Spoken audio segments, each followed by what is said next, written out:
Welcome to Fiction Audiobooks. If you enjoy the content, like and subscribing would be greatly appreciated.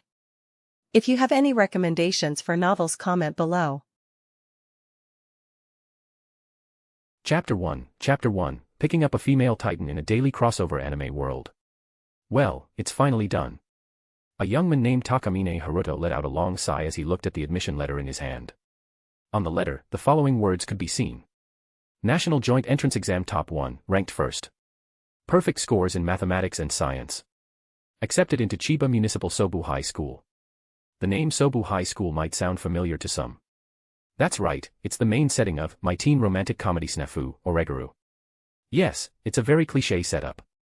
Takamine Haruto is a transmigrator, and this world is a daily life crossover anime world. At least, up until today, that was what Takamine Haruto had believed. In this Japan-like parallel world, 3 prestigious high schools stood out. These big 3 were considered a guaranteed path to a bright future. Sobu High School, Shichiin Academy, Hayakao Private Academy. As a transmigrator, Takamine Haruto relied on the knowledge of 2 lifetimes and his somewhat genius-level intellect to secure the top spot in the entrance exams. Naturally, all 3 prestigious schools extended invitations to him. But after having some knowledge of all 3 settings, Haruto decisively chose Sobu High School. Though Sobu was the weakest among the 3, it was still far better than Shichiin, a so-called noble academy that even divided students into purebloods, pure institute, and mixed bloods, mixed institute. T/N, Maman missed the chance to woo Kaguya, hopefully he does in the future. Hayakao Academy, which revolved around gambling and even had a pet system that ranked students based on wealth and power. Compared to those options, Sobu felt so much safer and more peaceful. Putting away his admission letter, Takamine Haruto jumped off the swing and started walking back to his apartment. This small park near his apartment was peaceful in the evening glow. The autumn breeze swept across the grass, creating rippling waves of green. Ah, my future is looking bright.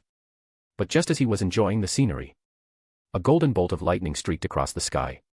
A deafening boom shattered the park's tranquility. Takamine Haruto's steps froze mid-motion. The golden lightning struck the ground directly in front of him. Had he taken just 1 or 2 steps forward, it would have hit his head directly, sending him off on another round of transmigration. Taking a deep breath, Takamine Haruto tried to calm his racing heart. But before he could relax, a loud rushing sound filled the air. Looking up, he saw a human figure rapidly plummeting from the sky. His body reacted before his mind could catch up. Haruto stepped forward and extended his arms, catching the falling figure. To his surprise, the expected heavy impact never came. He had prepared himself for a broken arm, but after adjusting his stance, he was able to catch the figure without much difficulty. Letting out a sigh of relief, he finally looked down at the person in his arms. It was a young girl. She had golden blonde hair and delicate facial features, especially a high nose bridge, giving her the appearance of a classic Western beauty. She wore a white hoodie over a jacket. For some reason, the jacket looked very familiar to Haruto.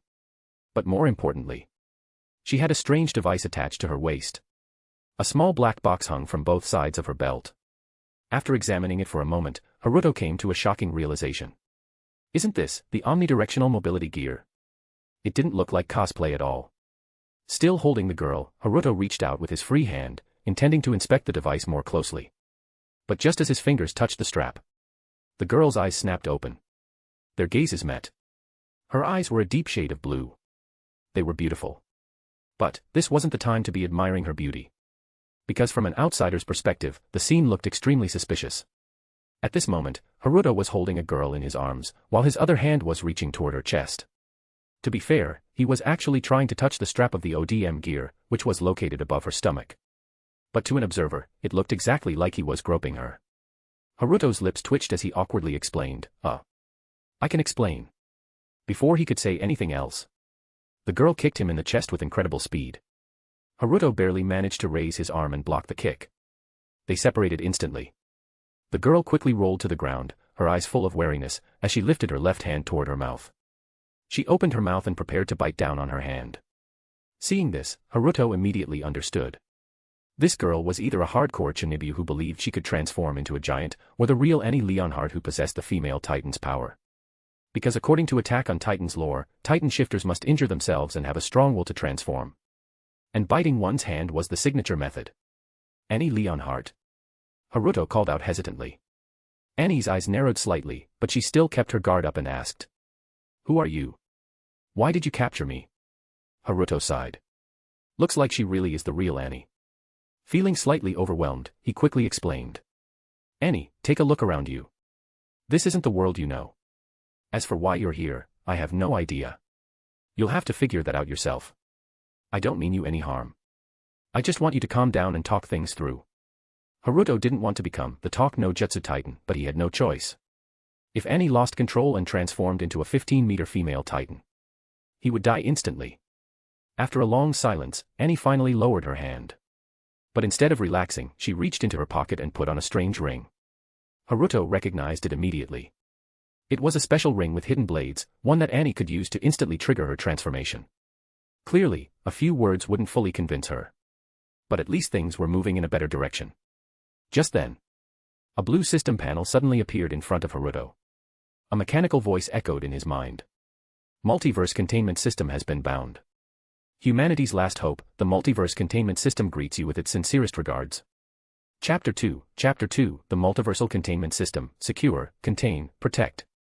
The core directive of the Multiversal Containment System, Secure, Contain, Protect. The spatial barrier of this world is weak, and anomalies will continue to appear. As the bound individual, you are responsible for containing anomalies and protecting human awareness. Upon successful containment, the system will reward you with lottery draws based on the anomaly's level and the extent of containment. These draws grant anomalous abilities, ensuring that you can handle increasingly powerful anomalies. Humanity cannot live in fear. You will be their beacon of hope. We secure. We contain. We protect. Gazing at the panel before him and listening to the mechanical voice in his mind, Haruto realized that his peaceful daily life was gone for good. His eyes shifted toward Annie. This wielder of the female titan's power, she should count as an anomaly, right? Meanwhile, Annie was scanning her surroundings. At first, Haruto's words, "This is not the world you know," didn't feel real to her. But when her gaze fell upon the towering skyscrapers around her, the meaning behind his words finally sank in. This was neither the walled world of Paradis Island nor her homeland of Marley. Compared to the modern city before her, both seemed utterly primitive. So, where exactly was this place? A sense of unease crept up her spine, but she kept a cold expression as she looked at the boy in front of her. Where is this? Who are you? And how do you know my name? Haruto shook his head, not answering her barrage of questions. Instead, he said, "Let's leave first. Come to my place. You made quite the entrance. If we stay here, we might get caught and questioned." Without waiting for her response, Haruto turned and headed toward the park's exit. That golden lightning bolt from earlier had made a huge scene. There was a good chance law enforcement would come to investigate. And if they found Annie, who had no identification, she might just be arrested as an illegal immigrant. Annie raised a hand, intending to stop him. She had no reason to blindly follow him. What if he was leading her into a trap? But as she took in the unfamiliar surroundings, she clenched her teeth and ultimately decided to follow. In this unknown world, the boy in front of her was the only bridge connecting her to it. Hearing the footsteps behind him, Haruto let out a quiet sigh. All right, she took the bait. Taking out his phone, he quickly placed an online order. Annie's wary voice came from behind. What is that in your hand? Haruto casually swiped away the shopping page before turning the phone screen toward her. This is a phone, a communication device. Think of it as an upgraded version of a telephone. Hearing that, Annie immediately snatched the phone from his hand. Are you trying to contact your accomplices? Marley's technology was stuck around World War I levels, so they did have telephones. But in this strange world, where the technology was clearly far more advanced, Annie forced herself to keep an open mind. However, poor Annie still assumed that phones required spoken conversation to function. She had no idea that Haruto had already taken care of some arrangements. Haruto shook his head. A phone has other functions beyond communication. It can help you understand this world faster. It's for you. Annie was momentarily stunned before falling silent. She didn't use the phone, just held it tightly in her hand. As they walked through streets, intersections, and alleys, Haruto patiently explained things to her. That's a traffic light. It controls when vehicles and pedestrians can move. You know what cars are, right? Okay, it's green now. We can go. That's a screen displaying moving images, kind of like a TV. Wait, do you know what a TV is? Don't be nervous, that's just a pedestrian. He's just curious about the device on your waist, not hostile. Alright, this is where I live. Hang on, let me open the door. Haruto talked the entire way, while Annie remained silent. Finally, they arrived at his apartment. It was a fairly spacious, standalone unit. It's not bad, but not extravagant. Taking out his key, Haruto unlocked the door. Annie remained on high alert, standing stiffly at the entrance, making no move to step inside. She was acting like a wary stray cat.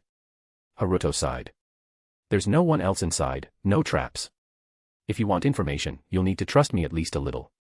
Annie's blue eyes studied him for a long moment before she finally said. You go in first. With that, the two entered the apartment, one leading, the other cautiously following behind. In the living room, Haruto pulled out a chair and sat down, gesturing to the seat across from him. Annie, have a seat. Annie didn't want to sit, but perhaps because of his earlier words about trust, she reluctantly took a seat. So, will you tell me where we are now? She asked, staring at him. Haruto picked up a water jug from the dining table, poured himself a glass of water, and drank it in one gulp. Only then did he respond. This is Earth, in the country of Japan. A world where neither Marley nor Paradis Island exists. Annie's pupils shrank. She instinctively wanted to refute him. It was too absurd. But as she recalled everything she had seen along the way. The towering skyscrapers. The orderly streets lined with advanced vehicles. The massive screens hanging on buildings. She couldn't find the words. Her head lowered, and for the first time, her expression wavered. She had promised herself that she would return.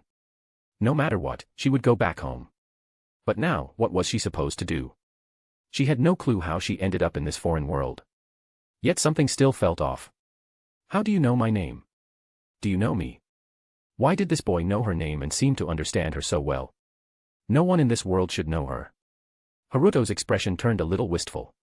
Let's just call it fate. With that, he stood up and walked into another room. Annie tensed. But soon, Haruto returned, holding a thick stack of papers. Annie frowned. Haruto handed the stack to her. Still confused, she took it. Glancing at him to make sure he wasn't up to anything suspicious, she then lowered her gaze to the papers in her hands. Chapter 3, Annie's Harmless Meal. As a result, the moment she saw the first page, Annie's pupils suddenly contracted. This is the world inside the walls of Paradis Island. And this is Eren and Mikasa. She stared at the vividly drawn manga content on the manuscript paper. Annie widened her eyes. Flipping through a few more pages quickly, she confirmed the authenticity of the manga. It completely depicted events that had actually happened on Paradis Island. Bertholdt transformed into the colossal titan and kicked down the wall, then Reiner broke through the inner wall. The manga unfolded from Eren's perspective, recording the fall of Wall Maria. As one of the main culprits behind this incident, Annie was not only shocked but also felt a deep sense of pain. It was her and Reiner who breached the walls, allowing countless people inside to be devoured. The people who were eaten weren't so-called devils. They were just ordinary people with families and friends. Annie took a deep breath, suppressing the pain rising in her heart. As she continued flipping through the manuscript pages. Soon, she saw herself appear. Her past self, as a cadet of the 104th Training Corps. The training and selection process was exactly as she had experienced. Her hand stopped turning the pages. Because the events she remembered ended there, yet there were still many more pages left. Her hands trembled slightly. After hesitating, she turned to the next page. As she expected, the manuscript depicted the future. Page by page, she continued flipping. Until she reached the final page. Annie put down the manuscript and looked at Haruto. The manuscript ended at the moment when Annie encased herself in crystal. Although she didn't want to admit it, when she put herself in that situation. She knew she would most likely make the same choices as depicted. Attacking her comrades, showing a moment of hesitation due to her emotions, and then struggling desperately until she had no way out. So, was this manuscript truly the future? That was quite a tragic fate. Seeing Annie remain silent after putting down the manuscript, Haruto spoke up. There are connections between worlds. Sometimes, events in one world get transmitted to another. Some people receive these transmissions and call them inspiration, then turn them into various types of works that spread. But that's not the point. The point is you, Annie. You possess power beyond ordinary humans. This world has many anomalies that threaten human survival. I want to protect humanity. Annie, will you lend me your strength to contain these anomalies and protect mankind? Annie listened to his words and looked up to meet Haruto's gaze. At that moment, her mind was in complete turmoil. Traveling between worlds, an apparent predetermined future, everything made her feel lost. And now, she was being asked to save humanity. Annie shook her head. I just want to go back. Hearing this, Haruto sighed. All right, I won't force you. It's getting late, and you must be hungry.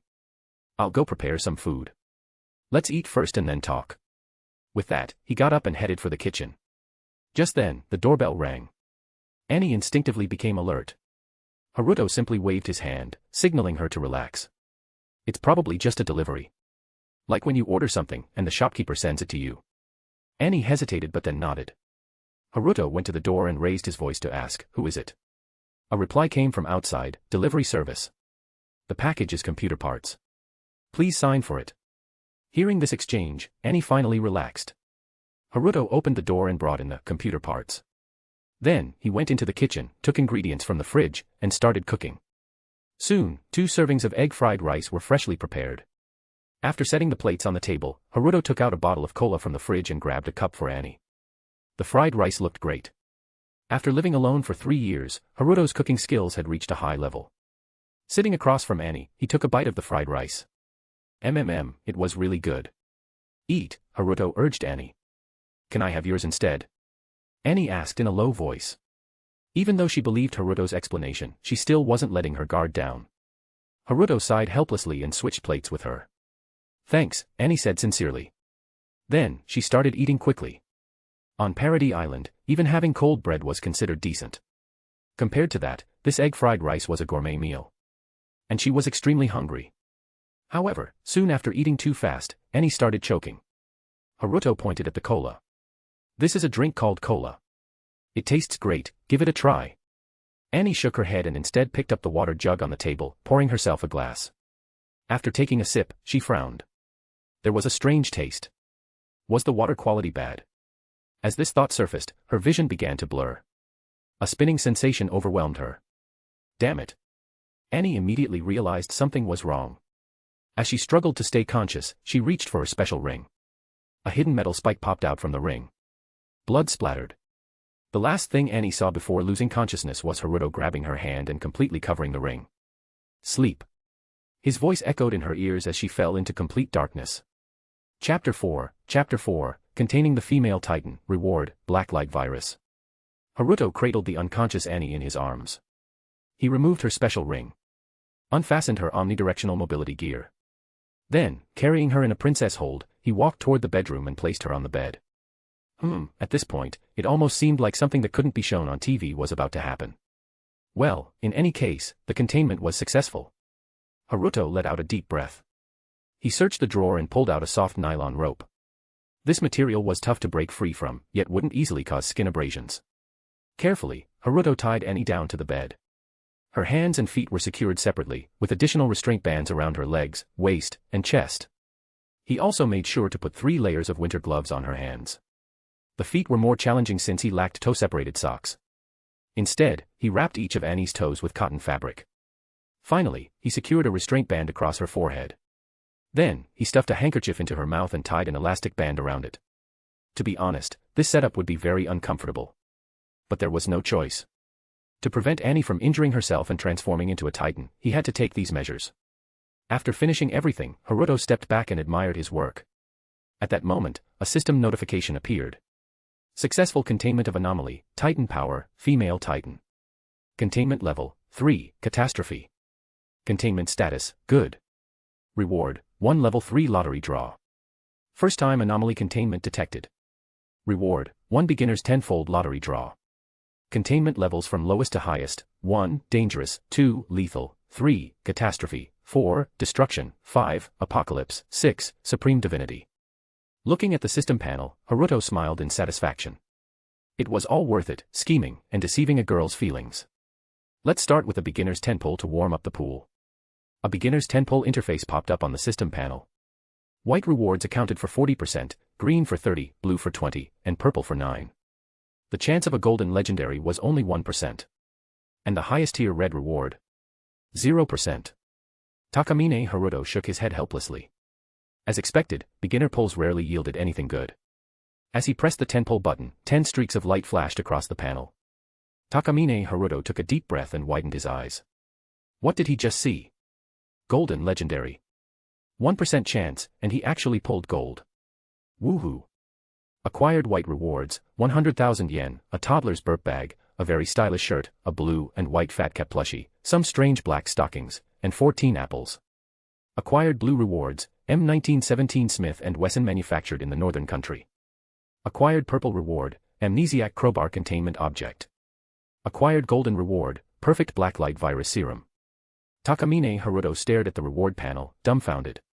What the heck is all this? The white rewards were a joke. The blue ones. Just average. The purple one, hard to comment on.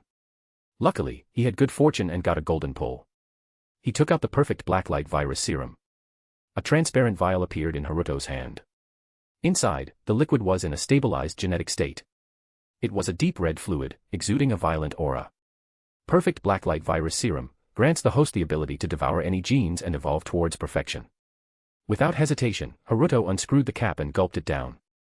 The deep red liquid surged down his throat. He instantly felt his body ignite, as if set ablaze.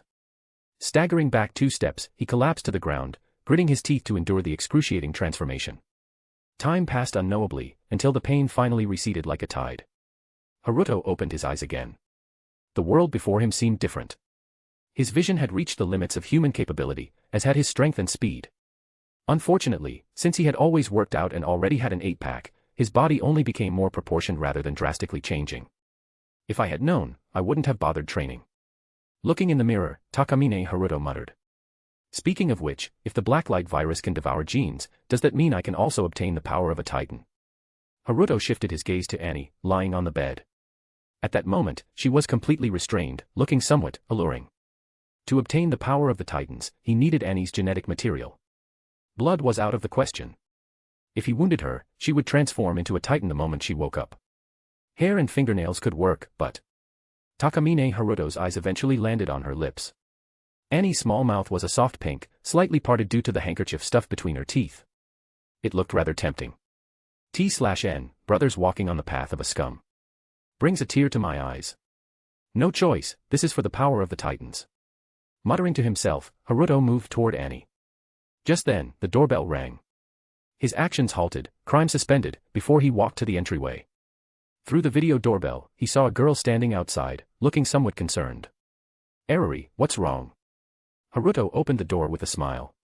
The girl at his doorstep was his neighbor, Sawamura Spencer Eriri.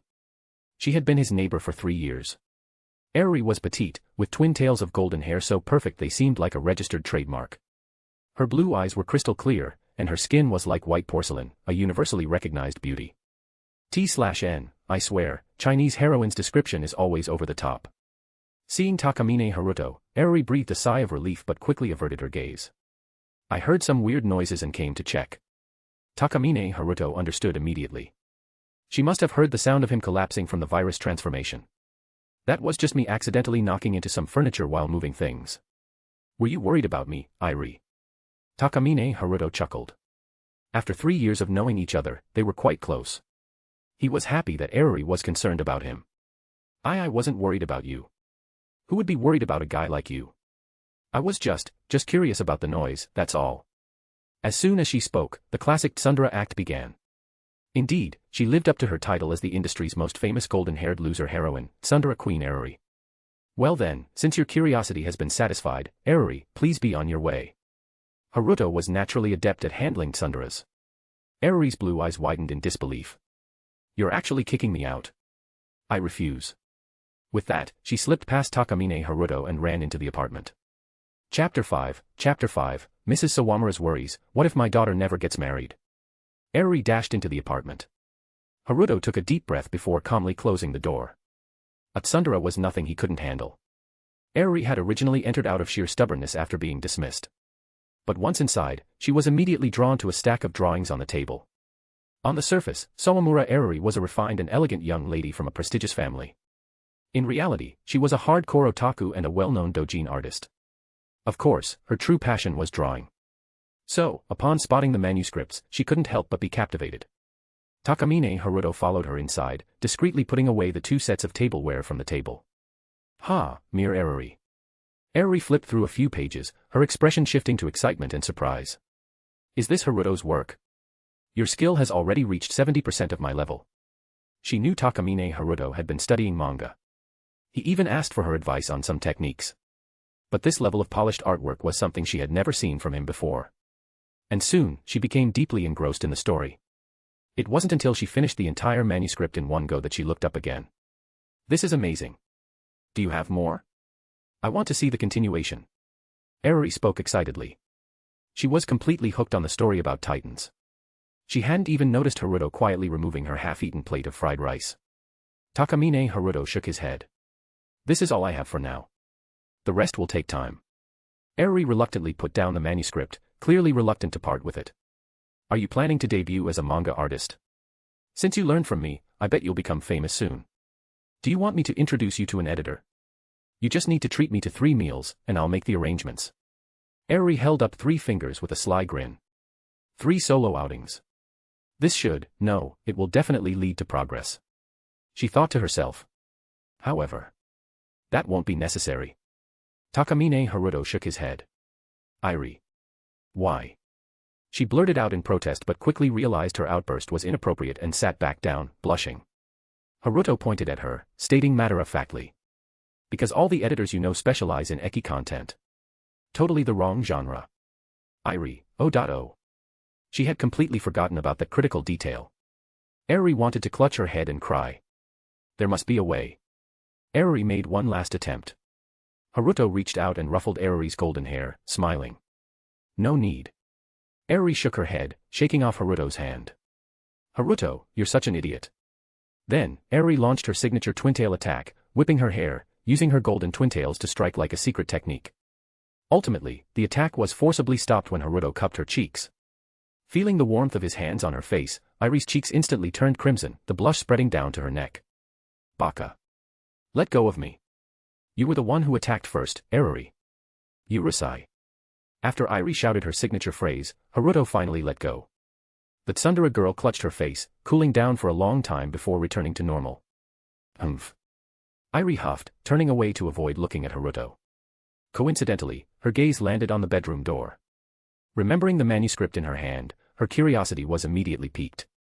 She was curious about Haruto's manga workspace. Jumping down from the chair, Eriri walked toward the bedroom. Just as she grabbed the doorknob, ready to pull the door open, a hand pressed against the door. Eriri. The door was held shut, preventing it from opening. Eriri turned her head and saw Haruto's face right in front of hers. This is the legendary Kabuden. Realizing this, Eriri's eyes turned into spirals, lost in embarrassment and helplessness. So curious about my room. Eriri, could it be that you actually like me? Haruto's voice reached her ears. Eriri could even feel his breath. The heart that had just cooled down began to boil once again. T/N, Kaguya, 3. I. Eriri stammered. Such an intimate situation, such a close atmosphere. And considering the fact that, deep down, she really did have feelings for the boy in front of her. So. What nonsense are you talking about? I'm leaving. Idiot. Big idiot. Eriri chose to flee. Frankly, if it had been anyone else, this scene would have ended in a bold move. But not her, Eriri the golden-haired defeated dog. Struggling out of the Kabuden, Eriri ran straight to the entrance, opened the door, and left the apartment. She dashed into her own apartment next door, slammed the door shut, and crouched down in the entryway, clutching her head. What am I doing? I just needed to. Oh. I missed my chance again. Eriri clutched her head and wailed, regretting her actions. Hearing the commotion, a beautiful woman emerged from inside the apartment.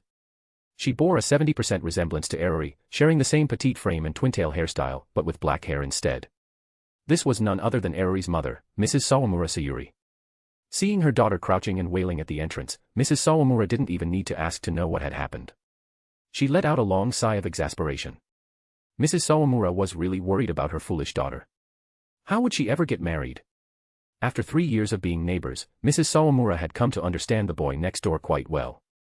Kind-hearted, handsome, and a genius, he even ranked first in the national exams. And her daughter clearly liked him.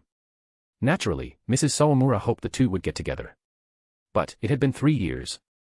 As a mother, she had even stepped in to help multiple times. And yet, her daughter had made zero progress. Mrs. Sawamura covered her face with her hand and sighed again. A boy like Haruto was definitely popular with girls. At this rate, her daughter was doomed to be a defeated dog. After all, a fake childhood friend and a hardcore tsundere. No chance at all. Mrs. Sawamura could already see the tragic future awaiting her daughter. Sigh. What should a mother do to save her? Chapter 6, Computer Parts. I added computer parts. Haruto pressed his hand against the bedroom door and chuckled. As expected of Eriri. she still didn't make a move. Haruto had more or less sensed Eriri's feelings. Even though she was a textbook tsundere, covering up all traces of affection, years of being together had made some things obvious. However, he couldn't respond to her feelings just yet. He opened the bedroom door. If Eriri had seen what was inside, the consequences would have been unimaginable. Walking over to the bed, Haruto reached out and touched Annie's cheek. Just then, a system panel popped up. Notice, this containment object has the coordinate attribute. A portal to its world can be opened. Target world, Titan. Abnormality to be contained, Titan's power, ... Would you like to open the portal now? Haruto raised an eyebrow at the system panel. So he could go to the attack on Titan world. No. He declined for now, it wasn't the right time yet. But since visiting the Titan world was an option, he needed to adjust his plans. Recalling the plot of Attack on Titan, Haruto decided it was worth taking a trip there. There were a few talents he needed to recruit. Since he had bonded with the containment system, in order to maintain a peaceful daily life, he had to contain all abnormalities. To keep this world harmonious, or at least, on the surface. For that, he had already decided to establish a Foundation containment organization. And in the Titan world, there were a few key individuals who could serve as the foundation of his organization. But first, he needed to make some preparations before heading there. Right now, the highest priority was obtaining the female Titan's genetic power. Leaning down, Haruto pressed his lips against Annie's slightly thin ones. Don't ask. Asking means it's premium content. However, due to the cloth gag in Annie's mouth, the experience wasn't as good as it could have been. And up close, Haruto's eyes met Annie's piercing blue gaze. At this moment, her beautiful eyes were filled with nothing but fury. T/N, oof. Haruto pulled away and sat up. The atmosphere was a little awkward. He was beginning to suspect that Annie had more than just Titan shifting abilities. Like, maybe she had an ability that made her wake up at the worst possible moments. Otherwise, getting caught twice in a row seemed a little too coincidental. Annie struggled with all her might, letting out muffled protests and trying to break free. But after a while, she realized her efforts were in vain. She was tied too securely. And every possible method of self-harm had been accounted for. Her hands and feet were wrapped in soft material, making it impossible to use her nails. Her mouth was stuffed, preventing her from biting down. At this point, the only thing she could do was make small movements and whimper. Stopping her struggles, the girl glared fiercely at Haruto. She had even started to feel some affection for him before this. T/N, then bro destroyed it, shame. Looking back now, Annie could only feel that her brain must have been broken. She actually thought this guy was kind. Haruto cleared his throat, dispelling the awkwardness, and looked at Annie as he spoke. I know right now, you feel betrayed, you're furious to the extreme, and you want to kill me. But please, calm down and listen to what I'm about to say. Think carefully, after all, you have no other choice. As he spoke, Takamine Haruto picked up a glass from the table. Annie's pupils shrank. That was the glass she had just used to drink water. Now, there was a small bottle of pink liquid inside the glass. First of all, let me explain my little trick to you. This thing is a sedative, and for now, you wouldn't understand its composition. I initially used the water pitcher on the table to give you the illusion of safety. Then, I distracted you with drawings and shifted your vigilance to the drinks. You focused your guard on the liquid itself and chose the seemingly safe water pitcher on the table. But the problem was with the cup I handed you, so you still fell for it. T/N, some baby eyes and we got here. Takamine Haruto casually set the glass aside. That sedative had been purchased from an underground trading platform.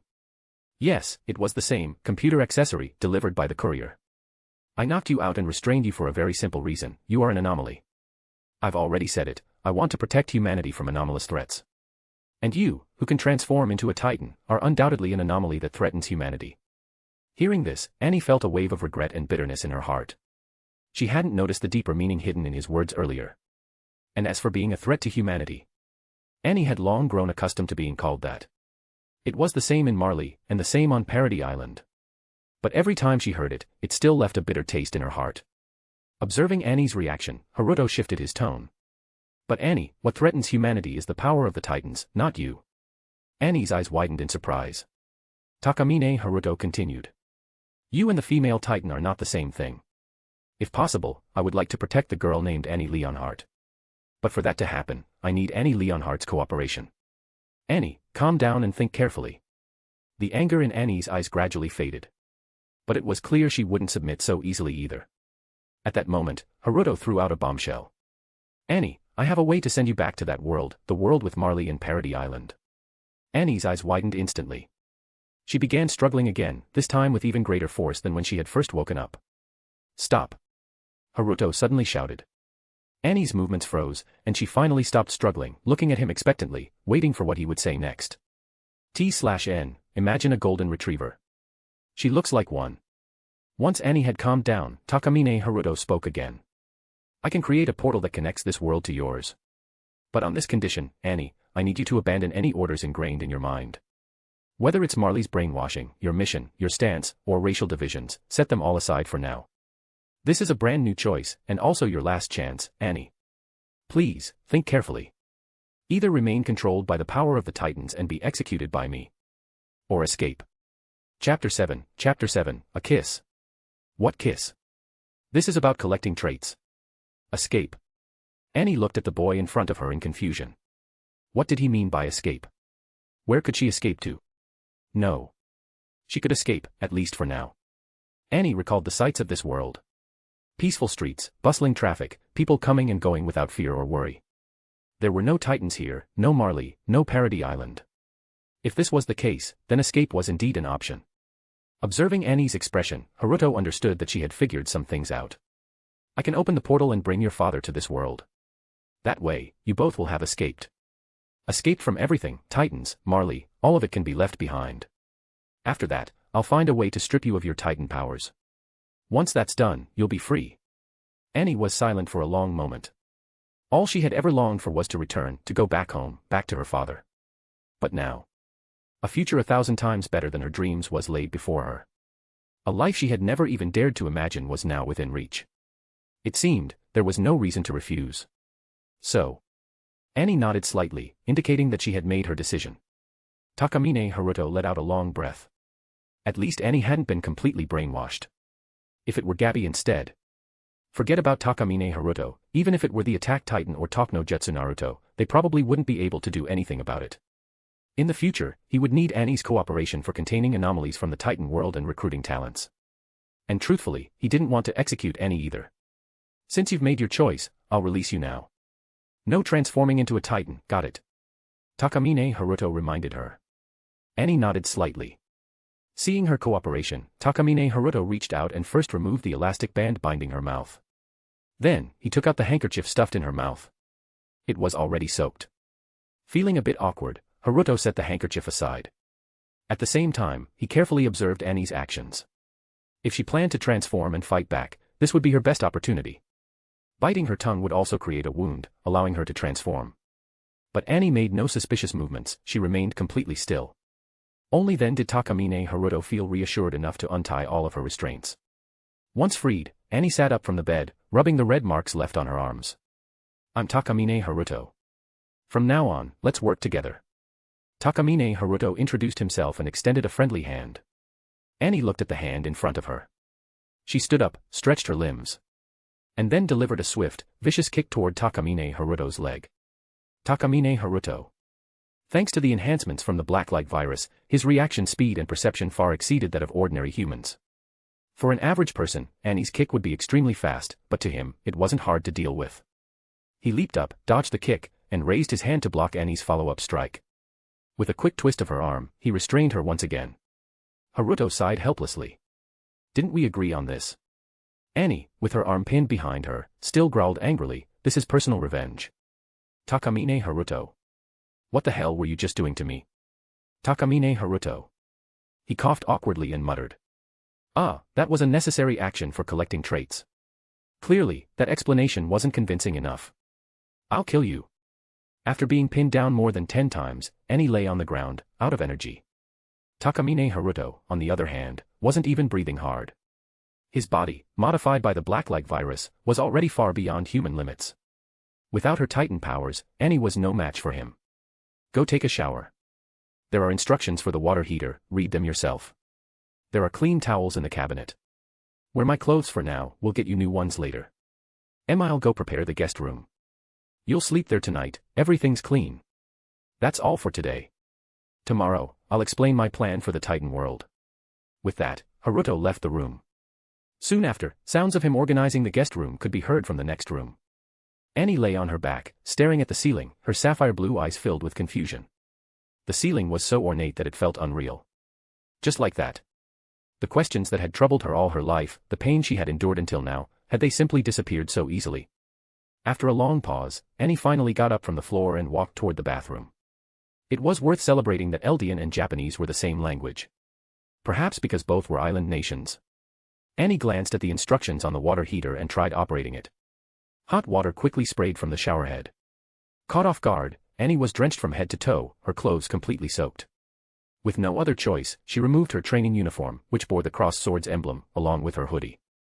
In fact, this was the first time Annie had ever taken a hot shower. Back in Marley, as an Eldian of low status, even having cold water to rinse off was a luxury. On Paradis Island, the situation was even worse. Compared to Marley, which had World War I-level technology, Paradis, aside from its mysterious technologies, was mostly stuck in the medieval era. Closing her eyes, she tilted her face up, welcoming the perfectly warm stream of water. For once, the usually cold-faced Annie couldn't help but let a slight smile tug at her lips.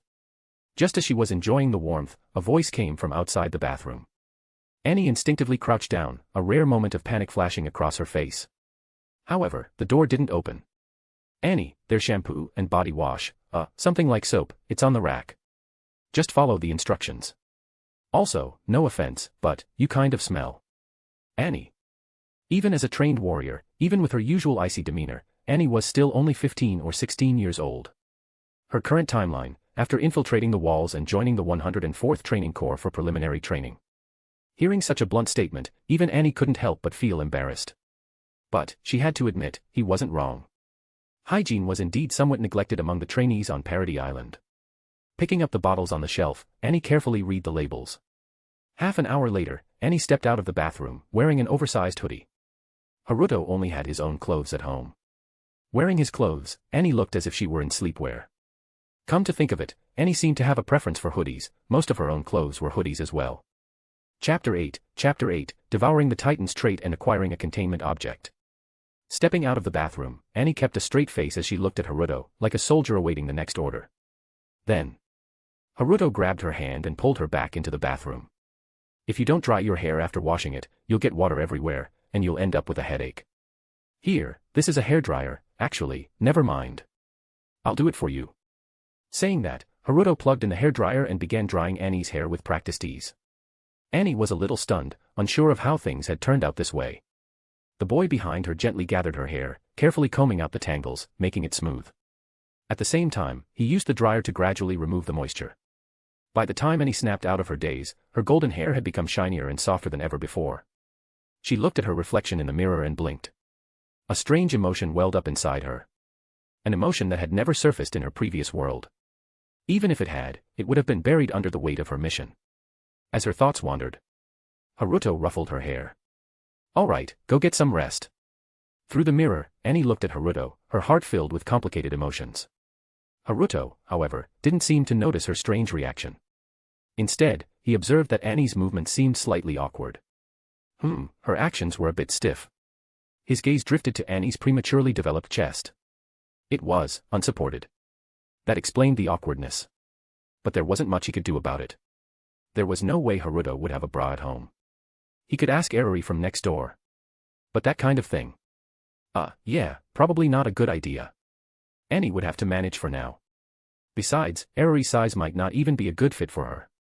Even though Eriri was a year or two older. That blonde's development was, frankly, a little disappointing. And her future prospects weren't looking too good either. After all, her mother, Mrs. Sawamura, well, let's not go there. From a genetic perspective, Eriri's chances of further development were pretty slim. Cough. Annie keenly noticed Haruto's gaze. Recalling the scenes she woke up to twice before. Her emotions suddenly became much simpler. She crossed her arms and coldly stared at Haruto. Then, "I'll take you shopping tomorrow," he said. "For now, just bear with it." Hearing those words, Annie froze in place. Is that all? Not good with words, she slinked back to the prepared room. Lying on the soft bed, she stared at the ceiling. Even now, it still doesn't feel real.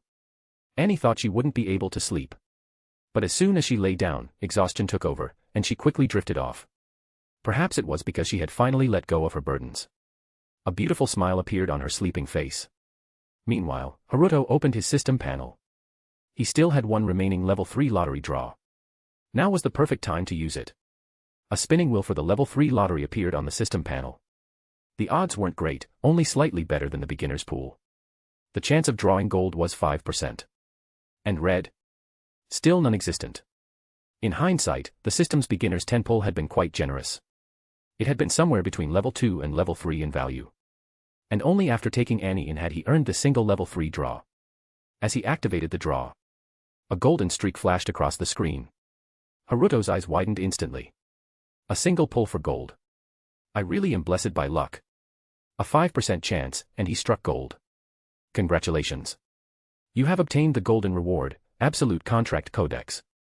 A golden tome appeared in Haruto's hands. The moment he touched it, he immediately understood its properties. Absolute Contract Codex. Any contract signed in this codex is absolute. The codex enforces the contract through a soul-bound restriction, compelling the signer to fulfill its terms. Unless the target possesses divine-level resistance, once signed, they will be completely bound by the contract.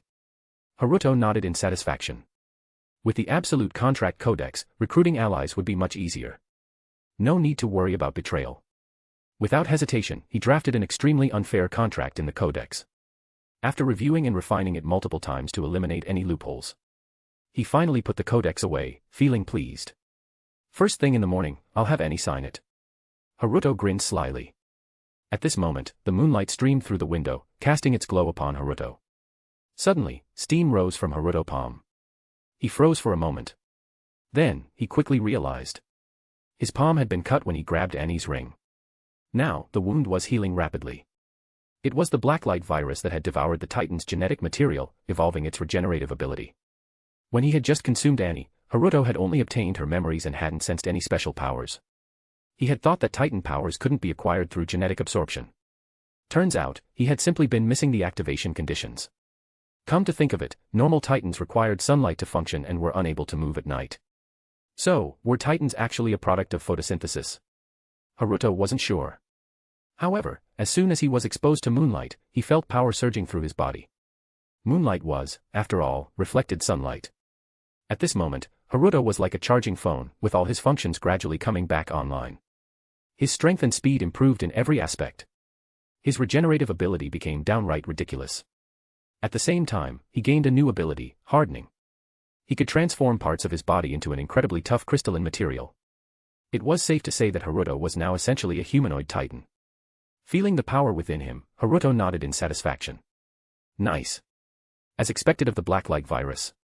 As for the ability to transform into a Titan, Haruto could do it, but there was no need to.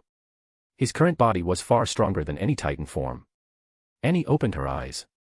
Seeing the unfamiliar surroundings, she immediately sat up and assumed a defensive stance. A moment later, her memories came flooding back. She lowered her raised arms and sat back down on the bed. Annie stared blankly at the elegant room. She had actually fallen asleep so easily in such an unfamiliar place. Chapter 9, Shopping in the Modern World with Annie. A knock on the door snapped Annie out of her daze. She quickly tidied her clothes before opening the door. Standing at the entrance, naturally, was Harip. Yo, looks like you slept well. Before Annie could say anything, she was pulled away. She was dragged to the dining table and pressed down onto a chair. Haruto brought over a mirror and placed it on the table. Then, he started brushing Annie's hair. After a night of sleep, Annie's golden hair had fluffed up into a messy tangle. A few stray strands of hair stubbornly stuck up, making her look unexpectedly cute. Annie ran her fingers along the hem of her hoodie. She didn't understand why Haruto was doing this for her. She should have refused. But, being cared for like this made her heart feel inexplicably warm. Annie found herself unable to comprehend her own emotions. Meanwhile, Haruto secretly smirked as he observed Annie's reaction. Through the blacklight virus, he had gained access to Annie's memories. Naturally, he now understood her completely. This girl, though cold and distant on the surface, actually took every act of kindness to heart. She longed to be cared for. That was why she was so fixated on returning to her home in Marley to see her father. Even though that father of hers, well, it was complicated. I can do it myself, Annie muttered with a cold expression. Her voice, however, was barely audible. Haruto completely ignored her, pretending not to hear, as he continued speaking. Regarding the world of Titans, my plan is as follows. But first, let me fill you in on some intelligence. As he braided Annie's golden hair, Haruto shared secret knowledge about the Titan world. Engrossed in the information, Annie let him do as he pleased.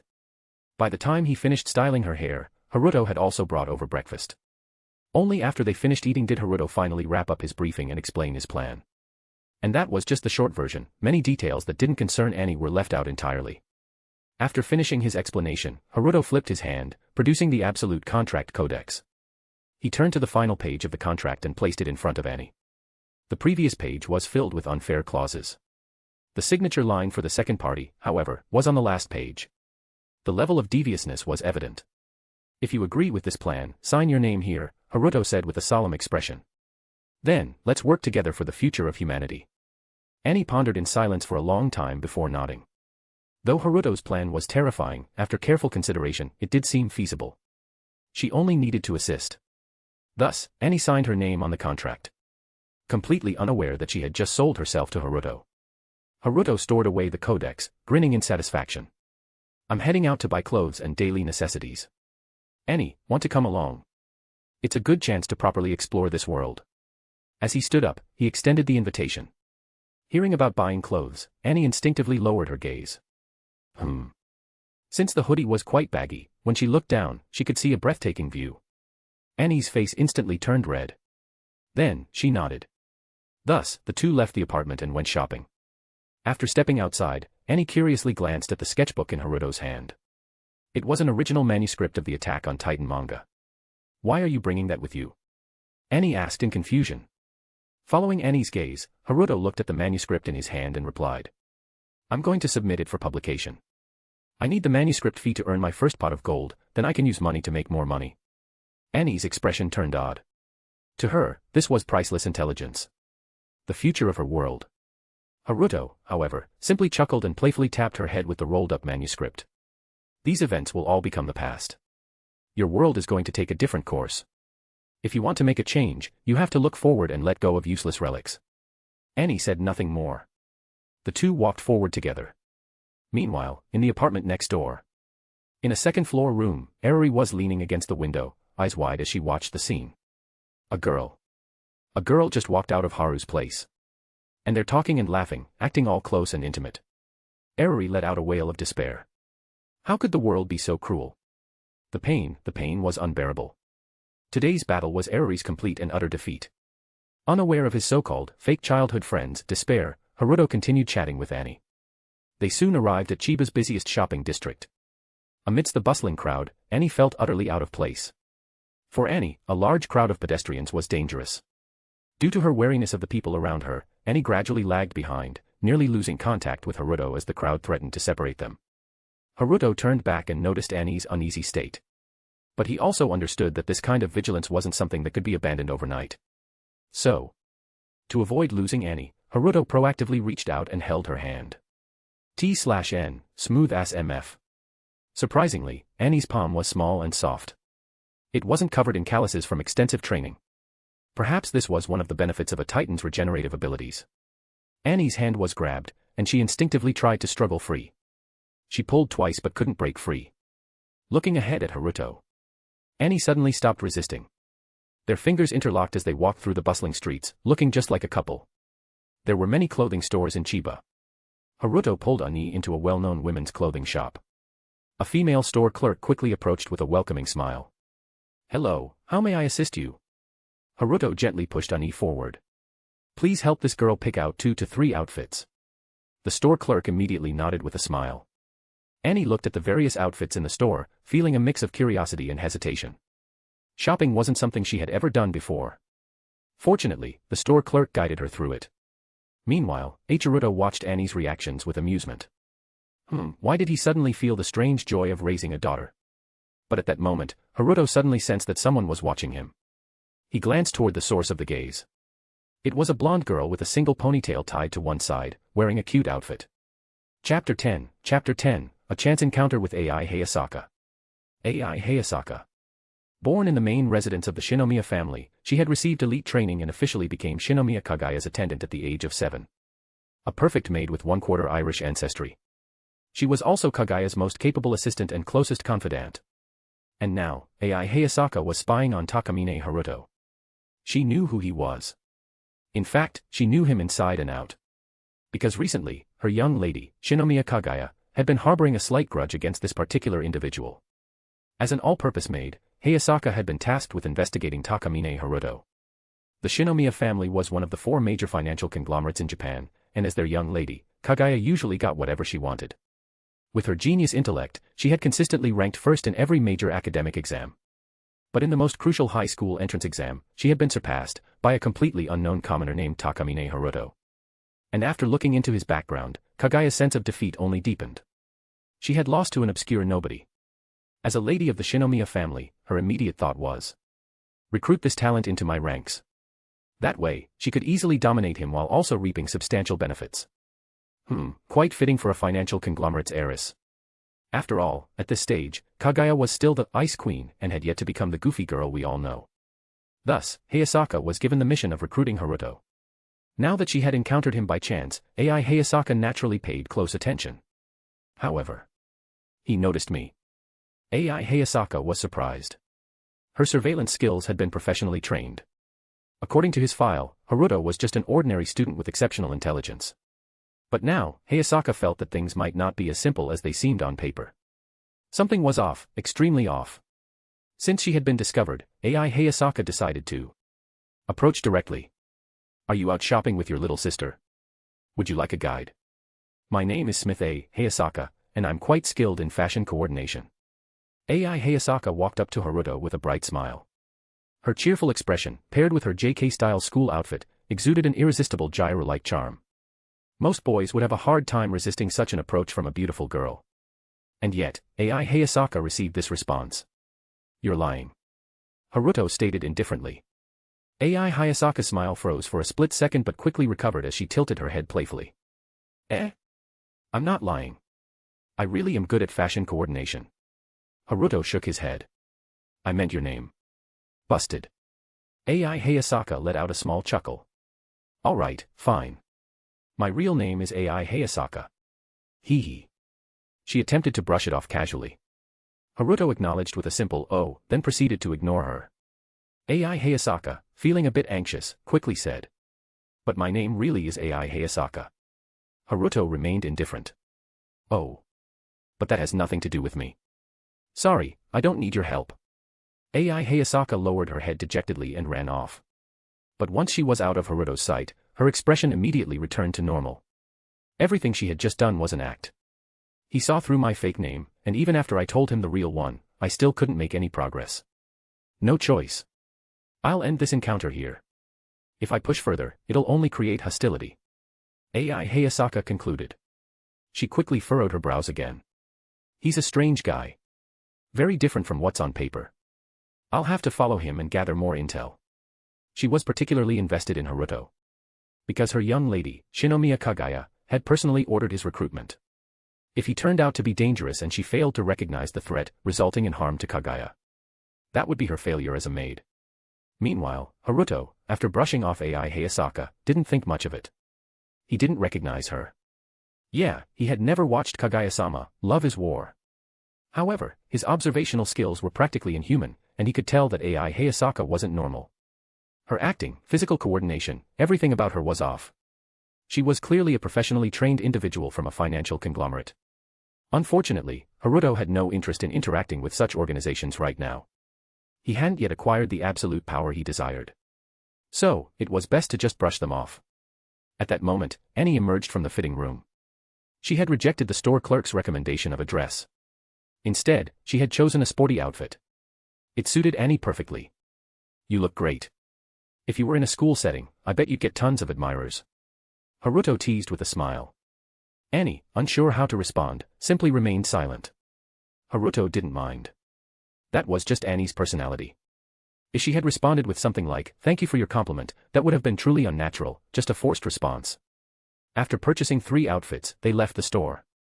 Annie was finally starting to resemble a modern teenage girl. Afterward, they went to buy bras and panties. The process was rather dull. Annie kept a cold expression the entire time, her gaze sharp enough to kill. Even the store clerks were too intimidated to approach. Haruto could only shake his head helplessly. Chapter 11, The Offensive from Senior Kasumigakaka. If I joke about Annie at this moment, I'll get an elbow strike. And her favorability will drop. So, Haruto obediently went through this phase. Afterward, the two of them went to the largest manga and light novel publishing company in Chiba, Ishusha. Ishusha was a well-known giant in the industry. Normally, it was very difficult for newcomers to meet Ishusha's famous editors when submitting a manuscript. But the receptionist was a young lady. And Haruto was not only handsome but also had an impeccable height and physique. A refreshing type super pretty boy. So, in exchange for adding each other online, Haruto managed to get the location of a senior editor's office. And coincidentally, that senior editor was coming downstairs at that moment. The receptionist whispered to Haruto. That's editor Furukawa Ami, responsible for romance light novels and Weekly Shonen Jump. After thanking her, Haruto shifted his gaze to the editor. However, the editor was not alone. She was escorting a black-haired, long-haired girl out. Haruto narrowed his eyes slightly. Kasumigakaka-senpai. The black-haired, long-haired girl heard someone call her and looked over with a puzzled expression. When she saw the young man who had called her, she found it a little strange. Are you talking to me? I don't think we know each other. Kasumigakaka Yutaha, a super beautiful girl with long, straight black hair. Haruto nodded. We don't know each other, but I've heard about you from a friend. Kasumigakaka Yutaha frowned. Because that kind of answer sounded like a cliché pickup line. And at school, Kasumigakaka had already grown tired of people hitting on her. Moreover, being approached at Ishusha, in front of an editor. Oh. Then may I ask the name of this friend? Kasumigakaka Yutaha decided that if the boy gave a vague answer or made up a random name, she would show him the power of her sharp tongue. Sawamura Spencer Eriri. Haruto answered truthfully. The prepared sarcasm was swallowed back. Because Kasumigakaka did, in fact, know Eriri. Although they weren't in the same grade, they had attended the same junior high school. They were known as the two great beauties of Toyonozaki Private Academy. Editor Furukawa saw the two chatting, well, at least they seemed to be chatting, and decided to excuse herself. Kasumigakaka-sensei, I'll be heading back now. There's still work to do at the office. Kasumigakaka Yutaha nodded. But at that moment, Haruto spoke up.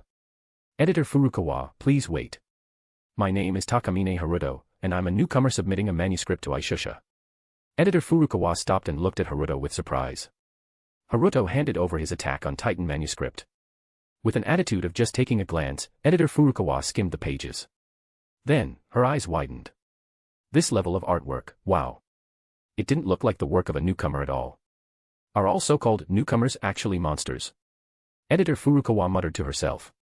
Then, her expression turned serious as she carefully reviewed the manuscript. Kasumigakaka Yutaha, hearing the editor's rare praise, was surprised. This editor Furukawa was known in the industry for her high standards. Yet, she had actually complimented a newcomer's work. Out of curiosity, Kasumigakaka also wanted to take a look at the manuscript. But, out of politeness, she asked Haruto first.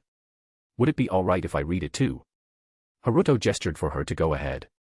And so, Kasumigakaka leaned in to read. Even though she wasn't an expert in manga, she was still shocked by the high level of detail and refinement in the manuscript. Editor Furukawa read about 1/3 of the manuscript before finally looking up. Haruto-sensei, this manga is absolutely, anyway, please come with me. We need to discuss its serialization. She had started addressing him as sensei. That alone showed how much respect she now had for him. Haruto smiled and nodded. Kasumigakaka also looked away from the manuscript. Although she preferred romance stories, she couldn't help but be drawn into this intense and gripping plot. Combined with the extraordinary artwork, the action and characters felt incredibly vivid. It was impossible not to love. Kasumigakaka-senpai, that's what you called me, right? Does that mean you got into Sobu High? Kasumigakaka was a year ahead of Haruto and currently attended Sobu High. Haruto nodded. Kasumigakaka took out her phone. Let's exchange line contacts. During the new school year, I can be your guide. Kasumigakaka smiled. Haruto's appearance and talent had piqued her interest. She was not like Eriri, the eternal loser in love. If she was interested in someone, she would take the initiative and go for it. Haruto chuckled and accepted the exchange. After that, Kasumigakaka said goodbye and left. Meanwhile, Haruto followed editor Furukawa to discuss the serialization details. The Attack on Titan manuscript was so well done that it could be published immediately. Even the story didn't require any changes. For the contract, editor Furukawa offered an incredibly generous deal. Haruto happily accepted. Haruto-sensei, do you have a pen name for your debut? Editor Furukawa was curious. This young man acted very mature. But his pen name, would it be something over the top and edgy? She was really looking forward to it. After thinking for a moment, Haruto smirked. Let's go with Takatsuki Izumi. A little joke of his own. Editor Furukawa was slightly disappointed. Just a normal pen name, not edgy at all. Alright then, Izumi-sensei, I look forward to working with you. Editor Furukawa extended her hand. They shook hands, sealing their official collaboration. With the manga settled, Haruto left Aishusha with Annie. As they walked back toward their apartment, Annie glanced behind them and whispered. Someone's following us. Haruto hummed softly, signaling that he already knew. He had sensed it for a while. It was probably that Hayasaka AI. Should he catch her and train her into his little servant, making her regret ever spying on him? Haruto pondered, his dark sense of humor kicking in. Meanwhile, far behind them, Hayasaka AI had no idea she'd already been discovered. So, he went to Aishusha, to publish a work. So, that thing in his hands was a manga manuscript. Chapter 12, Charlotte and the D-Class Memory Erasure Method. Hayasaka AI diligently recorded the gathered intelligence. After thinking for a moment, Haruto decided. Anyway, I'll give her a little lesson first. With that, Haruto led Annie toward a secluded alleyway. Stopping beside an almost abandoned warehouse, Haruto prepared to smirk coldly before capturing Hayasaka AI. However, just at that moment, an anomaly has been detected nearby. Please proceed with containment. A system panel popped up. A red dot on the panel indicated that something was moving rapidly toward them. Haruto frowned. Anomalies take priority. Annie, prepare for battle, Haruto ordered. Annie immediately tensed, ready for combat at any moment. As the anomaly's red dot drew closer, Haruto finally saw its full form. It was a white-haired girl dressed in what resembled a hospital gown. Help me. Call the police. The moment she saw Haruto and Annie, the girl shouted desperately. Annie turned to look at Haruto. Haruto nodded, giving the signal. In the next instant, Annie swiftly dashed forward. The moment she reached the girl, she grabbed her arm and easily took her down. Then, with a precise joint lock, Annie completely subdued her. The girl barely had time to let out a whimper before she was rendered immobile. Successfully contained, Adolescent Syndrome, Visual Distortion. Containment Level, 1, Dangerous. Containment Status, Stable. Reward, 1 level, 1 lottery draw. The system notification appeared. Haruto nodded in satisfaction. It seemed that even if his subordinates contained an anomaly, the system still awarded rewards. And containment simply required ensuring that the anomaly couldn't escape. Just then, a series of hurried footsteps sounded from ahead. A group of fully armed individuals wielding rifles rushed over. Hey! Who are you? Hand her over immediately, or else. The squad leader shouted as he raised his rifle toward the trio. But before he could finish his sentence, he saw the distant young man suddenly vanish. The next thing he knew, a black blur flashed before his eyes. A sensation like being hit by a truck overwhelmed him. His vision went dark as he was sent flying, dead on the spot. The others hadn't even registered what happened. Annie, who had been ready to assist, widened her eyes in shock. This level of speed and strength. It was comparable to, or even exceeded, her Titan form. Haruto tore through the squad like a tiger among sheep, slaughtering them effortlessly.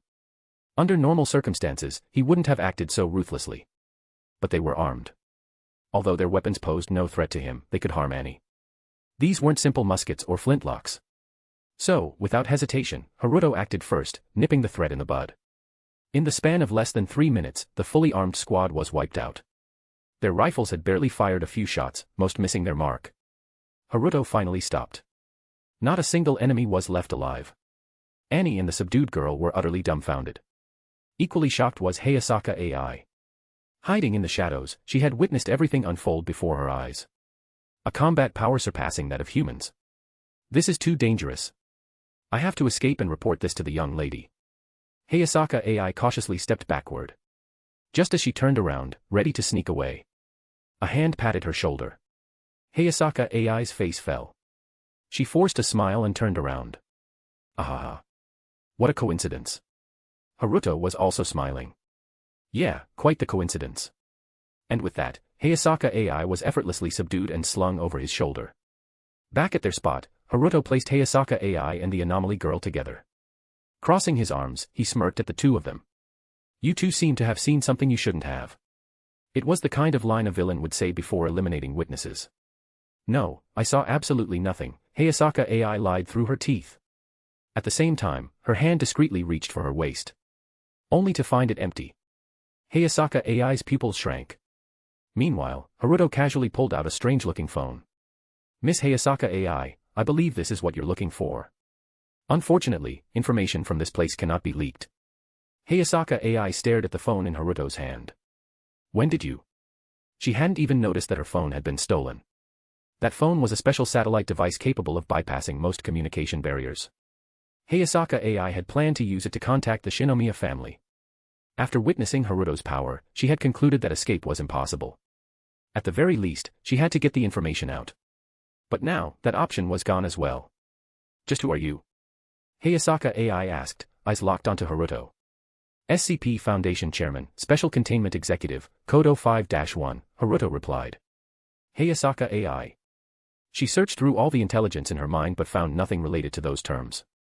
Is Big Brother one of those Chinibu types? The Anomaly girl asked curiously. Haruto glanced at her. This child, does she have no sense of danger? Having extracted genetic information from the armed squad, Haruto now knew the full details of the Anomaly girl. Tamori now. A girl with special abilities, her power allowed her to deceive people's vision, making herself appear invisible. The drawback was that it only worked on one person at a time. A weak ability. However, the origin of Tamori now's power was worth noting. 10 years ago, a comet named Charlotte passed over Earth. Charlotte carried a unique virus. Those infected developed supernatural abilities during adolescence. This was known as Adolescent syndrome. The armed squad had belonged to a private military organization. This group had established a lab to imprison infected individuals and experiment on them in an attempt to extract their abilities. Tamori now had escaped from that laboratory. Haruto ignored her for now. The priority was dealing with Hayasaka AI. Miss Hayasaka AI, the Foundation's protocol is to contain anomalies and protect the public's awareness. Information about anomalies must not be leaked. And yet, you've seen too much. Upon hearing this, Hayasaka AI immediately responded, I'll keep my mouth shut, I swear. Chapter 13, Welcome, SCP Foundation C-Class Investigator Hayasaka AI. Haruto shook his head. The Foundation does not deal in probabilities. It seeks absolutes. So, Miss Hayasaka AI, you have two choices. Choice 1, join the SCP Foundation, sign the contract, and operate as a C-Class investigator. Hayasaka AI's expression remained indifferent as she asked, is option 2 getting silenced? Haruto shook his head again. The SCP Foundation's directive is to protect the general public. Of course, we don't resort to silencing people. Just as Hayasaka AI let out a sigh of relief. A crowbar appeared in Haruto's hand. Option 2, undergo a D-Class memory wipe procedure. Hayasaka AI. Her mouth twitched slightly as she forced a smile. May I ask, what exactly is this D-Class memory wipe procedure? Haruto swung the so-called Holy Sword of Physics in his hand. By striking the back of the head with a containment object, a forgetfulness-inducing crowbar, the memory wipe is complete. Hearing this, Tamori now slightly opened her mouth, her expression saying, wow, as expected of you. Even though Hayasaka AI had undergone professional training, her expression was now difficult to maintain. What kind of D-Class memory wipe was that? That was just giving someone a concussion, damaging their brain nerves, and making them forget things. Hayasaka AI felt that if she were actually struck by that crowbar, given the strength Haruto had just displayed, she probably wouldn't survive. And so, I'll join the SCP Foundation. Hayasaka AI chose to live. Not just for herself, but for Lady Kaguya. Lady Kaguya had taken notice of this monster, and if left unchecked, Lady Kaguya would be in danger. So, the best course of action was to survive first, then bring the information back. Haruto nodded in satisfaction.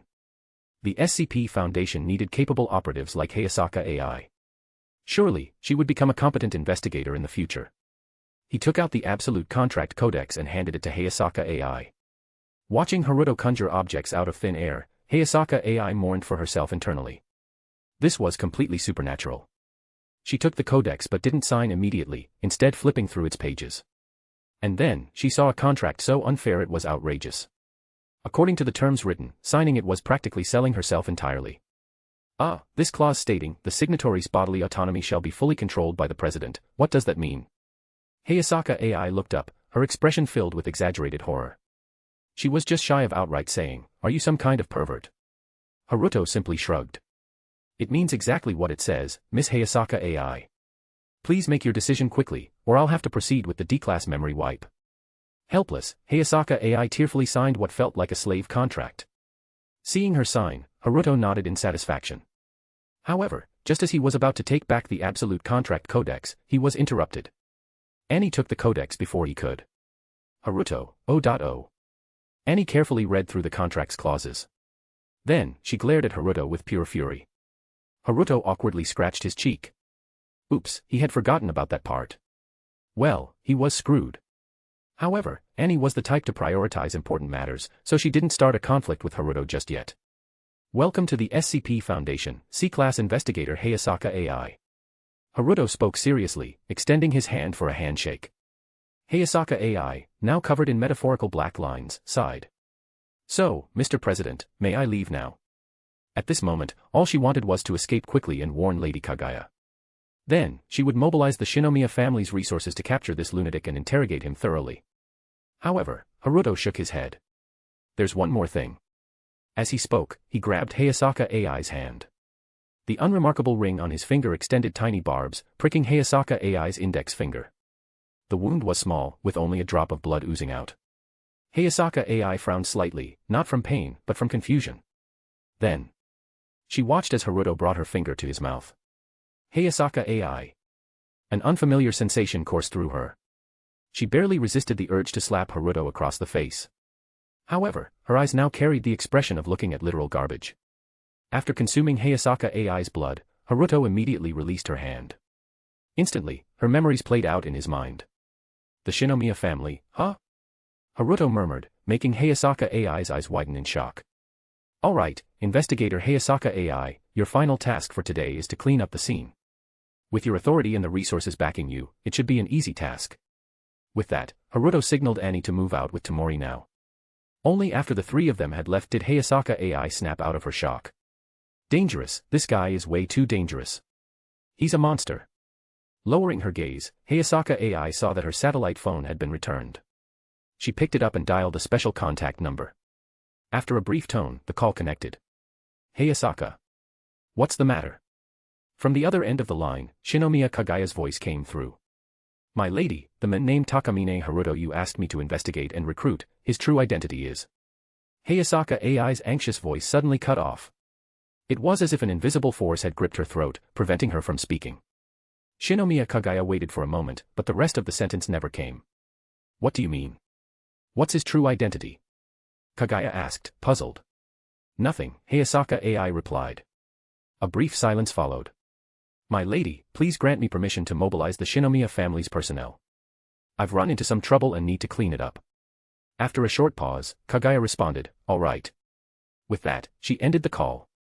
Holding the phone tightly, Hayasaka AI took a deep breath. That contract, it's real. The contract's terms strictly forbade disclosing any information about the Foundation or Anomalies. Just now, she had been forcibly prevented from revealing anything. At this moment, Hayasaka AI realized. There was no turning back. It seemed, she would have to properly fulfill her role as an SCP Foundation C-Class investigator. Shortly after, the Shinomiya family's cleanup team arrived. The bodies on site were swiftly and silently disposed of. As one of the four great financial conglomerates, they were well practiced in this kind of operation. Afterward, Hayasaka AI returned to the Shinomiya estate alongside the cleanup team. As soon as she arrived, she was summoned by Shinomiya Kaguya. With a complex mix of emotions, Hayasaka AI entered Kaguya's bedroom. It was a room as lavish as a palace. At the center stood an enormous princess bed. Sitting on its edge with a blank expression, Shinomiya Kaguya watched as Hayasaka AI stepped inside. T/N, mass release ends here. Or do it. Just stone me to death, then we will release 3 more chappies, capiche? Chapter 14, Charlotte and Adolescent Syndrome. Hayasaka, what exactly happened? Shinomiya Kaguya frowned as she asked. Since childhood, Hayasaka AI had always been by her side. On the surface, their relationship was that of a master and servant, but in truth, their bond was akin to that of sisters. Hayasaka AI was the only person Shinomiya Kaguya could completely lower her guard around. And yet, during the recent phone call, Hayasaka AI had clearly been acting strange, hiding something from her. Considering the circumstances, it was possible that Hayasaka AI had been in a dangerous situation at the time. That was why Shinomiya Kaguya refrained from pressing her further back then. But now, they were in the Shinomiya estate. Inside her own bedroom. No one could interfere here. Shinomiya Kaguya waited for Hayasaka AI's explanation. However, "Milady, nothing happened. It was just an ordinary conflict." Hayasaka AI's response stirred suspicion deep within Shinomiya Kaguya's heart. Could it be that Hayasaka AI had a listening device on her? With that thought, Shinomiya Kaguya used hand gestures to ask again. Yet, the answer remained the same. "Milady, nothing happened." Shinomiya Kaguya tilted her head in confusion. "All right, you may leave." Hayasaka AI respectfully exited the room. Sitting on the edge of her bed, Shinomiya Kaguya's eyes flickered with emotion. What exactly happened? Why would even Hayasaka hide it from me?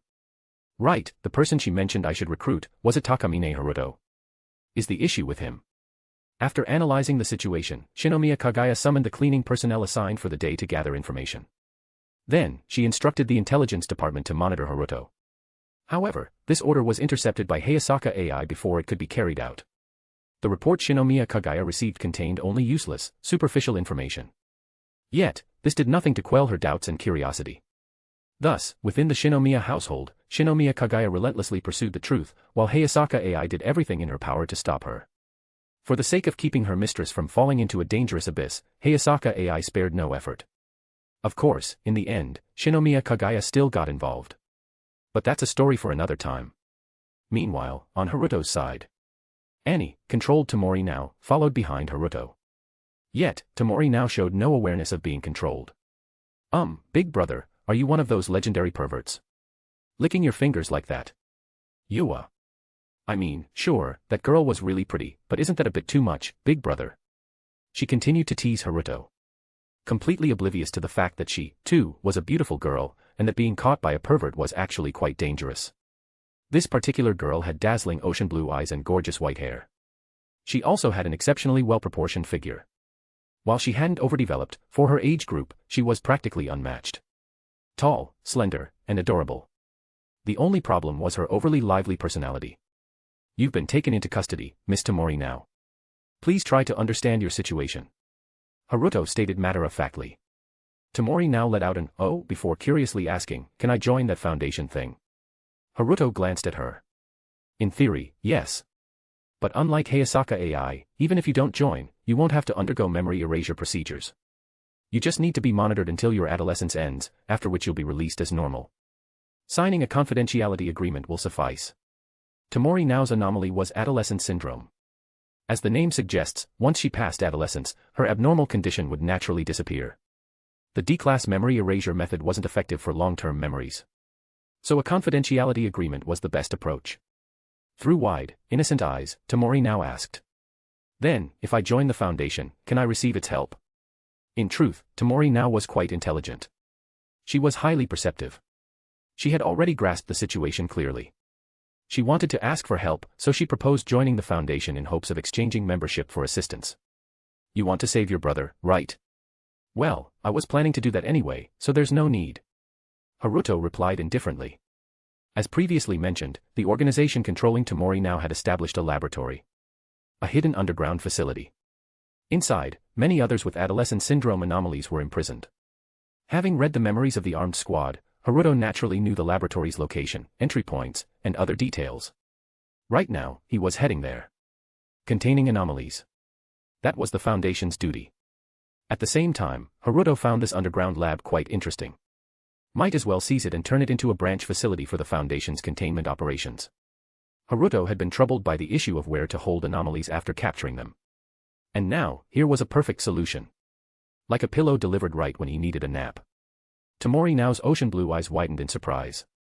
Big brother, you seem to know everything. So, what's the plan? Having been imprisoned for so long, only barely managing to escape with the help of her allies, Tamori now knew just how powerful the lab's armed forces were. So powerful that she had no idea how to take it down. Haruto's response was simple. We just walk in, enter the facility, find the top officials, and make them sign a contract. If anyone resists, we execute them on the spot. Tamori Now's eyes widened further. Big brother, you're not joking, right? Haruto didn't reply. There was no need to. Because the laboratory entrance was already in sight. It was disguised as an abandoned warehouse. Haruto easily lifted a certain floorboard, revealing a metal door beneath. This was the passage leading to the hidden underground laboratory. Annie, stay outside and keep an eye on her.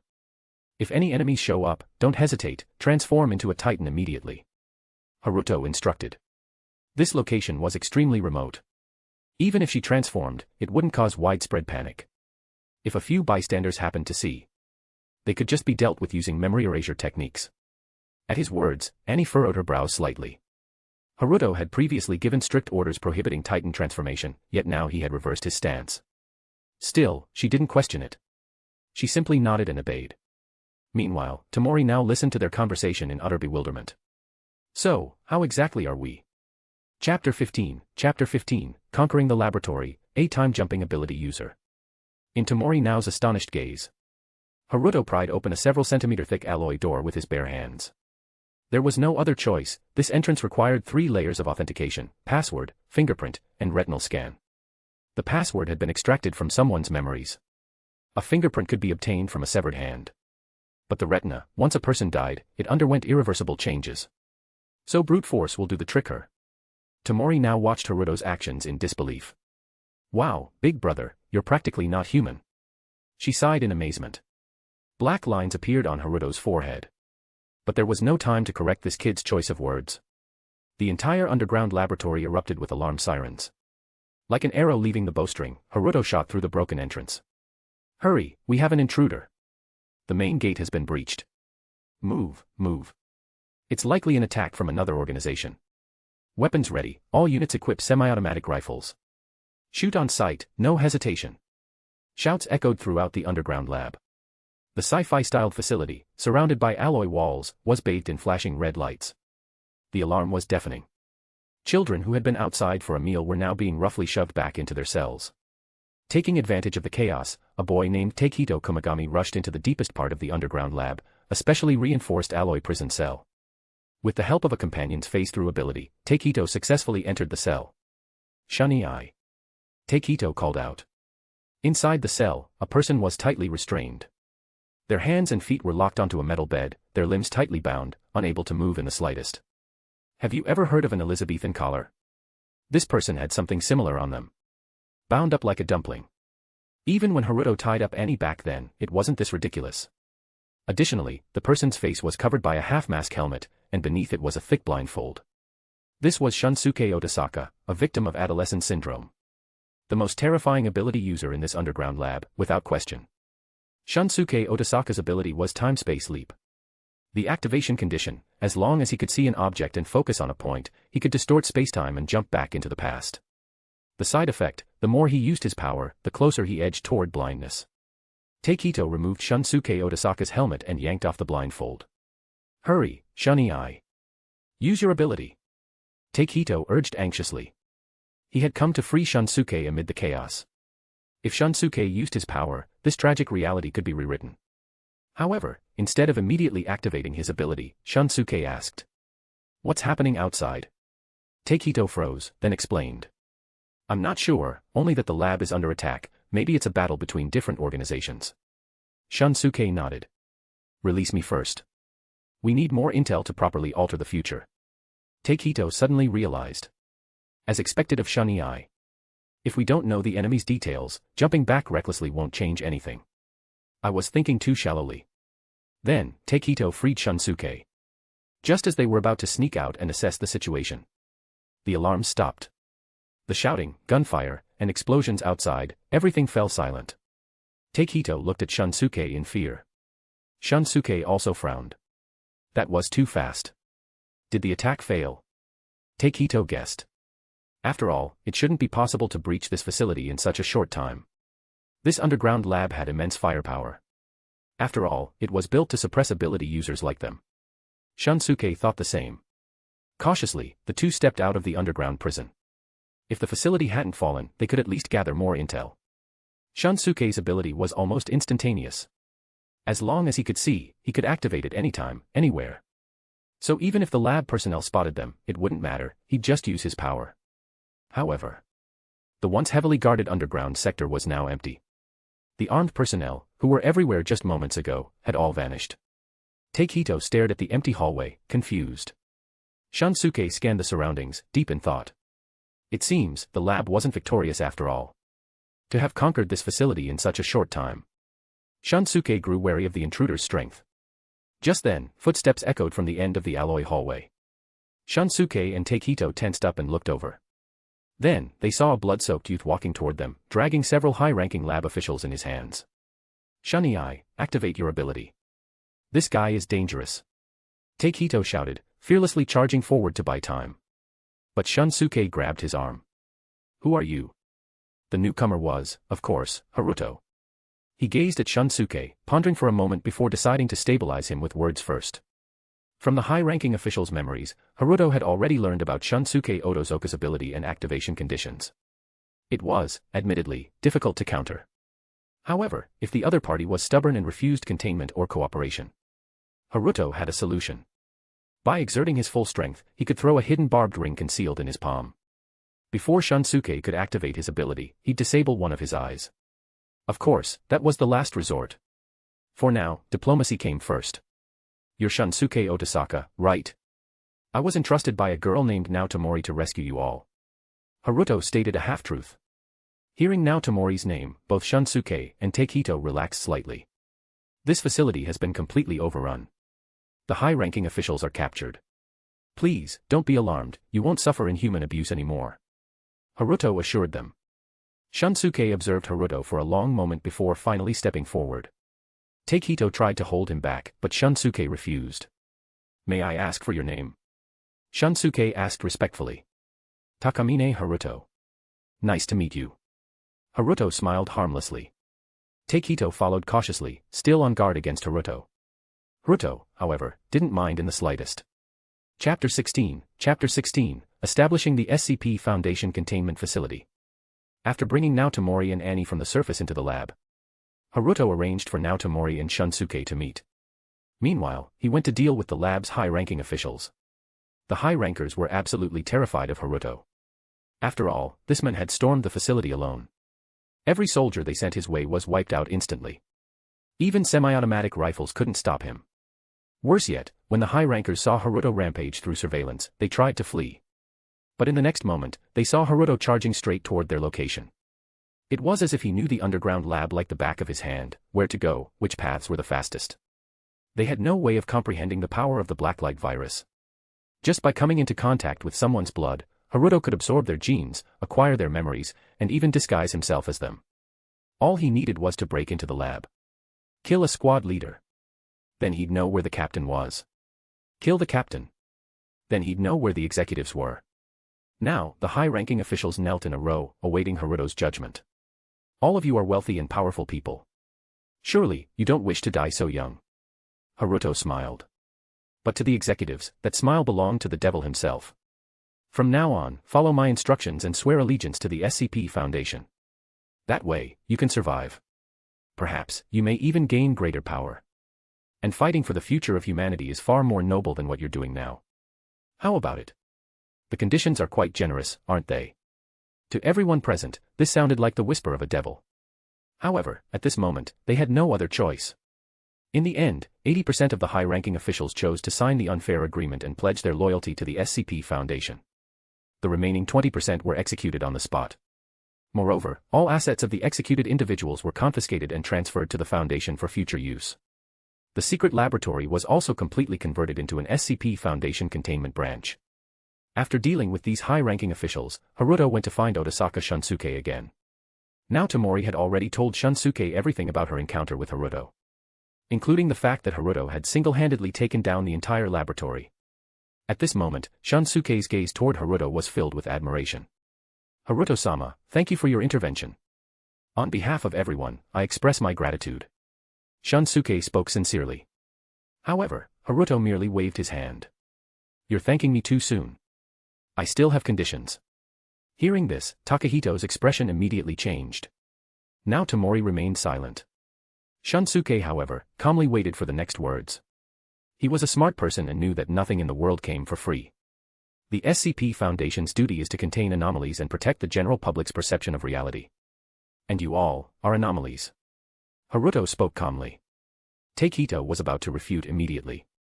After all, it wasn't as if they had chosen to awaken their abilities. Shunsuke held him back, signaling him not to be impulsive. Haruto continued. But your anomalies are time-limited. Once Adolescence ends, they will disappear. My request is that you all temporarily stay in the laboratory for a while. Later, I will establish a campus in the outside world where you can operate freely. Until Adolescence ends, please remain under monitoring and refrain from using your abilities in front of ordinary people. After Adolescence, you will be free. Of course, Foundation intelligence must remain confidential. After finishing, Haruto awaited their response. If they refused, Haruto was confident that, at this close distance, he could instantly destroy Otosaka Shunai's eyes, preventing him from using his abilities. Aside from Shunsuke, everyone else in the lab was controllable. Shunsuke didn't take long to think before smiling and saying, "Compared to our past lives, the conditions you've offered are like heaven." "I understand. We accept the conditions. This is also for the sake of keeping everyone safe.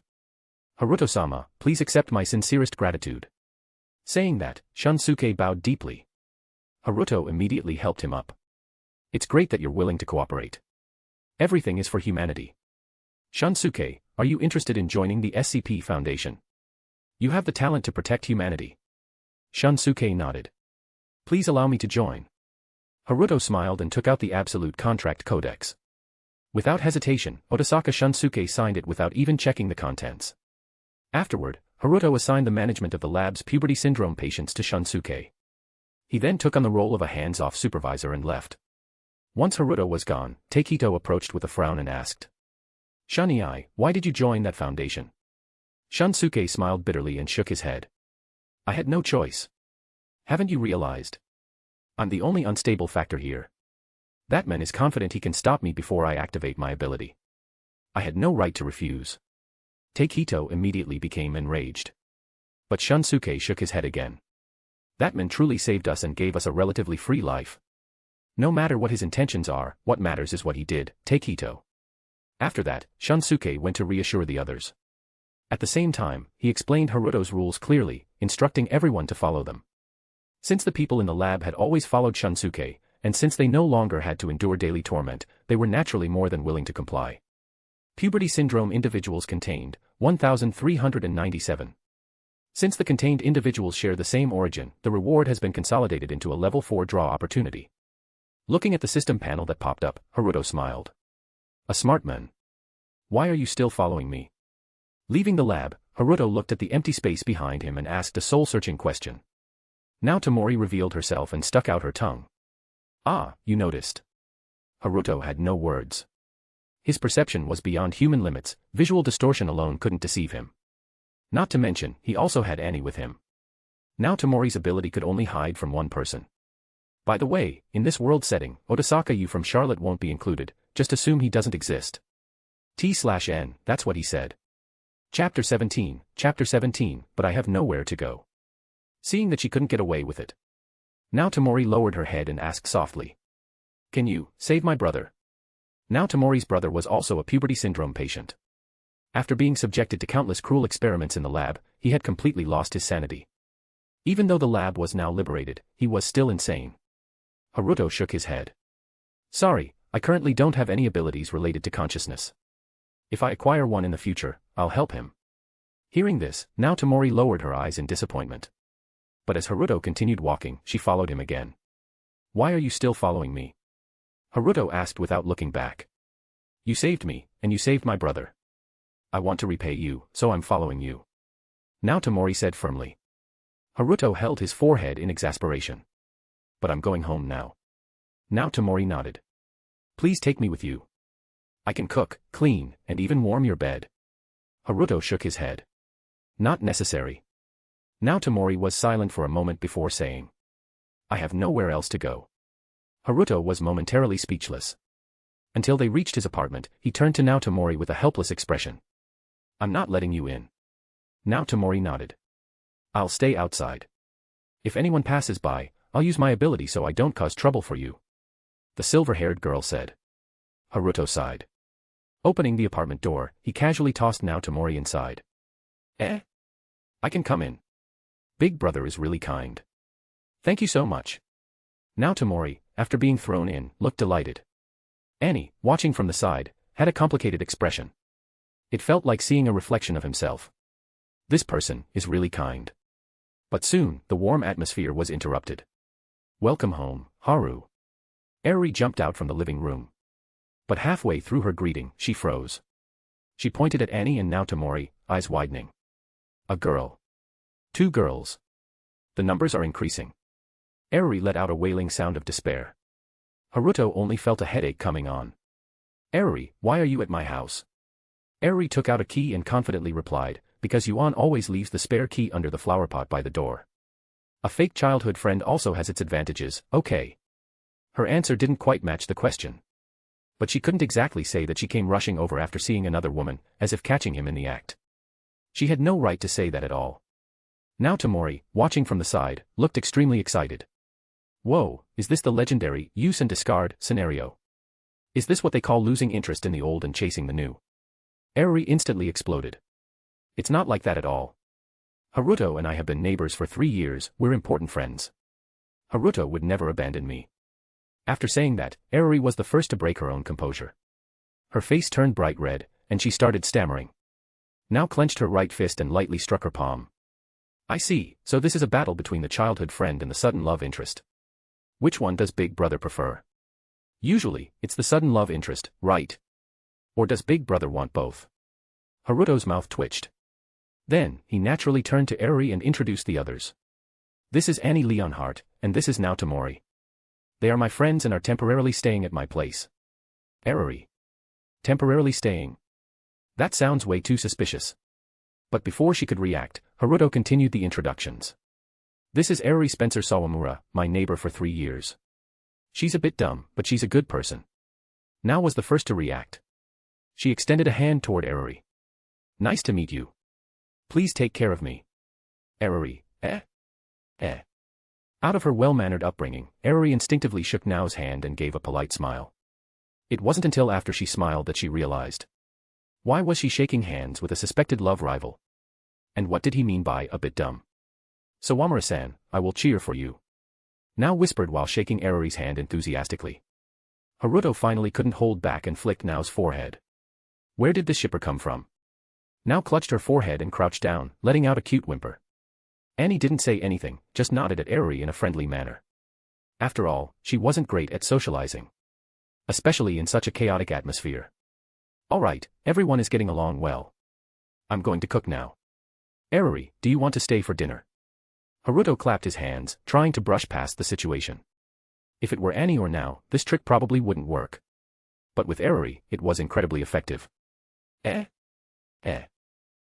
Since you're inviting me so enthusiastically, I guess I'll stay. Eriri activated her tsundere mode, raising her head proudly as she spoke. Haruto smiled and walked toward the kitchen. Nao stood up, looked at Eriri, and showed a gaze filled with concern. As expected, just like Big Brother said, this childhood friend is a bit dumb. Even though your chances aren't great, I'll still cheer for you, Sawamura-san. Nao said seriously. Eriri. At the dinner table. The atmosphere was incredibly awkward. Annie wasn't the talkative type. Nao was a little reserved since it was her first time dining at a strange man's house and even staying over. As for Eriri, she spent the entire meal glaring at Haruto, puffing out her cheeks, and eating with excessive force. After the awkward dinner ended, Haruto ruffled Eriri's blonde hair. It's getting late. Aren't you going home, Eriri? Mrs. Sawamura will be worried, right? Mrs. Sawamura, no, she won't. Please make sure my daughter stays over. Eriri pouted and shook her head. I'm staying over too. Haruto looked troubled. Seeing his reaction, Eriri suddenly felt a wave of grievance rise in her heart. What the heck? Other girls could stay over without any issue. But she, after knowing him for 3 years, more than just friends, but not quite lovers, was somehow a problem. Her eyes shimmered with unshed tears. She lowered her head, preparing to shout, I'm just joking. I'm leaving now. But just as she was about to, she heard Haruto say. T/N, gaddamn, author really loves his cliffhangers. Chapter 18, Reward, Double Eternal Mangekyo Sharingan Kamui. But all the rooms are full. If you want to stay over, Eriri, why not just share a room with me? Don't worry, the master bedroom's bed is quite big. Hearing these outrageous words, the grievance in Eriri's heart instantly vanished like a receding tide. What replaced it was intense embarrassment. From her pale neck upward, a soft pink spread across her face, even reaching the tips of her ears. Why you? What are you saying? Baka. Who would sleep in the same bed with you? I'm going home. Eriri stammered, then yelled the last sentence before dashing away. The apartment door creaked open, then slammed shut with a loud bang. Haruto chuckled. Sigh, Eriri was still too innocent. However, when he turned around, he was met with two pairs of not-so-friendly eyes. Whoa, big brother, that was way too evil. You're practically a scumbag. Now commented. Scumbag. Annie's response was short and sharp. The way she looked at Haruto was filled with those two words. Haruto simply rolled his eyes.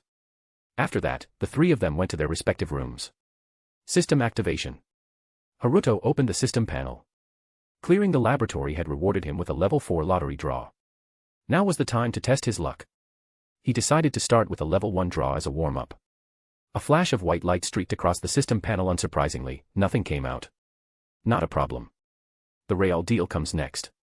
The level 4 draw had a 1% chance of getting a red tier prize. And a 10% chance of a gold tier prize. Haruto played Good Luck Comes on his phone, rubbed his hands together, and spent the level 4 draw ticket. Nervously, he covered his eyes with his hands. Then, he peeked through his fingers. From the gaps, he saw a golden light flash across the panel. Phew, even though it's not red, gold is still great. Haruto was very satisfied. Reward, gold, Eternal Mangekyo Sharingan, Kamui. Seeing the reward, Haruto took a deep breath. I'm really a lucky guy. T/N, no shit dude. The Mangekyo Sharingan was an incredibly powerful dojutsu. It was known as the ultimate eye that could see through the three realms and wield earth-shattering techniques. Normally, Mangekyo Sharingan users would lose their eyesight over time due to excessive use. But the Eternal Mangekyo Sharingan wouldn't. Each Mangekyo Sharingan had a unique ability, and among them, the strongest was undoubtedly the spacetime technique Kamui. Kamui opens an alternate dimension. It might sound simple, but in practice, it was overwhelmingly powerful. Haruto retrieved the reward. This time, a golden card appeared in his hand. The card's background was blood red, featuring 3 black, rotating blades. As he activated it, his vision blurred instantly. A splitting headache struck his mind. But soon, the pain subsided and his vision returned. The world before him became slow and incredibly clear. His vision power had been terrifyingly enhanced. Standing before the full-length mirror, Haruto looked at his blood-red eyes, which contained 3 black blade-like shapes. Quite perfect. The adaptive ability from the reward was now fully interpreted. Using the Sharingan had many limitations. For example, it consumed a large amount of energy called chakra. The on-off control required the bloodline of the Uchiha. But the Sharingan Haruto obtained consumed the power of his body's cells, and the switch was free. It was perfect. With the power of these eyes, victory is inevitable. Haruto struck the signature pose of a certain girl with Chinibu syndrome, saying a line that was true but sounded a middle schooler would say. If this were a normal anime, he would have been caught at this point and then publicly humiliated. Unfortunately, Haruto's perception was superhuman. Sensing someone approaching, Haruto lowered his hand, and his eyes returned to their normal black. A gentle knock came from the door. Haruto opened the bedroom door. Standing outside was Annie. The blonde girl was wearing pajamas and slightly lowered her head, looking a bit embarrassed. Under the dim atmosphere of the corridor, the girl's posture seemed somewhat ambiguous. Night raid? Haruto asked curiously. The good atmosphere was instantly broken. Annie clenched her fists, her knuckles cracking. Is all you think about is sex? Annie asked through gritted teeth. Haruto chuckled. Annie then pulled out a phone. It was the one Haruto had bought for Annie while they were shopping today. Can you teach me how to use this phone? Annie's voice was a bit small, not as crisp and decisive as usual. The girl herself didn't know why she came here to ask the boy in front of her.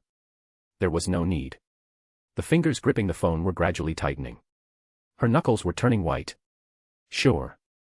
Haruto said with a smile. Annie looked up and saw the boy, smiling brightly at her. For the first time, outside of combat, Annie's heart began to race. Then, Annie entered Haruto's room. In the adjacent room, Nao, who was listening at the wall, sighed deeply. Ah, Eriri-san, you have a long way to go. Although she sighed like that. But Nao herself didn't notice that her clothes had been crumpled by her own grip. Back to the person in question, Haruto helped Annie register for line. Then he taught Annie how to use the chat software and how to use Google. He also kindly downloaded reading light novels and manga software for Annie. Short videos, forget it. It wasn't a good thing to expose Annie to the dark side of this online world too early. It was better not to break the girl's beautiful reverence for the world. Incidentally, Haruto put Annie's phone in kid mode.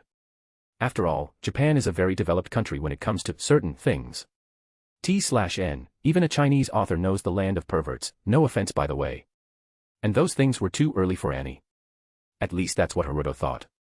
After getting a basic understanding of how to use the phone, Annie seemed very interested. Everyone has curiosity. Although Annie wasn't the curious type. But a whole new world unfolding before her eyes would definitely make anyone interested. Fiddling with the phone, Annie inadvertently smiled. Click. The sound of the camera shutter caught Annie's attention. Caught in 4K. Chapter 19, the containment site is built and the 4 big conglomerates. Delete it. Impossible, such a treasure, I will cherish it with gratitude for the rest of my life. Exclamation point. Annie glared at Haruto, using joint techniques to try to grab the phone and delete the photo, but unfortunately, the difference in their physical strength was not something Annie could make up for with skill. Haruto even managed to deal with her while checking the photo he had taken. The photo showed Annie holding the phone, her eyes filled with curiosity, and a cute smile on her face. It was a beautiful photo that could be used as wallpaper.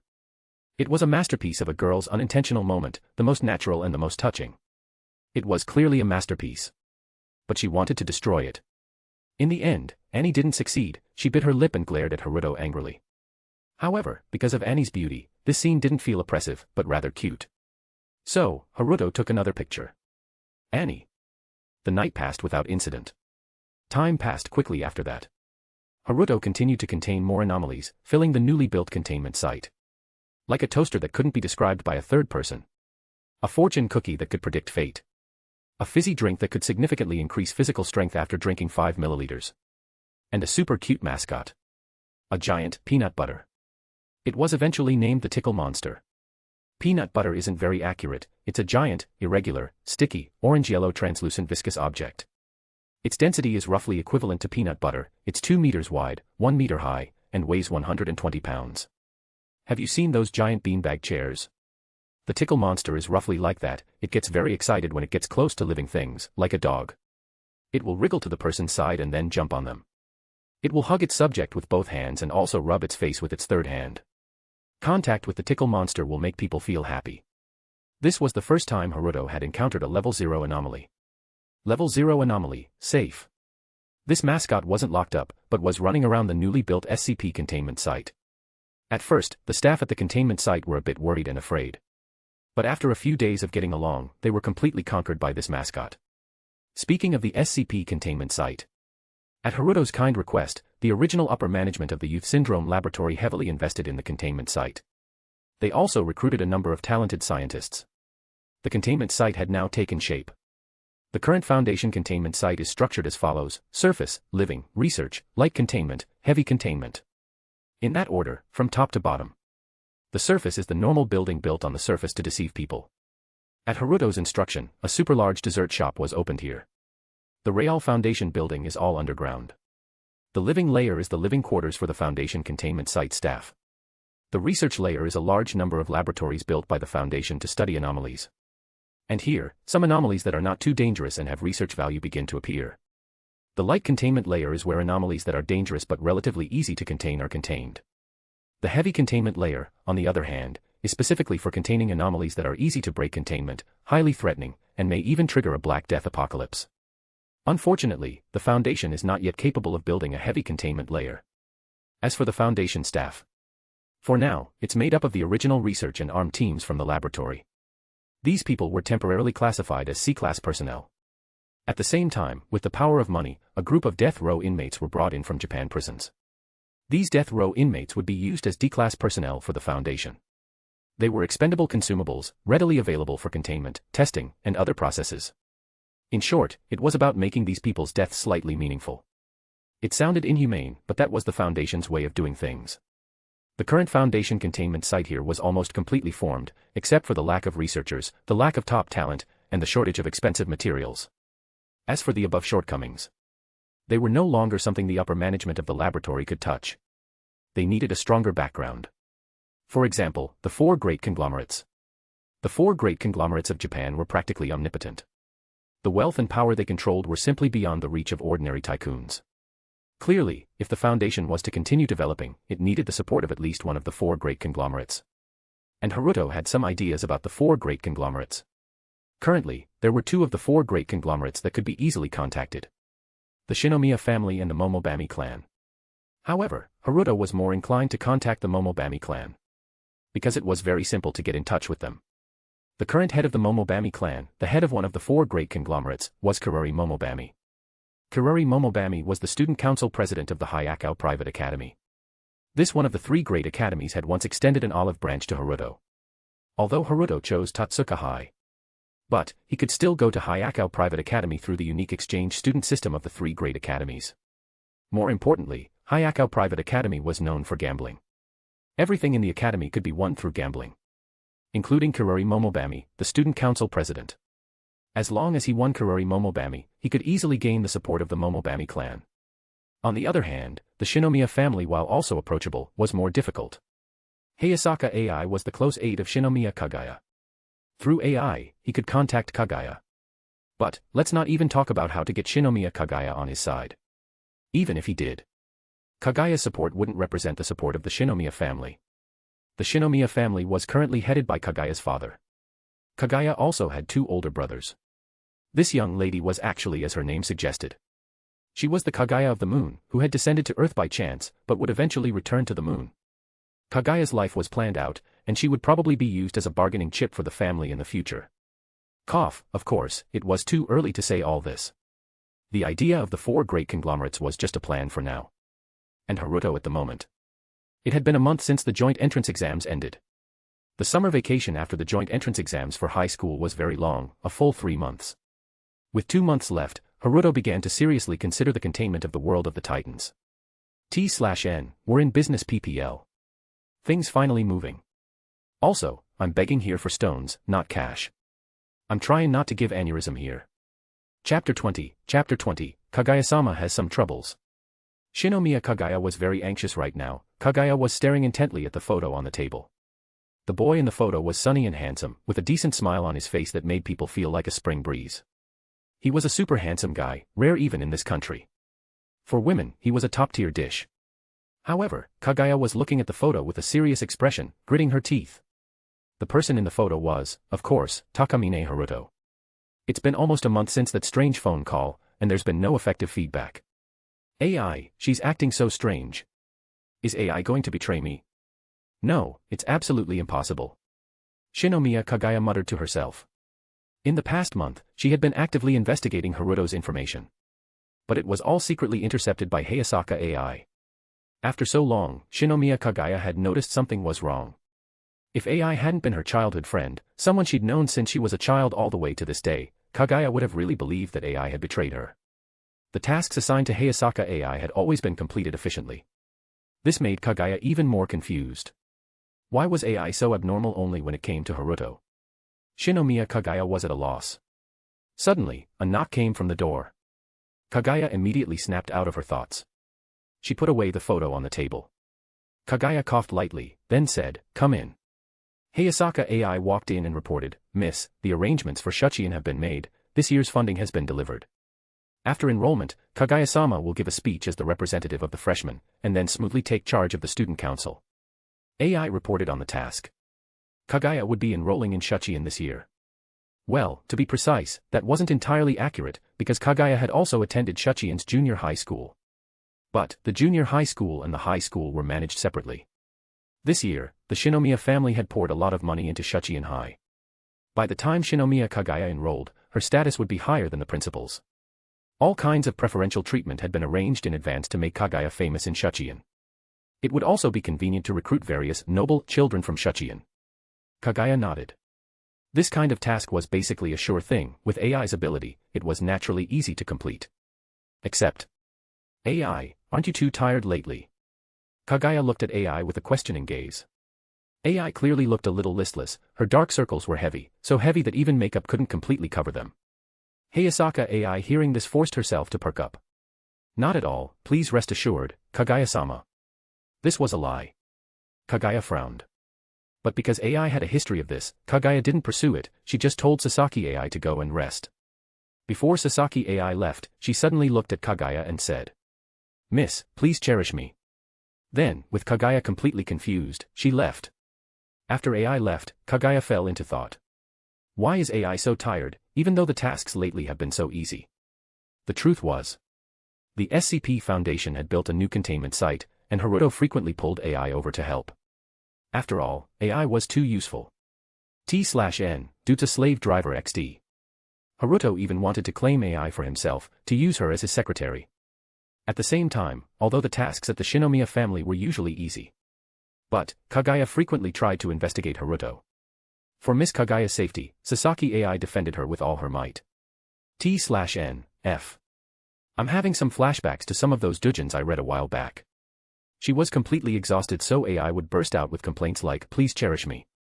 However, Kaguya naturally didn't understand this. In her bedroom, Kaguya tossed and turned, thinking about the reason. Normal people would choose to Google it at this point. But, Kaguya couldn't. As mentioned earlier, Shinomiya Kaguya, like Kaguya Haim, was the canary of the Shinomiya family. Since she was a canary, she naturally had to be restricted, confined to a cage. The Shinomiya family also had similar restrictions. This was reflected in the fact that Kaguya could not access the internet. This young lady's phone was still a backward flip phone that could only make calls and send emails. This move was equivalent to limiting Shinomiya Kaguya's eyes and ears. So, at this time, the young lady could only think for herself. Suddenly, Kaguya Shinomiya recalled the discussions among her classmates during her school days. There was a kind of feeling between a man and a woman, something called love. Once you fall into the abyss called love, it will change your actions and make you secretive. I remember, they said that girls who fall in love sometimes get tired because of the man's demands. But, what kind of demands? Money? Or time? No, that's not what I should be thinking about now. Anyway, the way Hayasaka is acting now looks like she's fallen in love. As Kaguya Shinomiya muttered to herself, she felt that her analysis was very accurate. Getting out of bed, Kaguya quickly walked to her desk and took out a photo from the drawer. Well, in terms of appearance, he is indeed very attractive. Is Hayasaka really in love? If so, I must win Hayasaka back, Kaguya Shinomiya said firmly. However, the young lady soon became troubled. But how? I heard that love is scary and can change people's thinking. Hayasaka has clearly sided with this guy. Kaguya thought for a long time. Suddenly, Kaguya Shinomiya recalled that there was something similar. It was a love magazine that she had confiscated from her classmates. During her junior high school days, Kaguya Shinomiya was the student council president. Therefore, this extracurricular reading material was given to Kaguya Shinomiya to deal with. At that time, Kaguya still complained about the inaction of the teachers at Shuchian Elementary School. They left everything to the student council. They should just replace some of the teachers. Thinking back now, that love magazine was actually a reference material for dealing with the current situation. It shouldn't be gone, right? Kaguya mumbled softly, then called her family driver to prepare the car and headed to Shuchian Elementary School. After rummaging through the student council room for a long time, Kaguya Shinomiya found the love magazine. Phew, it's still here.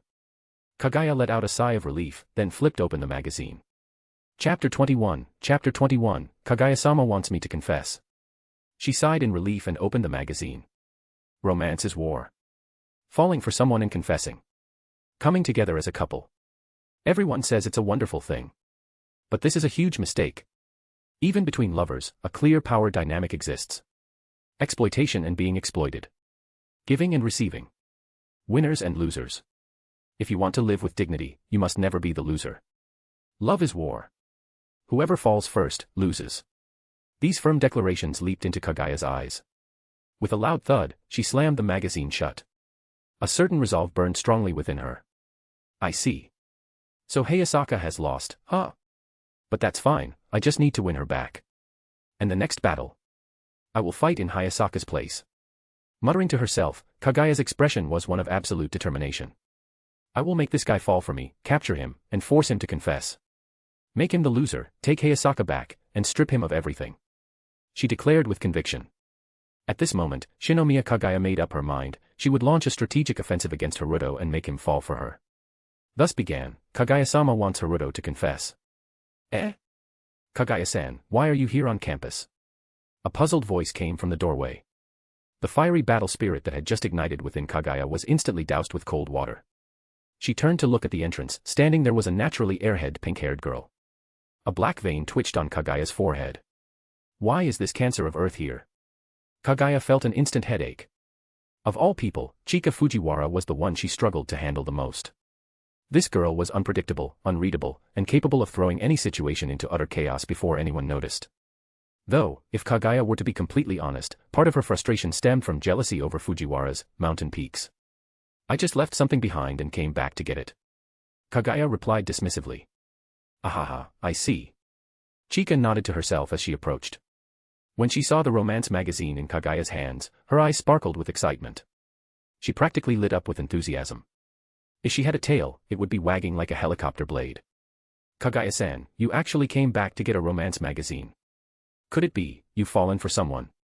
Chika had an unexplainable obsession with romance topics. Kaguya shook her head expressionlessly. I haven't. No way. Are you just embarrassed and trying to hide it? Chika guessed excitedly. Kaguya took a deep breath. Chika Fujiwara is the daughter of a powerful political family. Her great-grandfather was a former prime minister, her uncle is a current cabinet minister, and her mother is a diplomat. She's someone I must keep on my side. She consoled herself in her heart. Hee, Kaguya-san, you are shy after all. Seeing Kaguya stay silent, Chika was convinced she was right. A tick mark appeared on Kaguya's forehead. This is why she couldn't handle Cancer of Earth. But then, she reconsidered. She was indeed inexperienced and lacking knowledge in this area. Maybe asking Chika for advice wouldn't be the worst idea. Even this pink-haired menace might have some useful suggestions. There's someone I'm interested in. The moment Kaguya said that, Chika let out an excited shriek. Who? Who could be important enough to catch Kaguya-san's attention? She pressed eagerly. Suppressing her irritation, Kaguya explained the situation regarding Haruto. As Chika listened, she nodded along enthusiastically. Of course, Kaguya only provided factual details about Haruto. She didn't mention anything about Hayasaka. Once Kaguya finished, Chika nodded even more dramatically. I see. So he's the one who even surpassed you in the entrance exams. Don't worry, Kaguya-san. I, Detective Chika, will help you conquer him. As she declared this, she somehow pulled out a detective's hat and glasses from who knows where. After thinking deeply with her IQ of exactly 3, Detective Chika made a proposal. Since he's a top student and a peer, we just need to recruit him into Shichien. Once he's part of the student council, you'll be seeing him every day. Proximity naturally leads to romance. It was actually a decent plan. But Kaguya shook her head. He chose to enroll at Sobu High instead of Shichien. No way. Chika slumped in disappointment. But then, she suddenly perked up again. Wait. Isn't there an exchange student program between Sobu, Shichien, and Hayaka? The student council is in charge of approving Shichien's exchange students. We just have to bring him over as an exchange student. Kaguya gave the pink-haired girl a surprised look. She actually came up with a decent idea.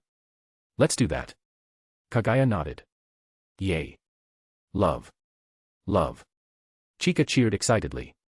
Meanwhile, Haruto sneezed. He blinked in confusion. After all, his body had been enhanced by the Blacklight virus and had even absorbed the power of the Titans. Don't even mention a common cold. Even if it were a super contagious disease, the moment it entered his body, it would have to face 2 fierce battles against the Blacklight virus. How could he possibly sneeze? Could it be that someone was thinking about him? Haruto wondered, puzzled. However, he didn't dwell on it and temporarily put the thought aside. On the system panel, an abnormal red dot was rapidly moving. At this moment, containing the anomaly was the top priority. Haruto quickly followed. At the same time, he couldn't help but complain. I need to hurry up and establish the mobile task force. Why do I, the president, still have to personally capture anomalies? What kind of world is this? Meanwhile, in a secluded alley, a woman named Kamishiro Rize was luring a man deeper into the alley. That man had clearly been completely bewitched by her beauty. At this moment, he was fantasizing about the kind of adult positions that would unfold once they entered the alley. Unfortunately, this purple-haired beauty named Kamishiro Rize was not some seductive temptress. She was a humanoid creature, yet completely different from humans. Her species was called a ghoul or a flesh-eating demon. A monster that fed exclusively on humans. The natural enemy of mankind. T/N, Review PLSS. Poor favor. Anyone? No one. Sigh. Back to translating again, I guess. Chapter 22, containing the gluttonous Kamishiro Rize. Akasaka Akira was just a corporate slave. He liked reading romance manga in his free time. But today, in the midst of his miserable life of being exploited daily by his boss, on his way home, Akasaka Akira felt like he had just hit the jackpot. A beautiful woman had actually struck up a conversation with him. She was a purple-haired intellectual beauty with an alluring figure and stunning looks. The kind of woman who could become an idol on the spot without any issues. Normally, such women wouldn't even spare him a glance when passing by. But today. Aji-san, I'm lost. Could you take me in and let me stay for the night? With a smile on her face, the woman instantly made Akasaka Akira's rationality go out the window. Of course. Akasaka Akira agreed without a second thought. Thank you so much. The woman smiled as she clung to Akasaka Akira's arm. The gesture immediately sent his heart racing. The two strolled through the streets of Chiba. By now, the sun had set, and the evening glow bathed everything in warm hues. Akasaka Akira sneaked a glance at the woman beside him. She was truly breathtaking. Just then, he heard her voice. By the way, where does that alley lead? Following the direction of her finger, Akasaka Akira looked over. It was a narrow, dimly lit alley, where sunlight couldn't reach, a pitch-black corridor. I don't know, he answered honestly. Want to explore it together? Her suggestion left Akasaka Akira momentarily stunned. But when he turned his head, he saw the intellectual beauty licking the corner of her lips with her tongue. Gulp. Akasaka Akira swallowed hard. With such a suggestive invitation, paired with that expression, how could he refuse? Sure. Akasaka Akira agreed. The two stepped into the dark alley. Just as Akasaka Akira was fantasizing about an erotic scene unfolding, the intellectual beauty suddenly stopped. Akasaka Akira looked at her in confusion. Then, from the darkness, a pair of blood-red eyes lit up, sending a chill down his spine. His eyes widened, but before he could react, his entire body jolted violently. Looking down, he saw an unknown tentacle piercing through his chest.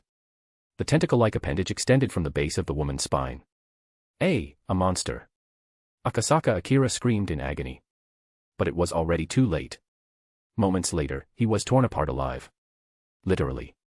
He was eaten. Blood splattered throughout the alley. The intellectual beauty devoured his body with large, ravenous bites. Her eyes gleamed a deep crimson. Footsteps approached from behind. The intellectual beauty paused her feast, lifted her head, and sniffed the air. So sweet. Such a marvelous scent. I've never smelled anything so divine in my life. This must be my lucky day. Kamishiro Rize turned around. Standing in the darkness of the alley behind her was a black-haired, black-eyed young man. He was strikingly handsome, with a perfectly proportioned physique. Even his skin, just at a glance, made the ghoul's appetite surge. Someone like him must taste absolutely exquisite. Based on her experience, Kamishiro Rize was certain of it. Could you not cause me trouble like this? Cleaning up is such a hassle. Naturally, the one who had arrived was Haruto. Looking at the blood-soaked alley, he complained. Of course, despite his words, the cleanup wasn't his responsibility. At times like this, Haruto would simply call Hayasaka AI. Kamishiro Rize stared at Haruto, her face flushed, revealing an utterly depraved expression. Ah. Can I eat you?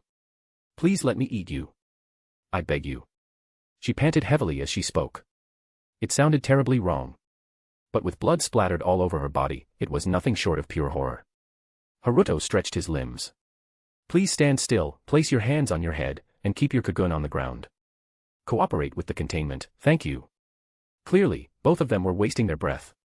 Neither side would yield. A tentacle covered in scales lunged at Haruto. The objects in the alley were instantly pierced through, offering zero resistance against its attack. This was the so-called kagun. The unique biological weapon of ghouls. A special organ that grew from their bodies, used for combat. Kamishiro Rize possessed a Rinkaku kagun. The Rinkaku-type kagun grew from the lower back and typically took the form of flexible tentacles covered in scales. It had incredible regenerative abilities. Due to the unique structure of its surface, it could unleash immense attack power in battle. As the kagun shot toward him, Haruto raised his hand to block. With a loud boom, he swatted the kagun aside. It slammed into the alley wall, instantly creating a massive crater. Retracting her kagun, Kamishiro Rize remarked in surprise. Such strength. Are you a dove? Do doves exist in this world? Doves were the ghoul world's term for anti-ghoul investigators. After arriving in this world, Kamishiro Rize had carefully investigated and found no organization similar to the doves. As a result, she had been acting recklessly, openly dragging people away to eat. Licking the blood from her kagun, Kamishiro Rize's expression became even more ecstatic. So delicious. There's actually someone this tasty in the world. Why? Why didn't I meet you sooner? Haruto glanced at his now bloodied hand. His strength and speed had improved, but his defense was still lacking. However, if he got serious, she wouldn't even get the chance to graze his clothes. Steam rose from Haruto's palm, and in the blink of an eye, his wound was completely healed. Chapter 23, Haruto, run, cute little witness cat. Kamishiro Rize was shocked, but she then laughed wildly. It's great. You can recover so quickly, I can savor you thoroughly when eating. Great. Great. Haruto merely glanced at Rize. It was just a test of a ghoul's power, now there is no need to prolong this battle. A white long sword appeared in Haruto's hand, the Dawn Divine Sword. The next moment, Haruto's figure disappeared in a flash, leaving a blur of shadow in place. Rize's eyes widened for a moment, but she then launched her kaguns at him. But the cold white blade easily severed Kamishiro Rize's kagun. The intense pain caused Rize to hesitate for a moment. In an instant, Haruto's figure appeared before her. With a simple, unadorned punch, he struck forward. Although Rinkaku kagun regenerated quickly, it still took a few seconds to grow back. Rize had no choice but to raise her arms to defend. However, the force behind this punch was beyond her imagination. Her arm fractured instantly. Her entire body was sent flying by the overwhelming force, crashing into a nearby wall. With a loud bang, the cement and brick wall was smashed open, leaving a hole. Kamishiro Rize's head was instantly bloodied. Haruto, however, had no intention of showing mercy. He grabbed both of her arms and exerted sudden force. With a crisp snapping sound, Kamishiro Rize's arms twisted unnaturally, clearly broken and in an extremely severe manner.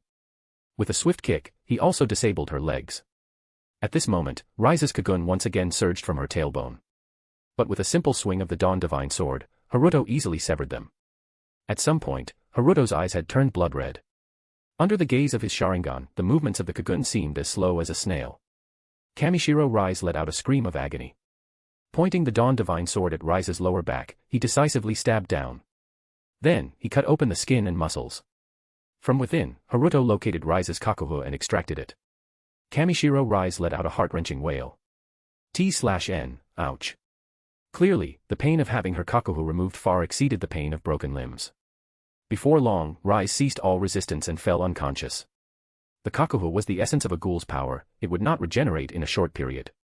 Storing the kakuha away, this object held immense research value. Haruto casually sat on Kamishiro Rize's body, took out his phone, and made a call. Send a team of armed personnel to my location for containment. Hello, Miss Hayasaka AI, please come to my location to handle the scene. After making the 2 calls, Haruto let out a breath. He lifted the Dawn Divine Sword. Its blade was stained with Kamishiro Rize's fresh blood. Ghouls had the restriction of only being able to consume human flesh. However, Haruto did not believe that the Blacklight virus would inherit such a limitation after assimilating ghoul genes. The essence of the Blacklight virus was evolution, not simply absorbing all genetic traits. Thus, Haruto prepared to devour the ghoul genes. At that moment, Haruto's movement suddenly halted. He raised his head and looked toward the far end of the alley. There, a girl was peeking out. A girl with long, straight black hair. Their eyes met. Haruto felt an intense headache. Why would there be a witness in a place like this? Half an hour earlier. Yukino, the eldest daughter of the Yukinoshita family. Although the Yukinoshita family was not among the 4 great conglomerates, it was still a prestigious household in Japan. Born into such a family, Yukino possessed both the intellect and appearance befitting a high-class young lady. She had a refined face, flawless white skin, long black hair draping over her shoulders, and a face so cute it felt criminal. Though her chest was as flat as the Kanto plane, she had slender and well-proportioned limbs, a delicate waist, and a perfect figure. Her gently flowing black hair, her translucent, exquisite skin, her bright eyes, and her thin cherry-colored lips. Just like her name, she was as unattainable as the snow beneath the sky, an existence only worthy of admiration. Today, Yukino wore a black evening gown. The outfit accentuated her slender, well-proportioned figure, making her an absolute sight to behold. Coincidentally, Yukino had just entered a prestigious high school this year. She was in Chiba to attend a gathering of elite students to establish connections for her time at Sobu High. However, Yukino struggled with social interactions. Unlike her older sister, Yukinoshita Haruno, who could easily get along with people, she felt out of place at such gatherings. Feeling overwhelmed, she eventually slipped away from the event without anyone noticing. As she wandered through the streets of Chiba, she spotted a white cat near a small alley. Known as the Cat Encyclopedia, and a cat lover extraordinaire, Yukino was easily drawn to adorable felines. After all, she was an extreme cat enthusiast. Due to family restrictions, she couldn't keep a cat at home. So, she often spent time at pet shops playing with cats. Now, seeing an adorable cat by the roadside, Yukino couldn't resist. Meow, meow, meow. She tried to coax the white cat, attempting to get closer. However, the cat seemed wary and darted into the alley. Yukino followed after it. Eventually, she caught the white cat in the alley and held it in her arms. Just as she was happily playing with the cat, a loud noise erupted from deep within the alley. At the same time, a woman's wail echoed. The cat in her arms instantly fluffed up in alarm. As if something terrifying lurked in the depths of the alley. Yukino herself also grew wary, glancing toward the alley's depths. After a moment of hesitation, she decided to check out the situation. Maybe someone needed help. She would just take a quick look. If she stayed quiet, she wouldn't be noticed. Holding the cat, she tiptoed toward the alley's depths. Eventually, as she peeked around a corner, she was greeted by a horrifying scene. A young man was sitting on top of a purple-haired woman, bringing a sharp weapon to his lips. The purple-haired woman lay on the ground, her limbs twisted, her life or death unknown. Not far away, a half-eaten corpse lay in a gruesome state, as if devoured by an unknown creature. Blood splattered the alley, the scene chaotic and monstrous. This sight immediately reminded Yukino of a deranged cannibal. That young man looked like a real-life Hannibal Lecter. No, he was even more terrifying. What made Yukino feel suffocated was the moment the young man lifted his head, locking eyes with her. His eyes were a deep, bloodthirsty crimson. Faced with this situation, Yukino didn't hesitate. She turned and sprinted away with all her might. She absolutely could not let herself be caught by a cannibal. Chapter 24, Bamboozled Hayasaka. T/N, yo, sorry about the inconvenience about the names, took some time to reread the chapters and damn they were many. It's all good now, I probably fixed most, if not, all of them. For that, here's another 3 chapters to apologize for my mistakes. Shout. And the other party was currently running away at full speed.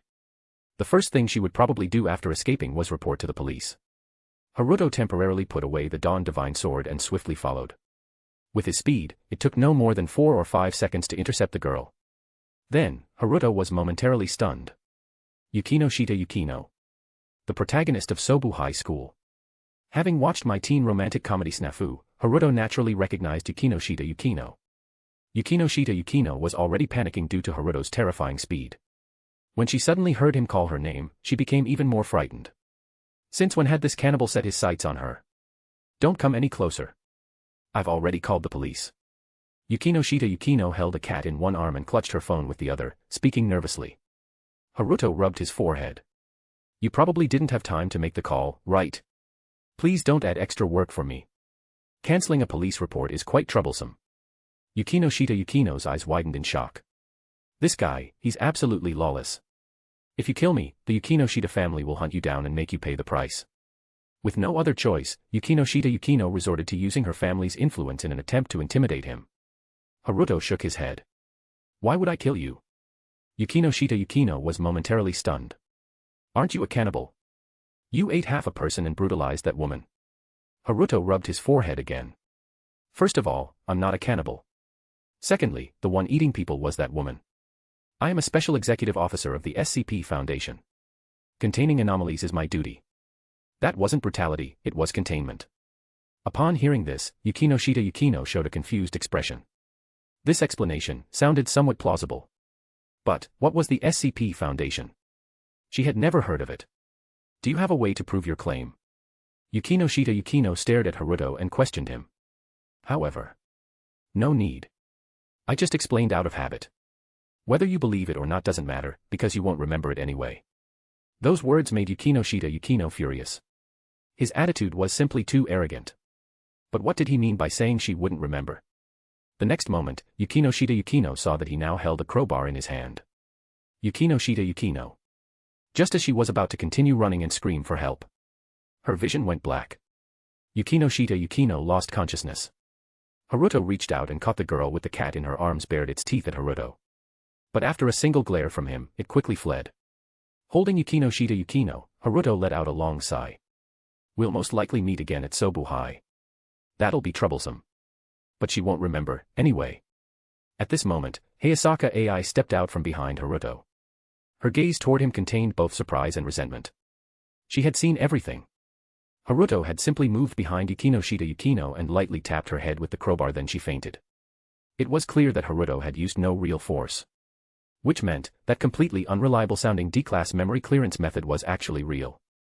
After working with the SCP Foundation for a month, Hayasaka AI had learned what an anomaly was. Obviously, the crowbar in Haruto's hand was a containment object with anomalous properties. If she had known earlier, she would have chosen memory clearance. At least she wouldn't have to be exhausted every day working for him. Right now, Hayasaka AI's resentment was probably heavier than that of a vengeful spirit. Why not bring her into the Foundation as well? Her background would be useful, right? Hayasaka AI asked. Haruto shook his head. Her personality isn't suited for the Foundation. There are too many things she wouldn't be able to accept. AI twitched the corner of her mouth. Then what about me? I'm not suited either. Haruto looked at her. Miss Hayasaka AI, you are super useful. Please, no matter what, stay with the Foundation. If not for the contract binding her, Hayasaka AI would have already climbed onto Haruto's shoulders and twisted his head with her thighs. T/N, me likely. I didn't work this hard just to be used by you. Hayasaka AI complained bitterly. Haruto gave a sheepish smile before speaking seriously, you've worked hard during this time. I'll find a way to ease your workload in the future. In return, if you ever run into trouble in the future, please seek help from the Foundation. These words surprised Hayasaka AI. She had always thought Haruto was just an exploitative boss. But now, he actually seemed to be a kind person. Some might think Hayasaka AI was gullible and easily deceived. But that wasn't the case. She had weighed the situation before coming to this conclusion. Since she had signed the contract, even if Haruto didn't promise her anything, she would still have to work for the Foundation. Moreover, his words weren't baseless. The Foundation was indeed struggling in its early stages, which was why she had to work so hard. Hayasaka AI understood all this. She simply let out an "oh" and said no more, going off to arrange the site cleanup. The Foundation's armed personnel had also arrived. They secured Rize's hands and feet with high-strength alloy restraints. Then they dressed her in a flexible fiber containment suit. After that, they injected her with a large dose of sedatives. No matter how pitiful Rize looked, no one sympathized with her or lowered their guard. This was the basic conduct of Foundation personnel. Seeing this, Haruto felt quite satisfied. The Foundation's team was finally taking shape. He also ordered them to retrieve several Kagun and the Kakuho as well. These were valuable research materials. Successfully contained anomaly, ghoulish power, gourmet. Containment level, hazard, 3. Containment status, stable. Reward, level, 3 lottery draw. Seeing the system prompt, Haruto nodded in satisfaction. He then arranged for Yukinoshita Yukino to be sent back to her family. Regarding Yukinoshita Yukino, Haruto had mixed feelings. But in any case, he wouldn't see her again before the school term started. Chapter 25, Stop being an Oni-chan. After containing Kamishiro Rize, the ghoul, Haruto was in a great mood. The system rewards were secondary, the real excitement came from the immense research value of ghouls. These humanoid creatures bore an extremely high resemblance to humans. However, their bodies were impervious to ordinary weapons, regular bullets could hardly harm them. They also possessed extraordinary regenerative abilities. For high-level ghouls, regrowing severed limbs was as quick as a blink of an eye. Not to mention, their Kagun provided exceptional combat capabilities. If these traits could be replicated through experimentation and applied to the human body, then the Foundation's armed forces and medical advancements would skyrocket to an entirely new level. The kind that would put them a full century ahead of the rest of the world. If ghoul traits could be replicated, forming a mobile task force would become a reality. That way, Haruto's work would be much easier. At the very least, containment of objects below level 3 would no longer require his personal intervention. As he thought about this, a hopeful smile appeared on Haruto's face. But soon, he shook his head again. The Foundation still lacks enough research personnel. I need to hurry up and recruit more talents. Muttering to himself, Haruto prepared to leave the crime scene and head back to his apartment. However, after taking just a few steps, he felt that something was off. He turned around. In an otherwise empty space, the dust in the air scattered on its own. Although the dust particles were tiny and difficult to see without strong light or tools, Haruto could perceive them clearly. Seeing this, he raised an eyebrow. Now, why are you sneaking around again? In the supposedly empty space, a silver-haired girl gradually revealed herself. She had already changed into a casual, youthful outfit, a white blouse paired with a pleated skirt. Gone was the frail appearance she had when they first met. Now, Tamori now exuded an aura of youthful charm. Sticking out her tongue, she chuckled. Hee hee, you caught me again. My ability works fine, but you always manage to see through it. Haruto shook his head helplessly. Tamori now frequently traveled between the Foundation and the apartment.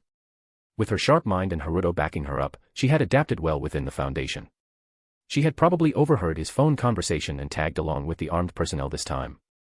Reaching out, he ruffled her silver hair. He didn't scold her. Instead, he started pondering her future. She had demonstrated exceptional skills in reconnaissance and execution. Even if she lost her abilities after puberty, she would still make an outstanding investigator. Should he officially sign her up?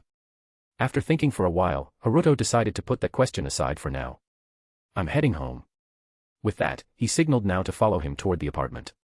The sun had just set. The distant sky was painted red. Although the last rays of sunlight still lingered, Chiba City was already cloaked in twilight. Stepping out of the alley, they could see the streetlights flickering on. Pedestrians walked past, chatting and laughing. No one knew about the horrors that had just unfolded in the alley.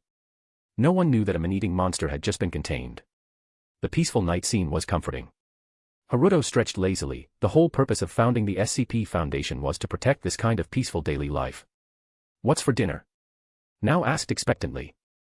Haruto's cooking skills were top tier. After a month, he had practically spoiled her taste buds. Seems like the fridge is running low on supplies, he mused. Unlike when he lived alone, he now had 2 extra girls to feed. Plus, a certain golden-haired freeloader frequently showed up for meals. Food supplies never lasted long. Let's go buy some ingredients. I'll make seafood porridge tonight. Hearing this, now cheered. Yay. With that, they changed course toward a department store in Chiba. As soon as they entered, the snack section was right at the front.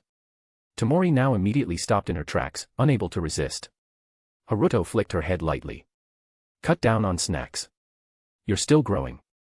Pouting, now turned to him, crossed her arms, and puffed out her chest slightly. I'm already doing pretty well. Big brother, aren't you being a little greedy? Her playful gesture and words immediately drew attention from people nearby. Young people these days have no shame. Ah, youth. I'm getting old. Soft murmurs filled the air. Haruto's forehead twitched with irritation. Tamori now was great in many ways, but she had no sense of boundaries when it came to gender interactions. A swift flick landed on her forehead. Ow, she whimpered. Ignoring her protests, he was about to drag her toward the fresh food section, but at that moment, his system panel suddenly popped up. An anomaly has been detected nearby. Proceed with containment. Haruto frowned. Another anomaly today. A map appeared on the system interface. A red dot marked the anomaly's location, inside the mall. Haruto looked up. This was tricky. The mall was bustling, not at peak hours, but still crowded. If the anomaly was dangerous and activated here, it could put many innocent people at risk. And containing it without drawing attention would be difficult. Haruto decided to check it out first. Noticing his sudden pause, now tilted her head in confusion. Then, she watched as he casually strolled into the snack aisle. Even more confused, she followed along. Picking up a shopping basket, they grabbed a few snacks and walked further inside at a leisurely pace. Soon, Haruto spotted the targets. 2 girls. One had black hair and seemed around his age. The other had long, pinkish-white hair and looked like a middle schooler. They appeared to be sisters. One of them was the anomaly.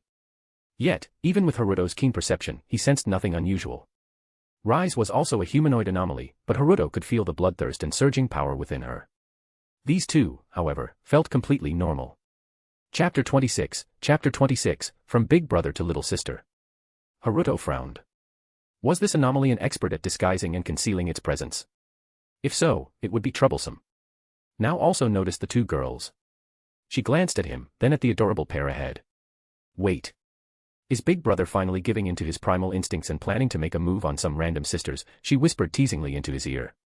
Haruto rolled his eyes. Judging by your reaction, that's not it. So, they're the anomaly. Now quickly connected the dots. Without making a scene, she continued acting naturally, accompanying Haruto on their casual stroll. Meanwhile, the 2 girls chatted and laughed softly. Their voices were low, almost impossible to hear unless one was close. But for Haruto's sharp ears, it was no problem. The following conversation reached his ears. You can't replace meals with snacks, Oni-chan. Eh? What's the difference? Food is food. It's fine. No problem, no problem. Too much sugar is bad for girls. Plus, Oni-chan, your body is still in its growth phase. Minori, please. No way. Eh? Why are you being so mean? The dialogue was adorable, radiating the cozy atmosphere of a slice-of-life scene. However, Oniai-chan. Haruto's frown deepened. That older girl called the middle school-aged girl brother. How could that not seem strange? Regardless of age or gender, it didn't make sense at all. Unless the two were playing some kind of bizarre role-playing game. Haruto thought of a certain possibility. Considering the words they had exchanged, such as, this current body. An idea formed in Haruto's mind. Could it be that the pink-white-haired girl was not originally a girl? However, as Haruto carefully observed the other party's every move, her behavioral patterns, manner of speaking, and even subtle gestures, she was entirely a cute girl. Haruto found himself in a state of confusion. Thus, he and his companion continued tailing the two sisters as they wandered around the mall. Along the way, he also managed to buy the seafood ingredients he needed for making kanji. But despite all his observations, apart from their conversation, he couldn't find anything truly abnormal. So, Haruto decided to ask directly. Neither of the two exhibited any dangerous traits. Although, typically, such initial contact should have been handled by D-class personnel. But there was no time for that now. Both groups left the mall one after another. Haruto gave a glance to Nao. She immediately took the shopping bags and turned to leave. Seeing that the timing was right, Haruto quickly walked up to the two sisters. "Hello, may I trouble you for a moment?" Haruto's voice was particularly captivating. It was a clear and refreshing young man's tone, making people feel as if they were basking in a cool spring breeze. The two sisters turned their heads in unison. The older, black-haired girl looked a little puzzled. The younger, pink-white-haired girl, however, hid behind the black-haired girl in a flustered manner. Who? A pickup artist. Her reaction was just like a shy little girl afraid of strangers. "And you are?" the black-haired girl asked in confusion. Haruto casually flipped open an ID and held it out in front of them. "I'm a JC from the Chiba Metropolitan Police Department. I'd like to ask you a few questions. Would you have some time to spare?" The ID was real. Through the Foundation's financial maneuvers, Haruto had secured an official title at the Chiba Police Department. This made interactions with civilians much easier in situations like this. The two girls exchanged glances. The young man before them didn't look old enough to be employed. But his etiquette was impeccable, and his words were sincere, making it hard to feel any dislike toward him. Thus, the black-haired girl nodded. "That's fine, but what do you need to ask about?" Haruto put away his ID and smiled. "Thank you for your cooperation. This way, please, I'd like to treat you both to some desserts." Not far away, there was a dessert shop called Umbrella. "Huh, really? That's quite generous of you." The black-haired girl responded with a smile. The pink-white-haired girl, on the other hand, remained hidden behind her, peeking out with a pair of bright, beautiful eyes, an absolutely adorable sight.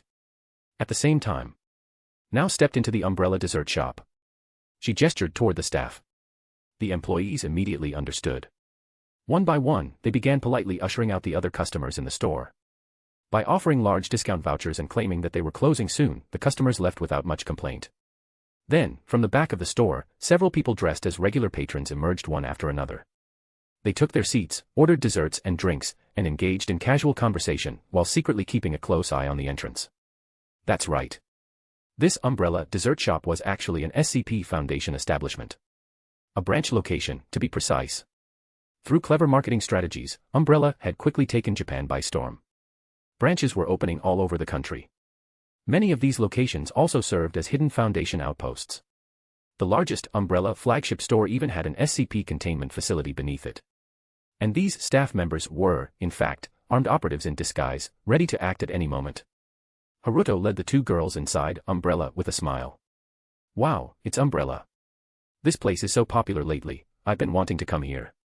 The pink-white-haired girl, now more at ease after some interaction, no longer seemed as shy. She looked around at the unique desserts and decorations with excitement. Haruto truly had an incredibly deceptive appearance. His looks alone were enough to put people at ease and draw them in. Even a seasoned warrior like Annie had been fooled by him before. "You're being very generous," the black-haired girl said a bit apologetically. Haruto waved his hand dismissively. After seating the two and ordering desserts and drinks, he sat across from them and smiled. "This is our first time meeting. My name is Takamine Haruto. May I ask how I should address you?" "I'm Oyama Mihori, and this is my younger sister, Oyama Mihiro." The black-haired girl introduced them. Chapter 27, The Genius Girl Who Handcrafted Anomalous Drugs. Oyama Mihari, Oyama Mihiro, such beautiful names. I'll remember them. Haruto nodded. His serious compliment made both girls blush a little. So what exactly did you want to ask us about? Mihari changed the subject. And Haruto's demeanor shifted drastically with his eyes becoming sharp. Oyama Mihiro-san, you weren't originally female, were you? No beating around the bush. Straight to the point. This was Foundation territory. And with his combat strength, there was no need for indirect intimidation. It was better to be direct and observe their reactions. Mihiro. Mihari. Both were utterly shocked. This was supposed to be a secret, known only to the two of them. Haruto carefully watched for any subtle reactions. But all he saw was shock and confusion.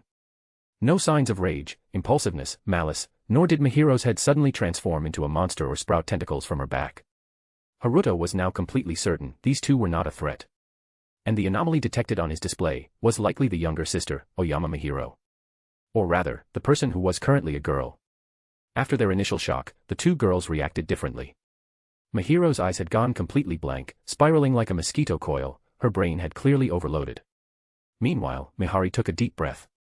May I ask, is there a problem with that? It doesn't seem to be a crime. Haruto suddenly chuckled. The sharp pressure in the air vanished instantly. He waved his hand. Of course not. This is just a routine inquiry. My approach was a bit harsh, force of habit, sorry about that. Hearing this, the sisters both breathed a sigh of relief. Taking advantage of the moment, Haruto pressed on. May I ask what caused the change? Having just calmed down, the girls didn't overthink why the police would be curious about how someone became a girl.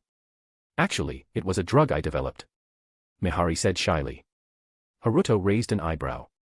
A drug? That was unexpected. May I take a look at the general information about the drug? Haruto tentatively asked.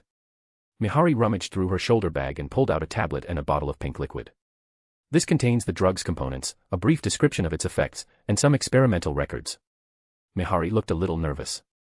After all, the drug she had developed was still in its clinical stage.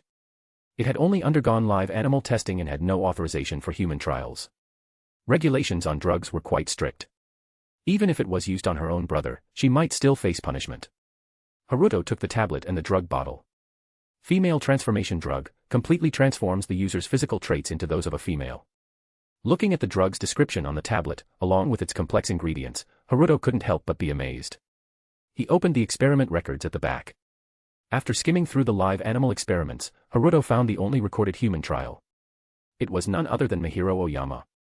According to the information on the tablet, this Mihiro Oyama was originally Mihari Oyama's older brother. A proper, biological male. Though he was a bit of a shut-in, a bit useless, and a bit beyond saving. He was undeniably male. Haruto put down the tablet and looked at Mihiro again. And the pink-haired girl in front of him. Whether it was her physical features, mannerisms, or expressions, Haruto couldn't find a single trace of masculinity. She was completely and utterly a cute girl. Haruto let out a long breath. All he could say was that this girl named Mihari was a true genius. Perhaps even genius wasn't enough to describe her. To create a drug classified as an anomaly using normal materials. This kind of talent was simply unheard of. The two girls looked at Haruto nervously, waiting for his response. However, at that moment, Haruto stood up. He clapped his hands. All right, Project Containment is terminated. Haruto announced loudly. The two girls looked confused. But in the next instant, the entire shop fell into complete silence. All the customers in the dessert shop stood up at the same time and began walking toward the back kitchen in an orderly manner. Their movements were disciplined, clearly well-trained. Several employees behind the counter stood up and carefully stored their firearms inside the counter. This scene left the two girls utterly shocked. W.O. Who are you? Are you some kind of secret organization leader like in manga? Mihiro asked, her mouth agape in disbelief. Mihari also widened her eyes, completely at a loss. Haruto sat back down, cleared his throat, and smiled. Apologies, but I lied earlier. However, it was a necessary precaution to determine whether you posed a threat. Let's introduce ourselves properly. My name is Takamine Haruto, Special Executive Officer of the SCP Foundation, designation 05-1. The two girls were utterly dumbfounded. Mihiro stammered for a long time before finally managing to say. Why, you're actually from a secret organization. Haruto nodded with a smile. Upon receiving confirmation, Mihiro's eyes sparkled with excitement. Meanwhile, Mihari looked more cautious, staring at Haruto warily as she asked. Then, what is your true purpose in bringing us here? Haruto waved his hand dismissively, signaling Mihari to remain calm. First, let me introduce the purpose and function of the SCP Foundation. We contain. Haruto proceeded to explain the general information about the Foundation to the two of them. In short, we are an organization dedicated to protecting humanity and combating anomalous threats. Haruto summarized. The two girls still looked completely lost. It was too high level for them to comprehend. If they hadn't just witnessed the scene in the dessert shop, they would have thought Haruto was crazy. After finishing his explanation, Haruto shifted the topic, placing his finger on the drug bottle. This drug has already entered the realm of anomalies. Mihari Oyama, your scientific talent is truly extraordinary. Chapter 28, the SCP Foundation's door opens for you. Mihari was praised, but she didn't feel happy. She anxiously held onto Mihiro's hand. If the female transformation drug was considered an anomaly, then what would this organization, which fights against anomalies, do to Mihiro? Haruto waved his hand. Rest assured, we won't harm either of you. Hearing this, Mihari relaxed slightly but still held onto Mihiro's hand. Miha. Seeing this, Mihiro held Mihari's hand in return, reassuring her. Haruto paused for a moment, giving them time to process everything and calm down before continuing. This female transformation drug has almost completely reconstructed the human body. It is extremely thorough. In a way, it is gradually erasing a person's original identity. Haruto's words stunned the two girls. Mihiro looked puzzled. Meanwhile, Mihari furrowed her brows. Haruto continued. A person's thoughts are influenced by their body. A child, an adult, and an elderly person will all perceive the same event differently. As far as I know, someone once tried to fully understand the world by preserving versions of themselves at different ages. But eventually, those different versions came into conflict, leading to their own self-destruction, leaving only one survivor. If age alone has such an impact, imagine how completely changing one's gender would affect their thoughts. Do you understand now? Mihari nodded heavily. She had already noticed that her older brother's habits were quietly changing. After some time, he had completely become a girl. Just as Haruto had said, as his body changed, so did his mindset. Her heart sank. She blamed herself. Even though she never intended to completely change Mihiro's mind, she just wanted him to experience a different life. To become more cheerful and stop being a shut-in. But she shouldn't have made such a decision on her own. As she wallowed in guilt, Mihara suddenly felt a small body hugging her. It was Mihiro. Oniai-chan. Mihari's eyes welled up with tears, unable to look at Mihiro directly. Mihiro, however, softly yet firmly said. I'm actually very grateful to you, Miha. My life now is so much better than before. I've made friends, and I've gotten even closer to you. So, I'm really happy. Don't overthink it, and don't blame yourself. Mihari lifted her head, looking at Mihiro, who was smiling sincerely, and her tears couldn't stop falling. Even Haruto, who was merely an observer, couldn't help but be moved by their bond. After crying and laughing, the two girls felt a bit embarrassed. After all, breaking down in front of a stranger was pretty mortifying. What a heartwarming sibling relationship. Haruto teased. Please forget this ever happened. The two girls spoke in unison. Haruto chuckled and waved his hand before shaking the drug bottle. In any case, this drug is quite dangerous. So I'm sorry, but Oyama Mihari, you won't be allowed to continue researching it. Mihari nodded. Although it was her life's work, she wasn't the type to stubbornly ignore reason. Mihiro, however, hesitated and asked. Then what should I do? The gender transformation potion wasn't permanent. Instead, its effects increased sequentially with each dose. The first time it was taken, it lasted for about a year.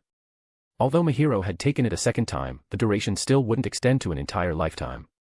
Since Mihiro-san is willing, of course, the potion can continue to be used. However, it must not be spread to others. Haruto said with a smile. The two girls breathed a sigh of relief upon hearing this. They both felt that this was the best outcome. However, Haruto continued speaking. But the gender transformation potion is Mihari-san's masterpiece, so it won't end so simply. The Foundation is willing to offer a substantial sum to purchase exclusive rights to the gender transformation potion. As he spoke, Haruto pointed at Mihari's phone. Just at that moment, a text message arrived. Mirai picked it up and checked. It was a bank notification for a received transfer. The long string of numbers on the message left Mihari momentarily dazed. Mihiro leaned over as well. Upon seeing the ridiculous number, she couldn't help but let out a loud scream. Wow! We're rich. The two of them repeatedly confirmed the digits in the message. A surreal feeling began to set in. Mihari pinched Mihiro's arm, causing her to yelp in pain. If Oni-chan can feel pain, then I guess it's not a dream. Mihari sighed. Miharu rubbed her arm, puffing up her cheeks in dissatisfaction like a little hamster. If you wanted to check if it was a dream, pinch yourself. Why pinch me? The two continued bickering, but they didn't let their newfound wealth go to their heads. Haruto found himself appreciating the sisters even more. One last thing, Mihari-san, you have a talent beyond the reach of ordinary people. The doors of the SCP Foundation are always open to you. You can come work for us at any time. As for compensation, it will be an astronomical amount befitting your abilities. Please consider it. With that, Haruto handed over his business card. He genuinely wanted to recruit Mihari. If the Foundation could gain such a genius who could craft anomalous potions by hand, their research progress would skyrocket. Mihari took the business card. It had Haruto's private contact information as well as the Foundation's contact details. I'll seriously consider it, she said earnestly. In truth, she was quite inclined to join the SCP Foundation. After all, it was an organization dedicated to protecting humanity. Moreover, the SCP Foundation personnel she had interacted with, Haruto, had left a very good impression on her. Currently, Mihari was in the final stages of her doctoral studies. She had skipped multiple grades from middle school straight to a PhD, making her status as a genius undeniable. At the moment, Sumihari hadn't found a job that truly interested her. And now, a position at the SCP Foundation was right in front of her. Of course, that was a decision for later. After chatting for a while longer, the two sisters stood up to leave. Before they left, Haruto casually added, if you ever encounter anomalies or dangers, you can always reach out to the Foundation. We'll deploy rescue immediately. The sisters nodded, showing that they took his words seriously. Chapter 29, Eriri, there are still so many things left to do QAQ. Watching the two girls leave, chatting and laughing, Haruto glanced at the potion bottle in his hand. For a moment, he couldn't help but shiver. This thing was terrifying. It could turn someone into a little girl. He wondered if it worked on cats. Maybe the Foundation should mass-produce a batch based on the formula and run some tests. She's a total genius, developing an anomalous-level potion. I hope she willingly joins the Foundation. Otherwise, I'll have to find a way to trick her into signing with the Absolute Contract Codex. He sighed. Just as he was talking to himself, now suddenly jumped out from behind, trying to startle him. Haruto turned his head. They stared at each other for 2 seconds. The atmosphere turned awkward. Then, Haruto stiffly let out an ah, clutching his chest and taking 2 steps back. That was such bad acting. Now complained. Haruto just chuckled.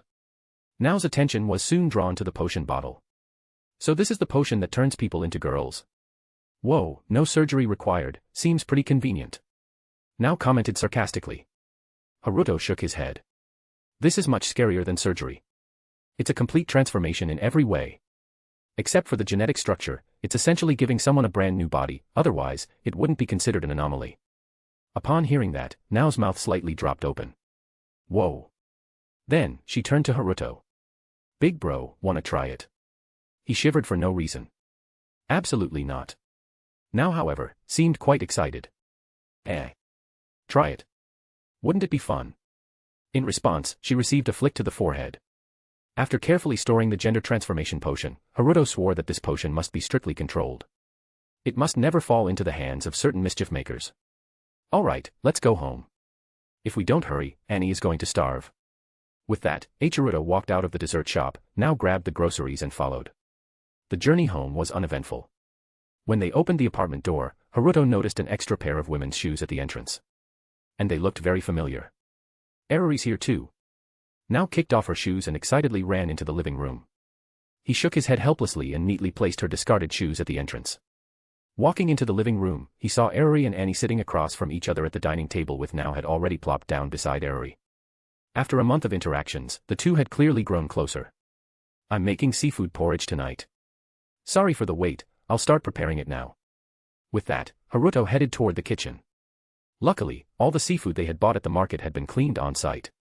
Otherwise, he'd have to spend extra time dealing with that. Although he was skilled at handling ingredients, it was still time-consuming. Taking out a traditional clay pot from China, he placed it on the stove and began cooking the porridge. The sweet aroma of seafood slowly spread through the air. The 3 girls sitting at the table instinctively swallowed a mouthful of saliva. Even Annie was no exception this time. If she had never eaten high-quality food before, she might have remained indifferent. But after a month of Haruto's cooking, Annie had gained a little weight, her cheeks now had a slight baby fat. After a bit of waiting, he carried the entire pot over to the table. He placed a mat underneath to prevent the heat from damaging the table. Then, he lifted the lid. A rich fragrance filled the room. Various seafood pieces were hidden within the creamy white porridge, their combined aroma making it irresistibly appetizing. He picked up each person's bowl and served them one by one. Try it, this is a traditional dish from China. You'll be able to taste the natural sweetness of the seafood. Haruto smiled as he spoke. The three of them couldn't wait to pick up their utensils and start tasting. Eriri was the most impatient, so she burned her mouth. However, after blowing on it for a while, she buried herself back into the battle with the porridge. Haruto also served himself a bowl and slowly drank it. In reality, his body no longer needed food at all. With the transformation from the blacklight virus and the assimilation of Titan genes, Haruto could survive entirely through photosynthesis. Once he absorbed the ghoul genes later, he would probably become even more terrifying. But if he were to stop eating altogether, he would lose a lot of enjoyment. Both cooking and eating were pleasures. The atmosphere at the dining table was warm and pleasant. Then, I'm going back to China for a while. The statement was abrupt. As soon as Haruto said it, the atmosphere at the table froze. The previous harmony vanished. Eriri's eyes widened as she looked at Haruto. As a childhood friend in name, Eriri naturally knew that Haruto was actually from China. It seemed he had drifted overseas. An orphan. In their first year of knowing each other, Eriri had gradually developed feelings for this boy. At that time, she had often worried, what if he suddenly returned to his home country? But after 3 years, there had never been any sign of it happening. So Eriri had relaxed. But, now, her greatest fear had come true. Eriri's eyes instantly turned red. Why? She asked, puzzled. There were still so many things left undone. She hadn't confessed yet. Was this how it would end? Would her daily life with Haru come to an end just like that? There were still so many things she wanted to do together. At that thought, Eriri felt a sharp pain in her chest. But Haruto mercilessly nodded. Plop. A teardrop fell onto the table, shattering into several droplets that splashed outward. Eriri lowered her head. Eriri. This might be your last chance. What are you doing? Go and tell him how you feel. Inside her mind, she screamed at herself. But her body wouldn't move. Sadness had taken over. Ah. Eriri, why are you crying? Haruto's confused voice reached her. Eriri. She lifted her head in confusion. Tears still clung to the corners of her eyes and cheeks. Because I have to say goodbye to Haru. As she spoke, she sniffled. Clearly, she had cried a lot. Haruto reached out and rubbed Eriri's golden hair, offering comfort. It's just 1 or 2 months apart.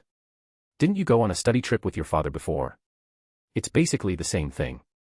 Eriri. She couldn't stop sniffling right away, but the tears ceased. Haru, you're not going back forever. Chapter 30, Annie's Dilemma and Devouring a Ghoul. Facing Eriri's teary questioning, Haruto shook his head confused. I'm just going back to handle some things. How could I never return? I still have school to attend. I work so hard to get into Sobu High, and I have all my friends here. I'll be back before the school term starts. Eriri. This tsundere girl felt suffocated. So it was just a business trip? Or a vacation at most? She had completely misunderstood. Eriri desperately tried to stop crying so she wouldn't seem so embarrassed. But sniffling wasn't something she could control instantly. If there were a hole in the ground, she would have crawled into it by now. Haruto poured a glass of water and handed it to her. Are you really that reluctant to part with me? So, Eriri. Before he could finish, Eriri shouted in protest, I'm not. You just didn't explain properly. Now covered her face at the side. It was such a golden opportunity. As expected of Eriri-san, she easily avoided it. Why did she always choose the most ridiculous course of action? At that moment, Annie's expression was somewhat odd. She looked at Haruto, wanting to confirm her suspicions. Seeing him give her a slight nod. It was clear. Just as she had guessed. The so-called going abroad was actually a journey to her world. To the Titan world. T/N, Fiwi. I dodge a bullet there guys, I don't want to translate what he does in the land of the young masters. Reading Shiganshina is enough, no need to read it here. I'd lose a whole ton of my recovered brain cells if that's the case. For the past month, Annie had been constantly thinking about the various issues of the Titan world. After stepping out of her previous mindset and learning more information, she had formed new opinions about both Marley and Parody Island. Whether it was her, a warrior of Marley, or the people of Parody Island. No one was absolutely right, and no one was absolutely wrong. Between black and white, everyone was a shade of gray. It was all just a matter of differing standpoints and conflicting interests. Once Annie realized this, she no longer felt the urge to return to that world. Compared to her former desire to return home, she no longer felt that same urgency. Instead, upon hearing that Haruto was going to the Titan world, she felt inexplicably conflicted. But Haruto's thoughts were far simpler. Right now, the SCP Foundation had already taken shape. Even if he left for a while, the Foundation would function normally. At the same time, his strength was more than enough to contain the anomalies of the Titan world. Once he secured the Titan world, the Foundation would gain an enormous influx of talent and unimaginable resources. That was an entire world, after all. Especially on Parody Island, where there existed a unique energy mineral called Iceburst Stone. The very black-tech energy source that powered the omnidirectional mobility gear. If he could obtain it, it would be a huge boon for the SCP Foundation's development. He could even establish a massive containment facility in the Titan world, transferring some of the more troublesome anomalies from the main world there. So, securing the Titan world had to be put on the agenda. And he had to complete this grand task before the new school term began. The commotion at the dinner table finally settled down. Under Haruto's teasing, Eriri fled back to her apartment in embarrassment. Afterward, he gave now some instructions regarding the SCP Foundation. During his absence, she was more than capable of taking charge. Now had leadership and decision-making abilities. It was time to cultivate her skills further. Meanwhile, Annie silently returned to her room. She retrieved her long-stored training corps uniform and put it on. Fastened her omnidirectional mobility gear around her waist. Then, she stood before the full-length mirror, gazing at her reflection. Compared to the sports and leisure wear of this world, this soldier's uniform made her feel uncomfortable. Even though she had worn this outfit for much longer. She drew the blade that came with the vertical maneuvering equipment. The metallic sheen reflected Annie's image. As expected, I'm completely useless. I can't fight as resolutely as Reiner and the others. From beginning to end, I've just been selfish, only thinking about going back. Annie put away her blade, curled up in the corner of the room, hugging her knees with a pained expression. She was never a qualified warrior. Nor could she ever do the right thing. Becoming a warrior for Marley was only because it provided good treatment, allowing her to survive. When I was slaughtering my comrades in the regiment, what was I thinking? Annie curled herself into a ball, murmuring to herself. Scenes from the manga played out in Annie's mind. When she killed the comrades she had trained with for 3 years, when she killed the senior members of the Wings of Freedom. I probably wouldn't think of anything at all. I'd empty my mind completely, so I wouldn't hear the wails. After all, I've been this selfish from the very beginning. Compared to Reiner's way of thinking and Bertolt's determination, she would probably just give up thinking altogether. Just complete the mission, then return to Marley, return home. That must have been her thought process. In reality, over the past month, Annie had been avoiding the problem. Indulging in the peaceful life of this world. It wasn't until Haruto suggested going to the Titan world that the problem resurfaced. She could no longer escape it. A small vial appeared in Haruto's hand. Opening the cap, he tilted his head back and drank it down. Of course, it wasn't a feminization potion. It was Rize Kamishiro's blood. Before she was taken away, Haruto had collected a small vial for the Blacklight virus to devour its genes. The blood flowed down his throat. He furrowed his brows. His body began to transform. Rize's memories surfaced in his mind, but Haruto discarded them casually. He had no interest in understanding the memories of a monster obsessed with eating humans. Besides, he had watched the Tokyo Ghoul anime. The foundation of a ghoul's power actually lay in something called RC cells. RC cells, compared to normal cells, could store more energy, change shape, and had enhanced regenerative abilities. The higher the RC cell content in the body, the better the physical abilities. And Kagun were simply the transformed products of RC cells. The reason ghouls could only eat humans or resort to cannibalism was because it provided them with more energy. After the Blacklight virus devoured the RC cells, it fed back some of their traits to Haruto. His cells could now store more energy. And his cells could change shape. Haruto naturally didn't need to eat humans, Titan photosynthesis traits could provide his energy supply. On the path to becoming the ultimate life form, Haruto had taken another step forward. Chapter 31, Cellular Transformation and the Foundation's Internal Structure. Black wings unfolded from Haruto's back. They were a biological structure similar to a Okaku Kagun. But far more terrifying than normal Kagun. Haruto's cells could store several times, perhaps even dozens of times more energy than regular RC cells. This meant that every single feather on those wings became a deadly weapon. At the same time, with a mere thought, The black wings transformed into white crystals. When they moved, they emitted the sound of metal clashing.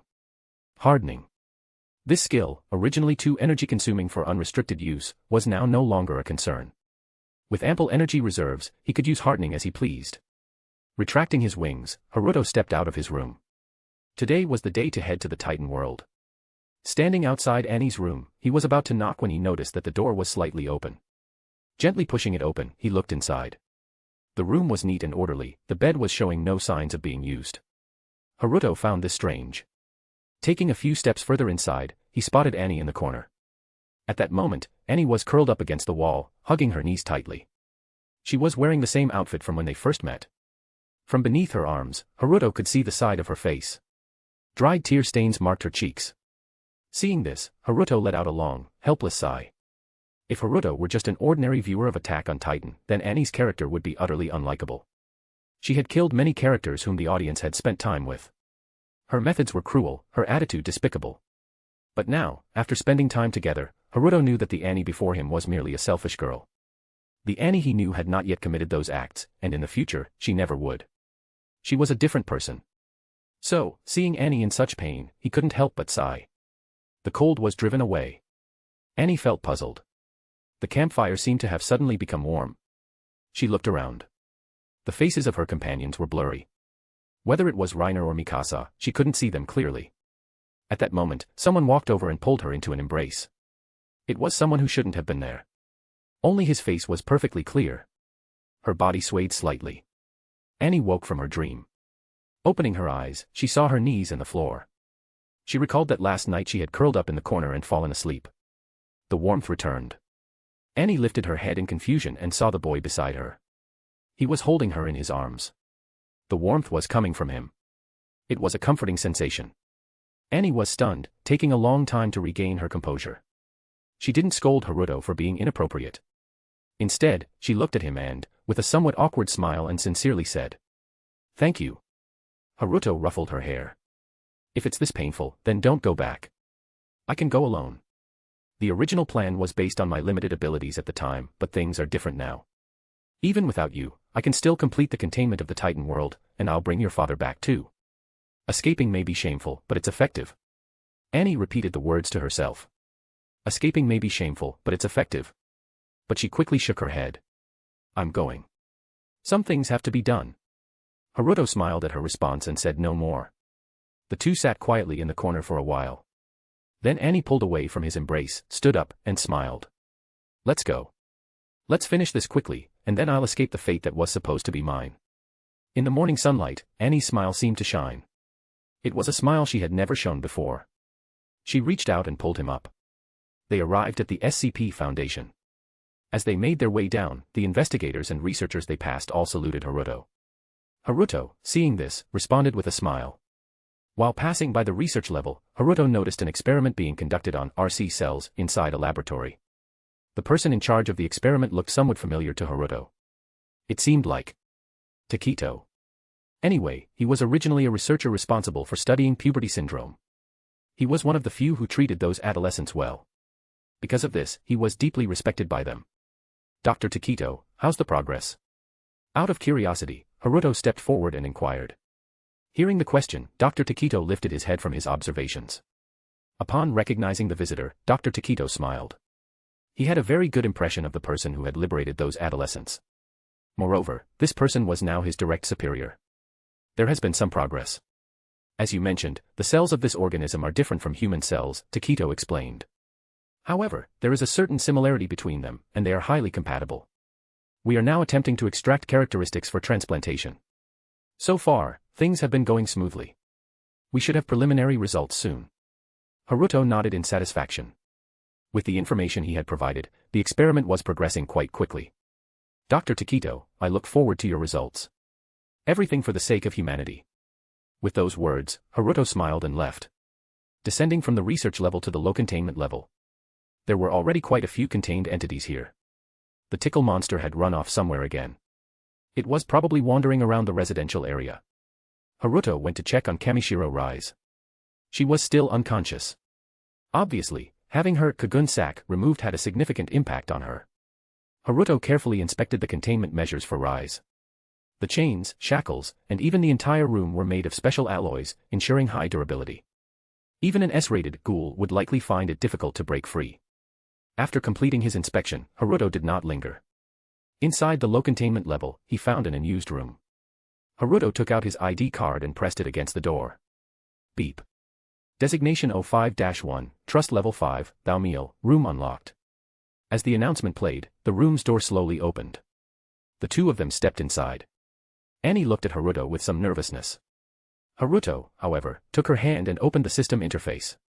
Chapter 32, Temporal Anchor and Arrival at Shiganshina. Notice, this containment object possesses a coordinate attribute. A world portal to this containment object's coordinate world can now be opened. Target world, Attack on Titan. Anomalous entity that can be contained, Titan power. Would you like to open the portal now? This time, Haruto chose yes. Immediately, the space before them began to distort slightly. A stream of light swirled continuously in front of them, gradually forming a glowing portal. Annie took a deep breath as she looked at the portal, her eyes growing resolute. Then, she suddenly thought of something. I've been here for a month. If I return to the military corps without a reasonable explanation, it'll be hard to get by. Annie was part of the 104th Training Corps. Disappearing for a whole month then suddenly reappearing, without a proper explanation, she'd likely be arrested. However, Haruto shook his head in response. It hasn't been a month. You've only been gone for 3 days. Annie looked confused. She had been in this world for a full month. Haruto didn't go into details. According to the system's information, as someone possessing the system, he acted as a temporal anchor. The world he was in moved 10 times slower than other worlds. Only when a portal between worlds was opened would the time flow rates synchronize. So, while Annie had spent a month here, only 3 days had passed in the Attack on Titan world. Once they entered the Attack on Titan world and closed the portal, that world's time would slow down tenfold compared to this one. There were only 2 months left before the school term started. But for Haruto, that meant 600 days in the Attack on Titan world. Nearly 2 years. That should be enough time to secure containment in the Attack on Titan world. The light portal gradually took shape and stabilized. At that moment, Haruto flipped his hand and took out an item, handing it to Annie. An M1917 Smith & Wesson revolver. A magical tool capable of solving all problems. Annie accepted the handgun with a puzzled expression. You don't need to reload. The gun automatically generates bullets inside. After firing 6 rounds, it takes 10 seconds for new bullets to form. If necessary, use both your Titan power and this. Annie was slightly surprised but didn't say much, simply nodding. After all, she had seen many anomalous containment items before. Haruto had only recently discovered that this blue-tier system reward gun had an auto-reload ability. Then, he casually picked up a large nearby case. Inside it was standard-issue Foundation equipment. Bulletproof vests, automatic rifles, tactical knives, handguns, ammunition, and more. He brought it along just in case. He planned to recruit a few investigators in that world and arm them properly. With automatic rifles versus flame-spewing guns, wouldn't that just be bullying primitive people? At that moment, the portal stabilized completely. Just as the two were about to depart, Haruto suddenly slapped his forehead. I almost forgot something important. Annie, take this. Annie looked confused. Then, she saw Haruto pull out a small bottle of pink liquid from his pocket. The moment she saw the bottle, Annie's expression turned sharp, and she almost kicked Haruto. Computer component. The mysterious drug that had knocked her out before. As Annie glared at him murderously, Haruto stuffed the computer component into her hand. Use this to take down Reiner and Bertholdt when you get the chance. Those 2 Titan shifters need to be placed under control. Haruto spoke seriously. Annie's expression twisted. She had personally fallen victim to this stuff before. And what followed was... well, a past so infuriating that even thinking about it now made her furious. And now, this guy wanted her to use it to take down Reiner and Bertholdt. Annie's emotions were complicated. But in the end, she silently put the vial away. Then, the two of them walked toward the fully formed portal. The moment they stepped through, a golden light instantly swallowed their vision. It was like a bolt of golden lightning. Haruto recalled the golden lightning that had crashed down when he first picked up Annie. Then came a violent dizziness. Like severe motion sickness multiplied by 100. It felt terrible. Haruto gave the portal's transportation experience a 1-star rating. In the vast darkness, time seemed to pass for an eternity. Or perhaps just an instant. Suddenly, a beam of light appeared ahead. Vision gradually returns, scenes begin to appear before their eyes. A sense of weightlessness sets in. The two of them appear in midair. Haruto remains calm, unfazed. With a gentle pull, he draws Annie into his embrace. Haruto takes a moment to observe the scenery below. Beneath them stretch rows of earthen houses, old, primitive dwellings. Some buildings are in complete ruin. Not a single trace of human presence can be found. It looks like a vast wasteland. Haruto lands lightly, holding Annie in a princess carry. His legs bend slightly to absorb the impact. Annie, nestled in his arms, barely experiences any shaking.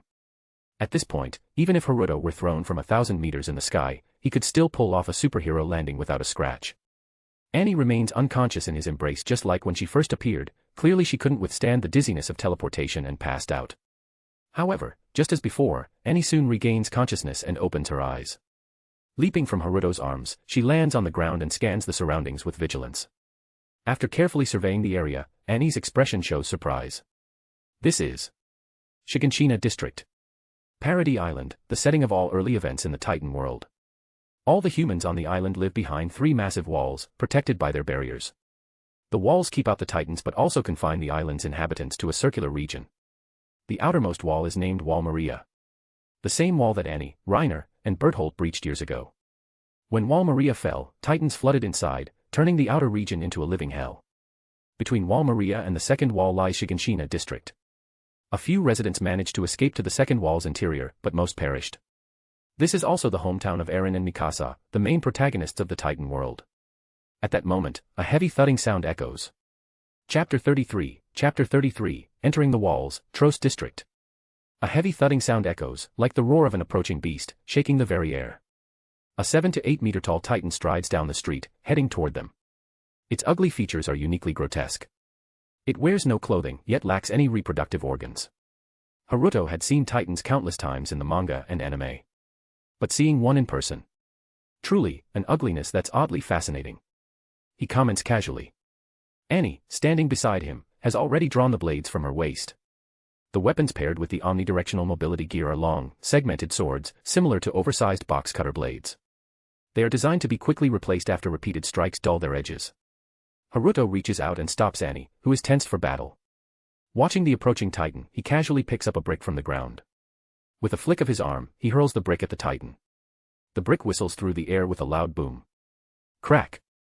The Titan's skull explodes on impact. Chunks of flesh and bone scatter in all directions. The massive body wobbles and then collapses, flattening a nearby house beneath its weight.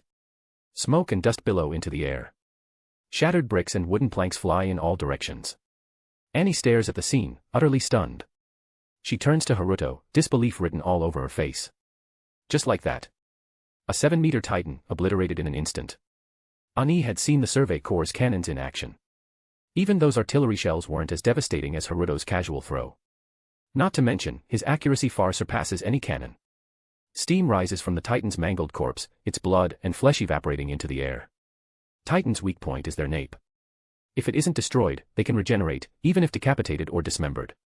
Annie instinctively moves to finish off the Titan but Haruto stops her once again. Don't kill it. You should know what pure Titans actually are. Annie nods. As a Marleyan warrior, she is well aware. Pure Titans are Eldians who were transformed after being injected with Titan spinal fluid. Haruto nods. That's why we should spare it. If luck is on its side, when we later obtain the Titan powers, it might be possible to restore its humanity. Annie's eyes widen.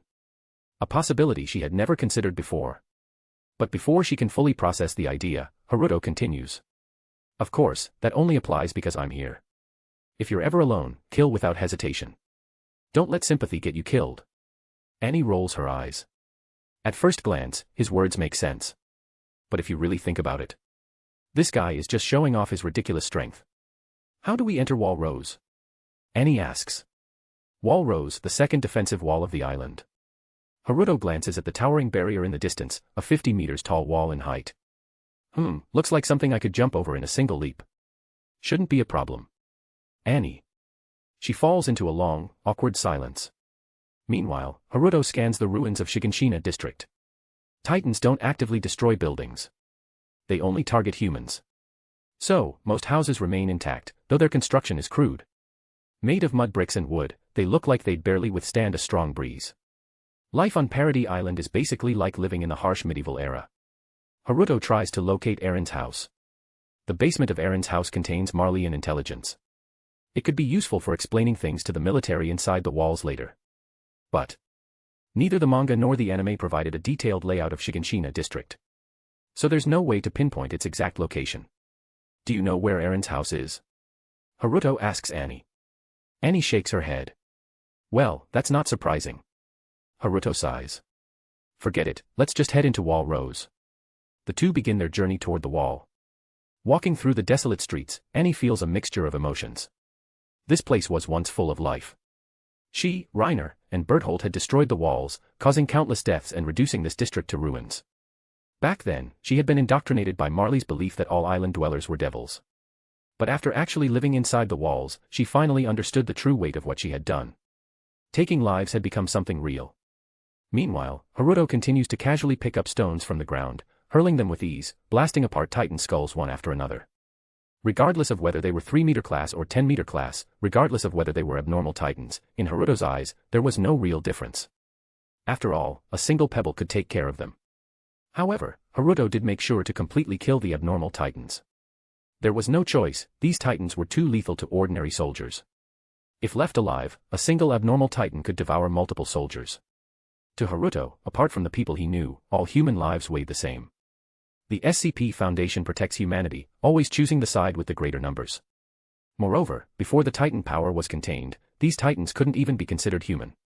Just like that, the two of them leisurely arrived beneath Wall Rose. If anyone had seen them along the way, they would have been utterly shocked. After all, no human could stroll so casually through an area infested with Titans. Haruto had already observed in advance, there were no patrols on Wall Rose at the moment. The wall's maintenance had a set schedule. Haruto beckoned to Annie. Annie glanced at him before finally sighing and throwing herself into his arms, wrapping her arms around his neck. Haruto held Annie with one arm while carrying the heavy equipment case with the other. His stance slightly lowered. Then, like a cannonball, the two of them shot into the sky.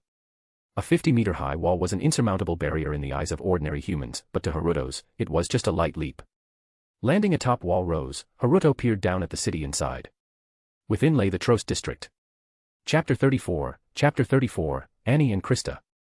The streets of Trost district were bustling with people. The atmosphere was relatively peaceful. No one noticed the two extra figures atop Wall Rose.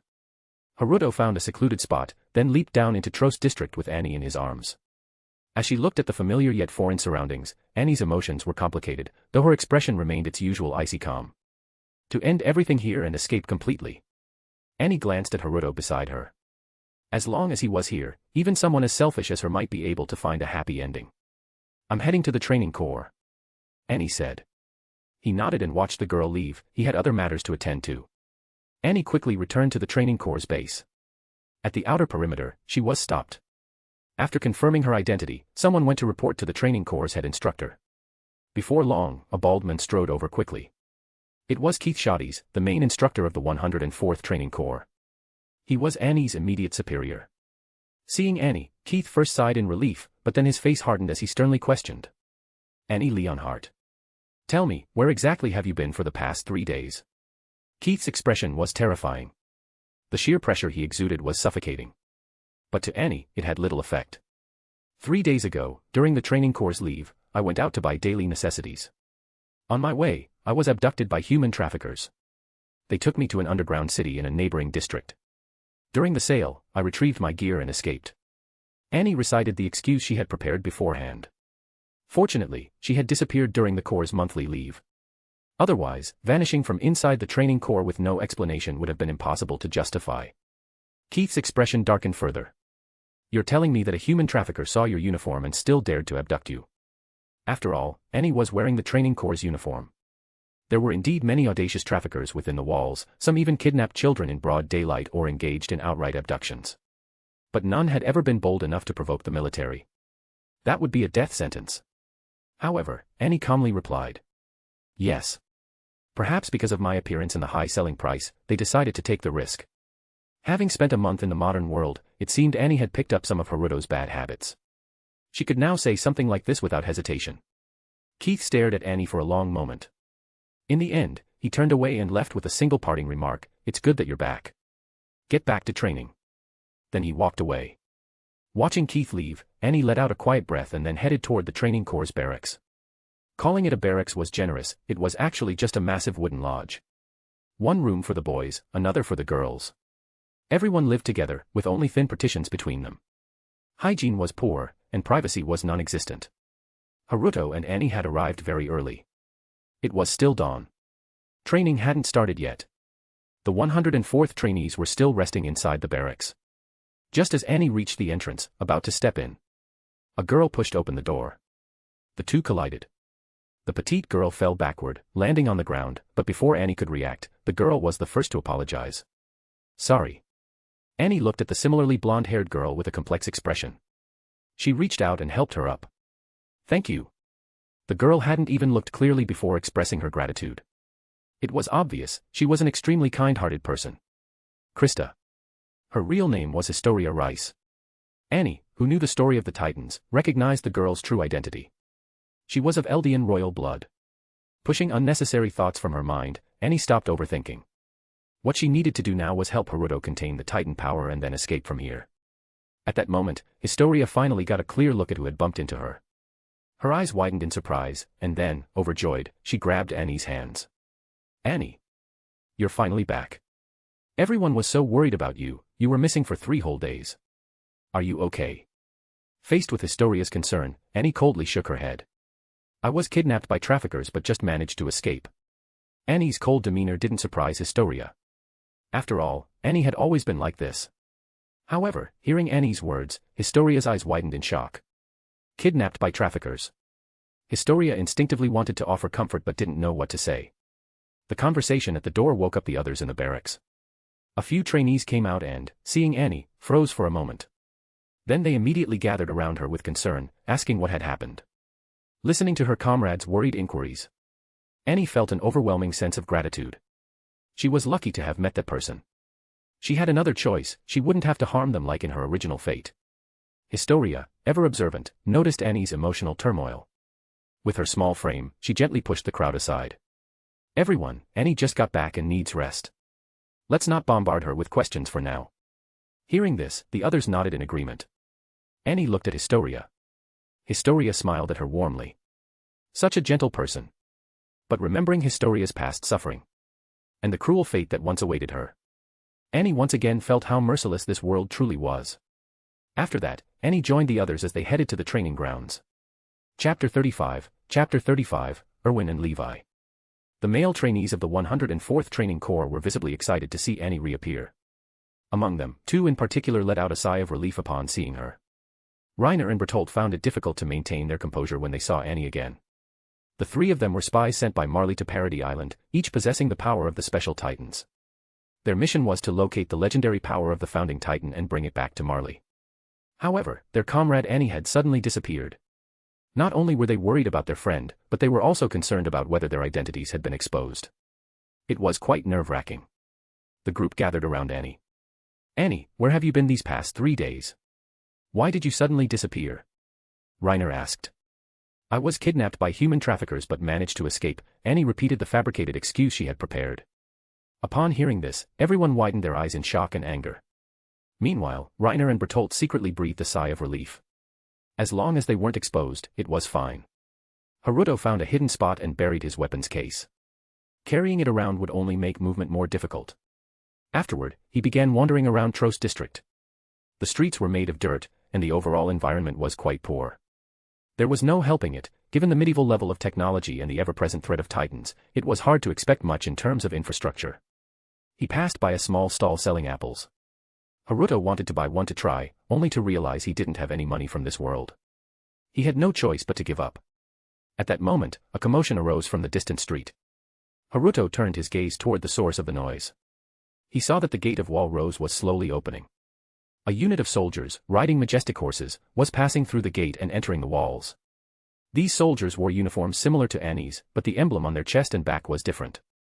Instead of 2 crossed swords, theirs bore a pair of white wings. The wings of freedom. They represented the Survey Corps, an organization that longed for freedom. The military inside the walls was divided into 3 main branches. The Garrison Regiment, responsible for maintaining the walls and their security. The Survey Corps, tasked with venturing beyond the walls to uncover the truth about the Titans. And the Military Police, charged with protecting the royal family and maintaining order. Right now, the scene unfolding before him was the return of a Survey Corps expedition. The crowd was in an uproar, welcoming the Survey Corps with admiration and excitement. Commander Erwin is truly reliable. Ever since he took command, the Survey Corps has never suffered a major defeat. Wow, that's Captain Levi, isn't it? I heard his combat prowess is equal to 100 soldiers. The wings of freedom look so cool. They keep fighting for our freedom, battling the titans outside. The chatter reached Haruto's ears. He turned his gaze to the front of the procession.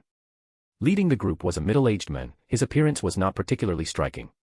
However, his firm expression and imposing presence made him feel extremely dependable. Commander Erwin. The leader of the Survey Corps. Among all the individuals in this world, Erwin was the one Haruto most wanted to recruit into the SCP Foundation. Pulling his hood over his head, Haruto squeezed into the crowd. Seated atop his horse, Erwin gazed straight ahead, but his eyes were unfocused. He was deep in thought, analyzing the information gathered from this expedition beyond the walls. Something unusual had occurred in Shiganshina district. Several titans were found with damaged heads, seemingly in the process of regenerating when discovered. While it wasn't rare for titans to be injured during movement, it was uncommon to see multiple titans suffering head wounds simultaneously. Someone attacked the titans. This conclusion formed in Erwin's mind. His next concern was why the attacker had been outside the walls. Why attack titans? Was this individual a threat to humanity, or could they be recruited by the Corps? As Erwin pondered these questions, a person stumbled forward from the crowd, seemingly due to the tight gathering. This individual was cloaked in black, their head covered, making it impossible to see their face. And they had fallen right in front of Erwin's horse. Erwin immediately snapped out of his thoughts and reached out to help the person up. But in the next moment, his pupils contracted sharply, and his expression froze for an instant. The person he helped up bowed to him before quickly vanishing back into the crowd. Erwin immediately raised his gaze to search for them. But he couldn't find them. That black cloak should have stood out among the crowd. Yet, the moment it re-entered the mass of people, it disappeared completely. Levi, noticing Erwin's reaction, rode his horse closer. "Erwin, what is it?" the captain asked in a low voice. Erwin looked at his hand, the one he had used to help that person. At that moment, a piece of paper had appeared in his palm. The person had secretly passed it to him. Levi, upon seeing the paper, frowned. Erwin calmly put it away. Since the person had chosen this method to deliver information, it was clear they didn't want others to notice. The Survey Corps swiftly returned to their headquarters. Erwin entered his office. Levi followed. Without a word, Erwin pulled out the note and unfolded it. The contents made his eyes widen instantly. Levi glanced over and clicked his tongue. The note read. 2 questions. 1. Are there humans outside the walls? 2. What is the truth about the Titans? Answer to question 1, yes, there are humans outside the walls, hundreds of times more than within them. Answer to question 2, come find me. Studying the note, Erwin fell into deep thought. Meanwhile, Levi looked irritated. This feels like a trap. You're not seriously thinking of going, are you? Erwin snapped out of his thoughts and nodded seriously. Even if it's a trap, we must investigate. This is the duty of the Survey Corps. The meeting point is inside the walls, and the person set no restrictions on followers. Even if it is a trap, we have the ability to escape. Levi clicked his tongue. Then I'm coming too. His strength was not just talk. If this was a trap, Captain Levi was confident in cutting his way out. T/N, long live short king. As time passed, dusk enveloped the walled world. Due to the towering barriers, the sun seemed to set earlier on Parody Island than elsewhere. Under the night sky, 2 figures slipped out of the Survey Corps headquarters. At the same time, several others, hidden in the darkness, followed them, moving swiftly across rooftops. Erwin arrived at the designated meeting spot. It was an exceptionally secluded corner near Wall Rose. And there, a lone figure stood waiting. Without needing to look closely, Erwin was certain this was the person who had given him the note. Erwin and Levi stopped a few meters away. You summoned me here. What is your goal? Erwin asked, his eyes filled with restrained fervor. The figure turned around and removed their hood, revealing a face far younger than expected. Chapter 36, the conversation ends, rebellion begins. Erwin was somewhat puzzled. Levi, however, snorted coldly at this moment. Brat, you're not making up lies just to mess with the Survey Corps, are you? Haruto looked at the 2 of them and felt a bit sentimental. TCH, I need to find a way to recruit these 2 into the SCP Foundation. They are top-tier decision-makers and elite executioners, after all. Then, he turned his gaze toward the surrounding darkness. With the naked eye, it was almost impossible to notice anything unusual. But with Haruto's powerful perception, he could detect that over a dozen people were lurking in the darkness. They were hidden in the shadows, at the corners, on rooftops, in trees. These people were all combat elites. With modernized training and more advanced equipment, they could almost form a fully capable mobile task force. Noticing Haruto's gaze, Erwin and Levi were both shocked. The members present on this mission were the true elite of the Survey Corps. They belonged to Levi's squad and Hank's squad. Yet, their ambush had been easily seen through by this man. His reconnaissance abilities were terrifying. Shifting his gaze back to Erwin, Haruto smiled and spoke. Commander Erwin, 2 questions. Do you believe there are humans beyond the walls? And what do you think Titans are? Levi's expression darkened, about to lash out. They came here seeking answers, not to be interrogated. But Erwin held him back. The commander looked at him and said solemnly. Both of those questions are ones that the Survey Corps is seeking answers to. But as of now, we have not reached a conclusion. Haruto shook his head. No, I'm asking you, your thoughts, Commander Erwin. These words made Erwin frown. After a brief silence, he suddenly spoke. There are humans beyond the walls, aren't there? And Titans, their true nature is human. As soon as Erwin said this, Levi had the biggest reaction. His eyes widened as he turned toward the commander. Erwin, what are you saying? The Survey Corps members hidden in the shadows were also filled with confusion and shock. Titans are human. How could that be? Haruto, however, simply clapped his hands and smiled. As expected of Commander Erwin. At this stage in the Attack on Titan timeline, Eren Yeager had yet to transform into a Titan. The Corps had no intelligence regarding Titan shifters. However, the appearance and sudden disappearance of the Colossal Titan and Armored Titan had provided some room for speculation. And with just these scattered clues, Erwin had already deduced the basic truth. After all, as the commander of the Survey Corps, he always planned for humanity's future under the worst possible circumstances. That was why, ever since Erwin took over, the Corps had avoided large-scale casualties during expeditions beyond the walls. After clapping, Haruto lowered his hands and spoke seriously. This world is vast. Beyond the walls, there are much larger territories, with a population hundreds, even thousands of times that of the people inside the walls. But Titans are only rampant here, within and around these walls. The reason is simple. The true nature of Titans is human, humans transformed by a special process. Everyone inside the walls belongs to a race called Eldians, a race that can become Titans. These words plunged everyone present into stunned silence. Levi stared at Haruto, his hand gripping the hilt of his blades. This guy was spouting absolute nonsense. If what he said was true, then what was the point of all the sacrifices the Survey Corps had made? The countless Wings of Freedom emblems gathering dust in his drawer. Were they all meaningless deaths? Had they merely been killing their own kind? But Erwin, at this moment, remained extraordinarily calm. He nodded. Interesting theory. Do you have any evidence? He neither denied nor affirmed it, what he wanted was proof. Haruto nodded. Of course. And it's conclusive evidence. The next moment, steam suddenly erupted from Haruto's body. What? Levi instantly drew his dual blades, watching the steam warily. Erwin's pupils contracted sharply, recalling the disappearance of the colossal and armored Titans. The sound of metal scraping rapidly echoed in the darkness. That was the sound of omnidirectional mobility gear being deployed. At the same time, several people rushed out from the shadows, surrounding the steam-filled area in formation. Everyone was on high alert, eyes fixed on the thick steam obscuring their vision. Then, suddenly, a massive hand shot out from the steam. The powerful force instantly dispersed the mist. A Titan. Levi's ODM hook shot out toward the arm, preparing to kill the Titan immediately. But as the steam cleared, his eyes widened in shock. Beneath the dissipating steam, only part of a skeleton and a single massive arm remained. Haruto pulled his hand free from the skeletal structure, severing the connected nerves. As he stepped out of the skeletal remains, the enormous Titan hand slowly began to release more steam. Levi, stand down.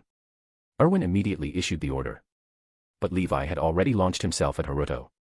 His body spun in midair, twin blades cutting down with powerful momentum. This guy was far too dangerous. Hearing Erwin's order, Levi tried to stop midair. But the momentum was too strong to fully halt his attack. Yet, Haruto didn't retreat. Instead, he stepped forward, reaching out with both hands and clamping down precisely on Levi's arms. Levi, who had been moving at high speed, came to an abrupt halt. His blade stopped inches from Haruto. Levi's eyes widened in disbelief. Impossible. He had never encountered someone stronger than himself. And from just this brief exchange, it was clear. The man before him wasn't just stronger. It was an overwhelming difference. Haruto released his grip. Levi quickly stepped back, staring at him with shock in his eyes. But Haruto no longer paid him any mind, turning instead to Erwin. Is this kind of evidence sufficient to prove something? Erwin nodded deeply. If humans could transform into titans, then Haruto's information was over 90% credible. At that moment, someone suddenly rushed toward the steaming titan remains. Squad leader Hang. A voice called out from behind, filled with urgency and desperation. Hang Zoe. A scientific maniac. Obsessed with studying titans. At this moment, she had leaped directly onto the still steaming titan corpse. Titan. Hang shouted excitedly, only to nearly burn herself from the heat, causing her to fall back onto the ground. Behind her, someone followed with an expression of both pain and helplessness. Squad leader Hang, it's too dangerous. Please step back. But they couldn't restrain her enthusiasm at all. Seeing this, Haruto couldn't help but facepalm. Why did you guys bring her here? Hearing this, Levi instinctively let out a "huh" of confusion. But then, looking at Hank's reaction, Levi found himself speechless. Erwin snapped out of his contemplation. Can you tell me about the world outside the walls? Haruto nodded. That was exactly what he intended to do. Erwin was the key to changing the fate of the world within the walls. Let's start with the Eldians. He began explaining the true history of the world of Titans. Ymir, the progenitor, was originally a slave. One day, by chance, she came into contact with a mysterious creature and gained the power of the Titans. However, despite obtaining this power, Ymir still remained subservient to the first King Fritz. Under King Fritz's ambitions, Ymir used her Titan power to ravage the world and expand his territory. Eventually, during an assassination attempt on King Fritz, Ymir died, and her children devoured her corpse. Thus, the Titan power was passed down and split into the 9 Titans. All existing Eldians today are descendants of Ymir and possess the potential to transform into Titans. A while later King Fritz, unwilling to continue the destruction, took most of the Eldians to an island. There, he enclosed them within 3 great walls, both imprisoning and protecting them. At the same time, using the power of the founding Titan, he altered everyone's memories, creating the present walled world. Meanwhile, the nation of Marley, which had seized control of some Eldians, brainwashed and wielded 7 of the 9 Titans as weapons. Marley used these Titans to wage war, leading the rest of the world to despise and fear the Eldians. However, as technology advanced, the power of Titans gradually became less overwhelming on the battlefield. Thus, Marley began seeking the founding Titan. The founding Titan was said to possess the legendary coordinate power, which could control all Titans and even trigger the rumbling. The 3 walls on Parody Island were, in fact, made up of countless colossal Titans hardened into a barrier. The so-called rumbling would release these colossal Titans to trample the entire world. Haruto systematically laid out the information. Everyone in the Survey Corps was plunged into immense confusion. So their real enemies weren't Titans, but rather, countless humans outside the walls. Then how could the Survey Corps ever achieve the freedom they sought? Levi instinctively looked at Erwin, waiting for his decision. But, Erwin, why are you smiling? Levi asked in confusion. Hearing this, Erwin was momentarily stunned before quickly restraining his smile. As a child, his ignorance had cost his father's life. Erwin's father was a teacher who taught history. As a boy, Erwin had questioned the history of Parody Island. If there were no humans beyond the walls, how had that conclusion been reached? He had asked his father for an answer. And his father had replied that perhaps history itself was fabricated. Later, in a casual conversation with his peers, Erwin mentioned the possibility that history was a lie. The royal government overheard. And Erwin lost his father. Tormented by regret over his childhood ignorance, Erwin transformed that regret into a mission, his driving force. To prove that humans existed beyond the walls, to see the truth with his own eyes in his father's place, that was Erwin's wish. And now, that wish was nearly fulfilled. But now, he had to fulfill his duty as commander of the Survey Corps. The colossal and armored Titans are intelligent Titans sent by Marley to seize the power of the founding Titan. If humans can turn into Titans, then these 2 must have infiltrated the walls as well. Erwin asked. It was the most urgent matter that needed to be addressed within the walls. Haruto nodded. 975628841. T/N, don't know about this but this numbers are included. They have indeed infiltrated, but I have already sent people to deal with them. There's no need for you to worry, Commander. Erwin was silent for a moment before asking. The founding Titan belonged to King Fritz, so now. If the current royal government possessed the founding Titan yet allowed the people within the walls to suffer and die needlessly, then Erwin would find a way to eliminate them. Haruto snapped his fingers. That's the issue, the current royal government is not the true royal lineage. The one on the throne is a false king, a puppet installed by the nobility. The founding Titan has already been lost. Erwin narrowed his eyes, fixing Haruto with a piercing gaze. You want me to overthrow the government? A statement so shocking it could shake the world. At these words, the rest of the Survey Corps widened their eyes in disbelief. If the previous revelations had merely shocked them, this suggestion terrified them. After all, if the royal government heard this, the entire Survey Corps would be purged. Haruto smiled brightly. Talking with Erwin was remarkably easy. The men before him always put humanity's hope first. While others hesitated to challenge the authority of the royal government, Erwin crossed that line effortlessly. Haruto's smile was all the answer Erwin needed. Erwin stared at Haruto for a long moment before taking a deep breath. And what is your goal, then? Now that I think about it, I still don't know your name. My name is Takamine Haruto. He pointed at Erwin, then at the gathered soldiers. My goal is to save humanity. That concluded their conversation. Although there was still much unknown, Erwin didn't ask further. He needed to verify the truth of Haruto's claims first. And for now, these revelations were enough to keep him occupied for a long time. As their discussion wrapped up, Erwin asked, Haruto, what will you do next? He thought for a moment before snapping his fingers again. I have a request, arrange for me to join that place. T/N, longest chapter yet, I could have butchered the chapter but decided not to. I am not a monster that will ruin the flow of the story and the immersion of the readers. Look at me, Mom, I'm changing. Chapter 37, Infiltrating the Cadet Corps, First Meeting with Mikasa. A Survey Corps soldier led Haruto away. Meanwhile, Hang was still tied up. She watched Haruto's departing figure with a gaze filled with longing. A human who could transform into a titan. A living, breathing research subject. Oh, how she wanted to study him. But she was firmly restrained, able only to let out muffled whimpers. The soldiers holding her down were on the verge of tears. Hang, please follow the commander's orders. Titans are dangerous. Meanwhile, Levi looked at Erwin with a grim expression. Hey, Erwin, you don't actually believe everything he said, do you? Erwin shook his head. All unverified information must be treated with caution. But so far, he is undoubtedly on our side. From here on, it's our job to investigate the truth. That has always been the Survey Corps' duty. Levi scoffed and crossed his arms, leaning against the wall. After a moment of thought, Erwin suddenly asked. Levi, how strong is he? Levi hesitated, then answered in a low voice. Very strong. I doubt even I could suppress him. He doesn't seem human at all. Levi was a confident warrior who trusted his own abilities. But because of that, after just a brief exchange, he understood, Haruto completely outclassed him. Erwin nodded. If even the strongest soldier of the Survey Corps can't restrain him, we can only remain vigilant. He glanced in the direction Haruto had left. He's joining the 104th Cadet Corps. There must be other titans among them. But soon, Erwin withdrew his gaze. There are more pressing matters to handle first. Levi, let's move. That night, Annie stepped out of her barracks. She walked to a secluded corner of the Cadet Corps. Two figures were already there. Reiner and Berthold. Seeing Annie arrive, both wore solemn expressions. Annie, you've been missing for 3 days. Where exactly did you go? Did anyone notice? Reiner asked urgently. Annie shook her head.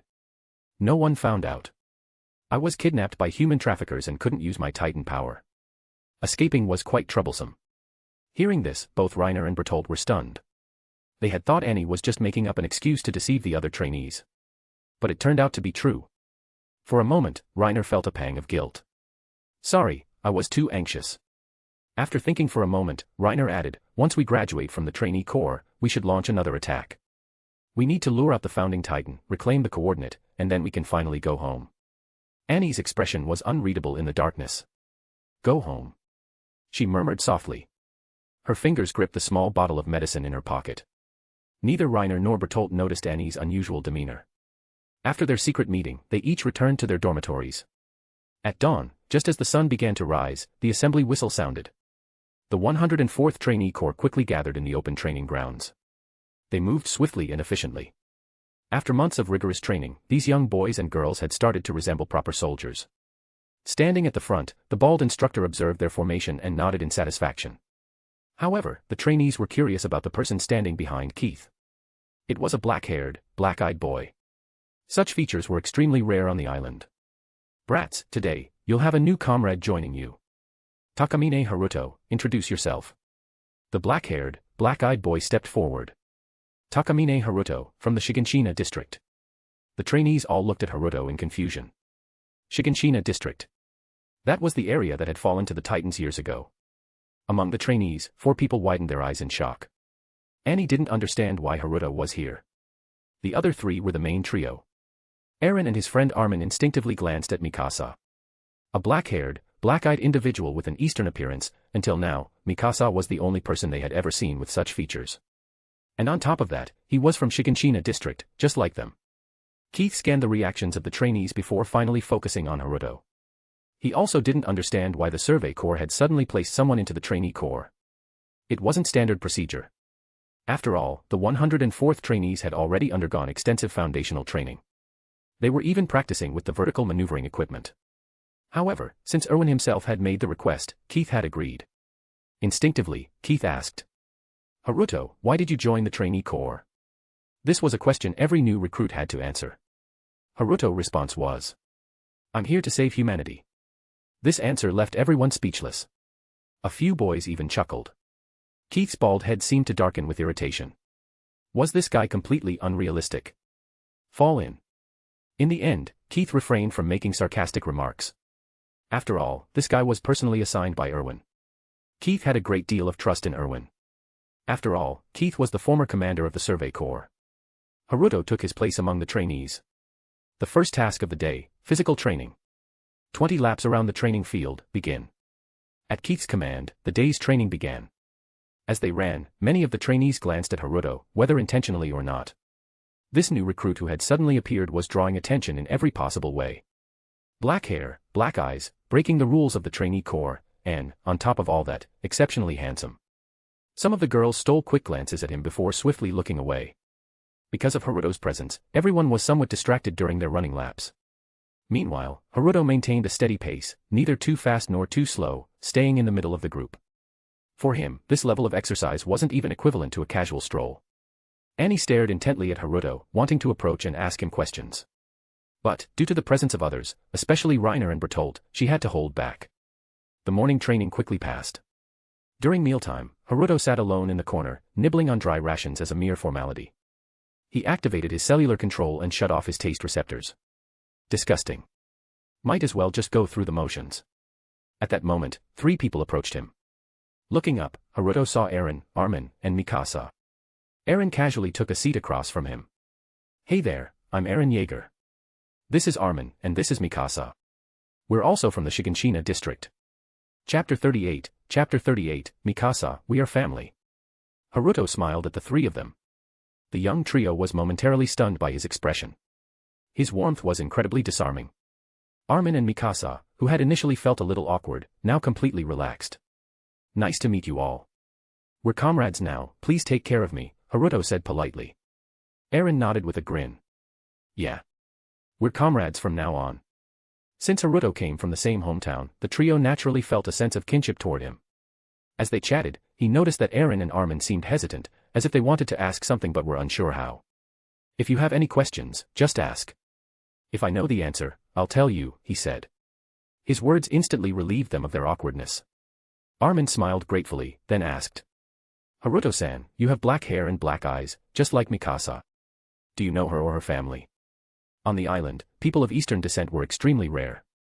Of course, the term ethnicity didn't really exist here. Mikasa had been kidnapped by human traffickers, and her mother had been killed by them, precisely because Easterners were so rare and could fetch a high price.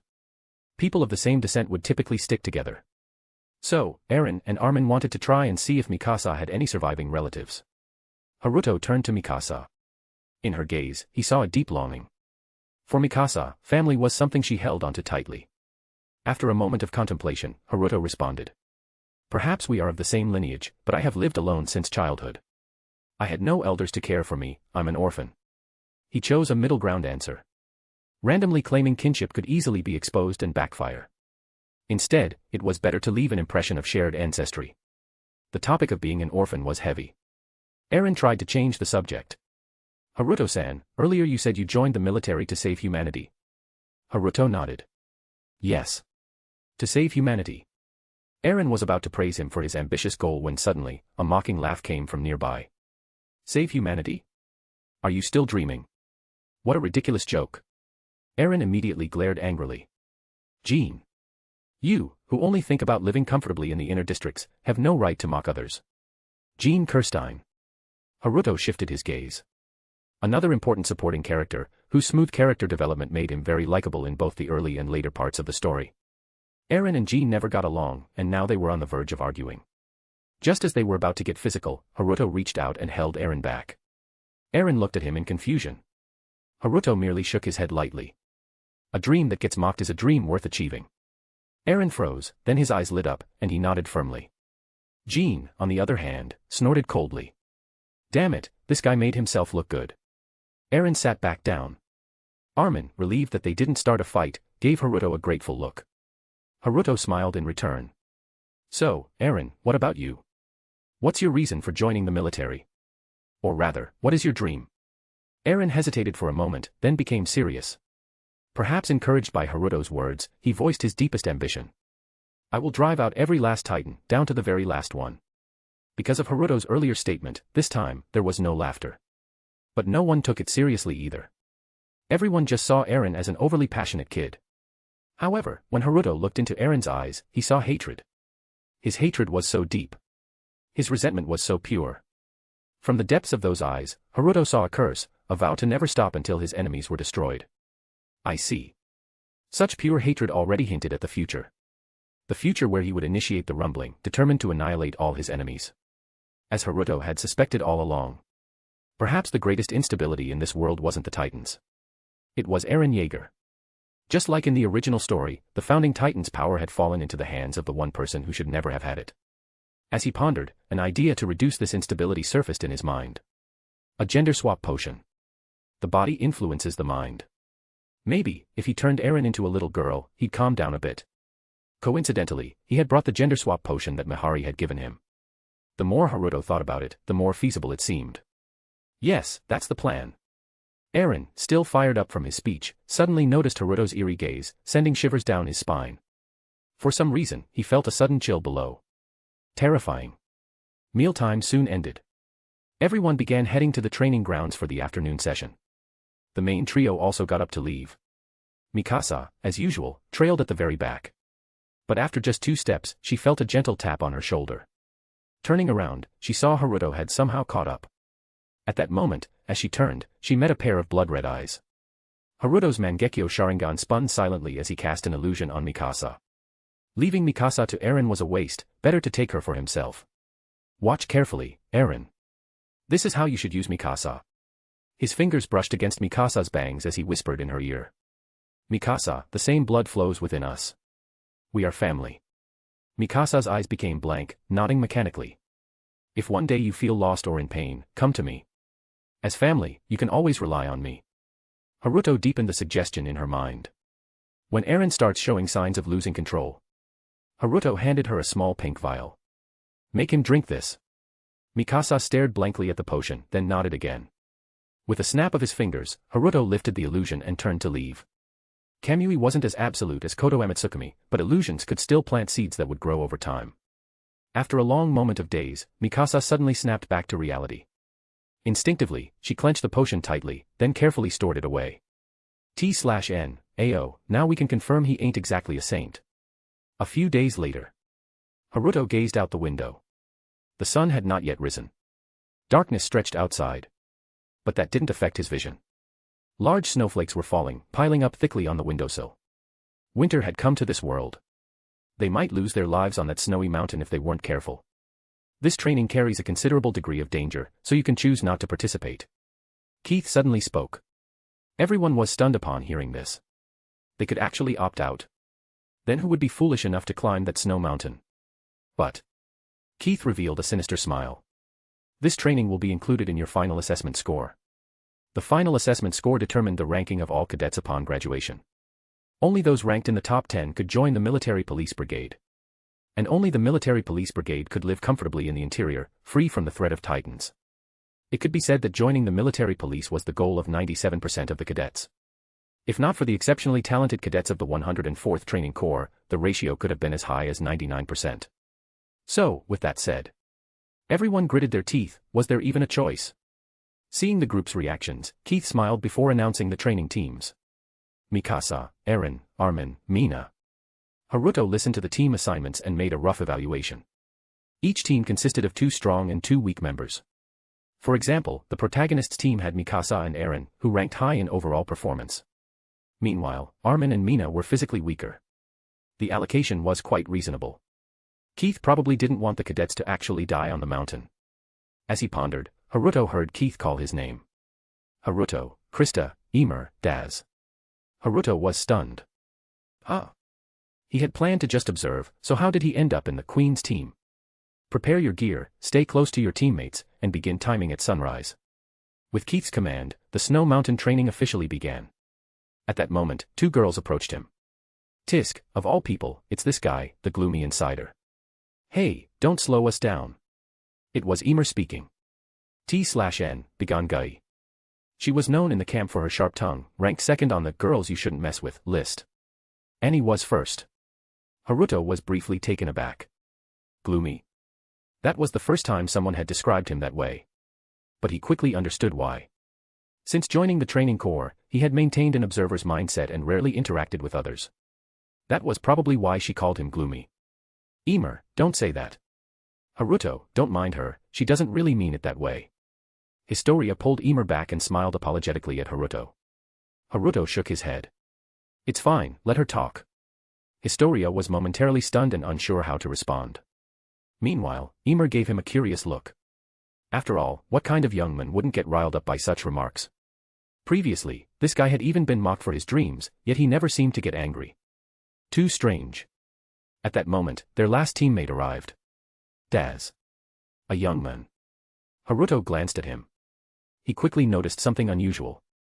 Daz's steps were unsteady, and he unconsciously shrank into himself. He was clearly unwell. Maybe he was already sick from the cold. You can sit out this training. Looking at Daz, Haruto said this. Historia and Emer also turned their attention to Daz. Seeing his pale complexion, they realized the problem. Emer snorted, while Historia looked concerned. Daz forced a weak smile. But this counts toward our final grade. If I want to join the military police, I have to push through. Haruto simply responded with an "oh" and said no more. The 4 of them prepared their gear. Their so-called gear was nothing more than warm clothing, a water pouch, and some food. After getting ready, the 4 of them headed toward the base of the snowy mountain. Chapter 39, Eliminating Titans, Liberating Productivity. The sun rose, and the heavy snowfall briefly ceased. The snow-covered mountain paths reflected the sunlight, turning the world into a dazzling white. By this time, several teams had already begun their ascent. Haruto took one look at the snowy landscape and warned. Put on your hoods and cover part of your vision. The 3 others looked confused. Emer frowned and asked, why cover our vision? That'll just slow us down. Haruto pointed to the barren mountain terrain around them. To prevent snow blindness. When moving through snow without a clear focal point, sunlight reflects off the snow into your eyes. It affects vision, and if you're unlucky, you could go blind. Upon hearing the word blind, the 3 immediately and obediently pulled down their hoods. You actually know this kind of stuff, gloomy guy. Emer snarked. You really do seem different from us, Haruto, Historia remarked. Her words piqued Haruto's curiosity. Different? How so? Fortunately, the climb was relatively easy since the snowfall had stopped. So, they continued chatting while climbing. Well, very different. It feels like you're from a completely different world. Historia recalled as she spoke, during both training and breaks, you always seem the same. When Jean or Emer picks fights with you, you never get angry or scared. And besides, most people wouldn't casually say they want to save humanity. Not that I think it's bad or anything. As Historia spoke, she suddenly noticed that all 3 of them were staring at her. What's wrong? The girl tilted her head in confusion. Emer had a bitter expression. Krista, you're really paying attention to this gloomy guy, huh? You've been observing him so closely. I'm telling you, he's just a crazy guy, that's why he's different. Don't let him fool you. Historia realized something was off. Her face turned red instantly.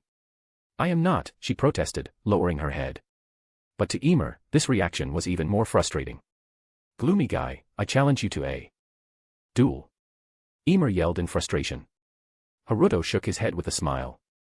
He hadn't expected Historia to notice such subtle things about him. It was mostly because he was quite good-looking. A tall, handsome guy with black hair and black eyes, what girl in the training corps wouldn't steal a few glances? But Historia had a keen eye and a delicate mind. A single glance made her sense that something about he was different. So, she paid a little more attention. How do you plan to save humanity? By killing all the Titans. Daz, who had remained quiet, suddenly asked out of curiosity. Historia was also intrigued. In her mind, even if all the Titans were eliminated, that wouldn't truly save humanity. After all, humans would just keep oppressing each other. She herself was a living example of that. Meanwhile, Emer had an amused expression, waiting to see how Haruto would respond. Haruto thought for a moment and said, "First, eliminate all Titans and the oppression they bring, freeing humanity from fear. Second, change the political structure, ensure fundamental equality between people, and liberate their thoughts. Finally, focus on basic education, vigorously develop technology, and liberate productivity, using production to drive development." Historia, Emer, Daz. The three of them were completely dumbfounded. They had expected to hear something like, expelling all Titans or becoming nobles and distributing money to commoners. Or, at most, some radical dissatisfaction with the monarchy. But what did they just hear? Equality. Liberation. Productivity. Why could they understand every word individually, yet, when put together, it made no sense at all? Historia had read many books in her childhood. She could barely understand a little. But precisely because she understood a little, she felt even more shocked and confused. After a long silence, Emer asked, "So, what you're saying is, kill all the Titans first, then start a rebellion?" Haruto nodded. Although the methods differ, that's roughly the idea. The three of them gasped. This was the first time they had met someone who spoke about rebellion so casually. As if they were just discussing what to have for dinner. If these words were spread around, wouldn't his entire family be executed? Historia anxiously grabbed Haruto. "This is dangerous." The girl tried to warn Haruto, making him realize just how dangerous his words were. But Haruto only responded with a smile. For the rest of the climb, the group fell into complete silence. Haruto hadn't just killed the conversation. He had almost talked them to death. Yet, he remained completely unconcerned. At noon, they took a break. They ate some food and drank a little water. Even though the food and water were stored inside thick clothing, they were still ice cold. The water hadn't frozen yet, but drinking it felt like swallowing blades. The food was dry bread, so hard that they worried it might break their teeth. After a short rest, they set off again. By the time they crossed the snowy mountain, the sun had quietly set. At the same time, snowflakes began falling from the sky once again. But the terrifying part was that even though the sun had set, they still had nearly half the journey left. At this moment, the silence between them was not intentional, it was because they no longer had the energy to speak. Of course, Haruto was still strolling along at the back of the group. He watched the people ahead of him. Daz was staggering. Historia and Emer weren't doing well either. Each step they took was heavy and painfully slow. With the heavy snowfall covering everything, both the road ahead and behind them blurred into a vast expanse of white. This extreme cold was a true form of torture. It didn't just break the body, it could also break the mind. The mountain was finally revealing its fangs. Thud. A muffled sound suddenly broke through the suffocating silence. It was so heavy and jarring. Historia and Emer turned around at the same time. They saw Daz collapse onto the ground, sending up a spray of snow. Daz. Historia cried out in alarm and quickly ran over, crouching down to try and lift him up. However, Daz did not respond. His face was flushed red from the cold. Historia removed her gloves and touched Daz's forehead. In this freezing world, it was burning hot. Chapter 40, Don't mistake suffering for your own fault. Daz was burning up with a fever and had completely lost consciousness. On this snowy mountain, in their current situation, this was practically a death sentence. This kind of deep unconsciousness was impossible to wake from, and it meant losing control over his own body. Have you ever tried supporting a drunk person? Doesn't it feel much heavier than usual? Right now, Daz was no different from a 100-pound piece of luggage. If they abandoned Daz, he would definitely die on this mountain. There was no way he could survive a winter night with a high fever. Rescue wouldn't arrive until after sunrise tomorrow at the earliest. But if they insisted on dragging Daz along, 3 exhausted ordinary people would be dragged to their deaths, leaving them all buried in this snowy mountain. Emer stared at Haruto. She wanted to see how this guy, who talked so much about saving humanity, would react now. But what she saw was that Haruto looked like a mere bystander. He showed no reaction at all. That indifference sent chills down Emer's spine. Only now did Emer truly understand what Historia had meant when she said that Haruto was different. Meanwhile, Historia was overwhelmed with worry after checking Daz's condition. Her gaze swept around before she quickly found 2 branches as thick as an arm. She then prepared to use some of their cold-weather clothing to strap Daz to them and drag him along. It was a decent plan. But with a normal person's strength, dragging Daz down the mountain was impossible. Krista. Give up. Either we abandon Daz so that the three of us can survive, or we all die here together. Emer said coldly. Historia didn't stop what she was doing. Her eyes showed a stubborn determination. No, that's the wrong judgment, Emer. Suddenly, a hand grabbed Historia. It lifted her off the ground. Haruto. What are you doing? We can't abandon Daz. Historia shouted at Haruto, who had lifted her up. He pointed at Daz and spoke coldly. Daz was already sick before coming up the mountain. He knew his own condition, but he still took the risk because he wanted to join the military police. He made a choice for his own future, but he miscalculated. Now he has to bear the consequences. Even knowing this, you still want to save him. Historia nodded firmly.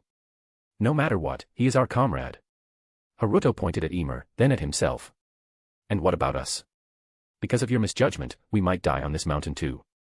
At this moment, both Haruto's eyes and voice were as sharp as a blade. Each word cut into Historia, making her ache, making her wake up. Historia froze, then shook her head violently. No. If it doesn't work, then I'll. Then what? Should we abandon you instead? Haruto interrupted coldly, staring at Historia. So you just want to die? His roar echoed through the empty mountains, startling countless birds into flight. Historia's eyes widened, and she could no longer say a word. Because she realized. What Haruto said was true. Under his oppressive gaze, Historia's eyes turned red, but she couldn't even shed tears. In this freezing wind, tears wouldn't fall. Emer couldn't bear it anymore and was about to step forward. But at that moment, Haruto put Historia down. He took off his scarf and wrapped it around her neck. Then he reached out, lifted the unconscious Daz onto his back, and started walking forward. Historia clutched the scarf around her neck, frozen in place for a long time. Only when Emer tugged on her sleeve did Historia finally snap out of it. The two quickly caught up with Haruto. Why? Historia asked in confusion. She couldn't understand Haruto's actions. At this moment, he no longer had the coldness and oppressive aura from before. Instead, he smiled and said, I want to see if I can create a love-struck fool using just a scarf. If Eren could do it, then there was no reason he couldn't. Historia's face turned slightly red, but she quickly shook her head. I meant, why did you save Daz? Haruto shrugged. Because I saved him in passing. I'm very strong, forget carrying one person, even if I had to carry you and Emer on my back, I could easily return to the cadet corps. Historia was stunned, momentarily at a loss for words. At that moment, Emer leaned over with a sneer. Oh yeah. Then why don't you carry? Before she could finish her sentence, Haruto suddenly reached out and pulled Emer into his arms. Before she could even react, he casually hoisted her onto his shoulder. Emer. After being carried for a few steps, Emer finally shouted. Put me down, you shady guy. Haruto lowered himself slightly, allowing Emer to get down. You asked for it yourself. Why are you making a fuss? Emer was momentarily speechless. Damn it, this guy. Historia, watching Haruto's actions, widened her eyes in shock. Carrying one person on his back while effortlessly lifting Emer and walking as if nothing. This. Then why were you being so harsh to Krista just now? You could have just carried her too. Emer spoke up for the adorable Historia. I was helping Krista realize her own problem. If she keeps thinking about dying whenever she faces a critical moment, one day, she really will die. Haruto spoke seriously. Historia felt like his words had pierced straight into her heart. Emer also fell silent. She had never realized before that Historia had suicidal tendencies. Historia lowered her head and, after a long pause, murmured. Someone like me, living only causes trouble for others. It would be better to die, at least then, people would praise me. Emer looked at Historia in shock. This girl, who was like an angel in the cadet corps, actually had such thoughts. That's completely unnecessary. Haruto said without looking back. Blaming yourself because others dislike you is foolish. Historia was stunned and looked at Haruto blankly. But his next words made her eyes widen even more. Historia, the illegitimate child of a royal concubine, who became the sole heir to the throne because the royal bloodline dwindled. Targeted due to political turmoil, despised by her own mother, and ultimately forced to flee under a hidden identity of Krista, your biggest mistake is believing that suffering is your fault. You did nothing wrong. Chapter 41, the adorable Historia is shocked for 100 years. Historia stared blankly at Haruto, Emer was equally shocked. Because judging by Historia's reaction, what Haruto said must have been true. Krista was actually of royal blood, and was supposed to be the next queen. After a long while, Historia finally said. So, Haruto knew everything. Since childhood, she had been despised by everyone. Even her own father and mother. It was as if, to everyone, she was just a burden. To be liked, Historia gradually became the angelic figure she was now. At her core, she just didn't want to be hated. Don't mistake suffering and other people's wrongdoings as your own fault. Live more for yourself. Historia nodded firmly. Some seemingly insurmountable burdens were, in reality, just waiting for a catalyst to dissolve them. Many inner demons, once spoken aloud, simply vanished. Seeing Historia's change, Emer felt happy. For a long time, she had felt that Historia, much like her past self, was shackled by the expectations of others. Unable to live freely. Now that she could be freed, that was the best outcome. Emer looked at Haruto with deep gratitude. She couldn't help but feel that this guy had saved not only Krista but also the past version of herself. Hey, you're actually not that bad.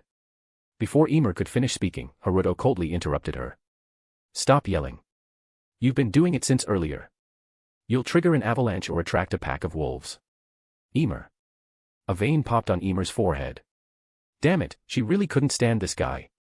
You're exaggerating. Where would wolves even? Before she could finish speaking, a chilling howl suddenly echoed from the side. Howl. Haruto turned to look at Emer, his expression filled with confusion. Did the Jaw Titan have an additional ability to jinx things? Emer's mouth was slightly open, but she swallowed back the rest of her words, frozen on the spot. Historia quickly drew her short blades and watched her surroundings warily. Under the bright moonlight, several snow wolves appeared in their field of vision. Emer unsheathed her short blades, glancing at the wolves, then at Historia and Haruto. You two step aside. I'll take care of them. Haruto looked at Emer with mild surprise. Was she really willing to expose herself as a titan? Yes, Emer was one of the 9 titans, the Jaw Titan. Marley had actually sent 4 titans to Parody Island. Aside from the female titan, the colossal titan, and the armored titan, there was also the Jaw Titan. However, when they first arrived, the previous Jaw Titan holder was eaten by a pure titan while protecting Reiner. After inheriting the Jaw Titan, that pure titan turned back into a human. That human was Emer. Emer raised her short blade, ready to cut into her palm and transform into the Jaw Titan to deal with the wolves. But Haruto grabbed her wrist. What are you doing? Emer was a little agitated. Haruto casually tossed Des onto Emer, then drew a dagger and walked alone toward the wolves. Although Emer's transformation would likely go unnoticed here, in the original story, Des was carried back to the cadet corps by Emer in her Titan form. But still, it was better to minimize uncontrollable factors. What if, due to his presence, a butterfly effect caused someone nearby to witness her transformation? Commander Erwin was already busy orchestrating a rebellion, there was no need to add more trouble. Haruto. That's dangerous. Historia shouted anxiously. Emer also threw Des aside and prepared to stop him. But before they could react, they saw Haruto casually raise his hand and throw a dagger. The next second, a wolf howled in pain. A snow wolf collapsed, its skull pierced clean through by the dagger, dying instantly. The other wolves, seeing this, didn't retreat. Instead, they lunged forward together. The first wolf to pounce was immediately grabbed by Haruto. And used as a weapon. He swung the wolf in his hand. Several pitiful howls rang out. The other wolves that had leaped at him were sent flying after being smacked by their own comrade's corpse. Moments later, not a single wolf could move. The one in Haruto's hand had already died the moment it struck the first wolf. Tossing the lifeless wolf aside, Haruto clapped his hands, looking somewhat uninterested. Krista and Emer. Hey, are you a monster? Emer pointed at him in shock. Haruto rolled his eyes. At least I saved you. Can't you say something a little more pleasant? Emer snorted. Even without you, I could have. Before she could finish her sentence, Haruto interrupted. Oh, right, you could have turned into an ugly giant and handled it yourself. Emer. You, how do you know that? Historia looked completely confused. Giant. Emer is a giant. Haruto shrugged. I'll say it again, my goal is to save humanity. You think I was just talking big? Emer was instantly speechless. Haruto looked down at the snow wolf corpses scattered across the ground, lost in thought. Tie up these snow wolves and drag them down the mountain, he suddenly said. Historia and Emer both froze, confused. Haruto pointed at the snow wolves. This is meat. Wolf meat might be a bit tough, but it's still meat. The two girls were speechless. They were in the middle of snow mountain survival training. Surviving was already hard enough. And this guy was thinking about food. These snow wolves must weigh at least 200 or 300 pounds altogether. How are we supposed to drag them? As Emer asked the question, she suddenly recalled Haruto's monstrous abilities. Actually, if it was this guy, dragging 300 pounds wouldn't be a problem at all. Then, Haruto once again picked up the pitiful Daz and, with one hand, dragged multiple snow wolves along, walking as if he carried nothing at all. Historia and Emer were completely numb to it by now. By the way, about that giant thing. Historia quietly asked. Emer sighed and told her story. She was from 1,000 years ago, turned into a mindless titan and wandered outside the walls. By chance, she ate someone and turned back into a human. Historia covered her mouth in shock. Today was truly shocking Historia Day. Chapter 42, Chapter 42, Give It Up, Sasha. The whole place is surrounded by Instructor Keith. Chapter 42, Give It Up, Sasha. The whole place is surrounded by Instructor Keith. Historia still isn't back. Reiner anxiously searched for Historia within the training corps. Bertolt hesitated as if he wanted to say something. Seeing Reiner this worried, Bertolt felt completely numb. As a fellow member of the hometown squad, why did Reiner always have so much drama? Meanwhile, Annie watched Reiner with a complicated expression. She had seen the later story, so she knew. Because of extreme psychological pressure, Reiner's mind wasn't stable. Later on, whenever he had an episode, he basically became a different person. What was that term again? Annie recalled something she had seen on her phone. Oh right, split personality disorder. One part of him was Marley's warrior. The other part was a soldier of Parody Island. Pure insanity. And the symptoms were already starting to show. Poor Bertolt still had no idea. Of the 4 who infiltrated the island, 1 got eaten. 1 went crazy. 1 got turned against. And only Bertolt was still thinking about completing the mission. If this were a detective series, at the very least, Bertolt could play the role of Jin. Totally isolated and alone. Krista isn't back yet. Emer and Daz are also missing. I think Haruto is with them too. Their whole team hasn't returned. The recruits were all whispering among themselves. At this moment, Annie anxiously rubbed her hands together. He hadn't come back either. Even though she knew Haruto was ridiculously strong, with all sorts of strange abilities, she still couldn't help but worry. Just then, a shout came from outside. They're back. They're back. Many of the trainees rushed out. Of course, they weren't running for Haruto. They were running for Historia.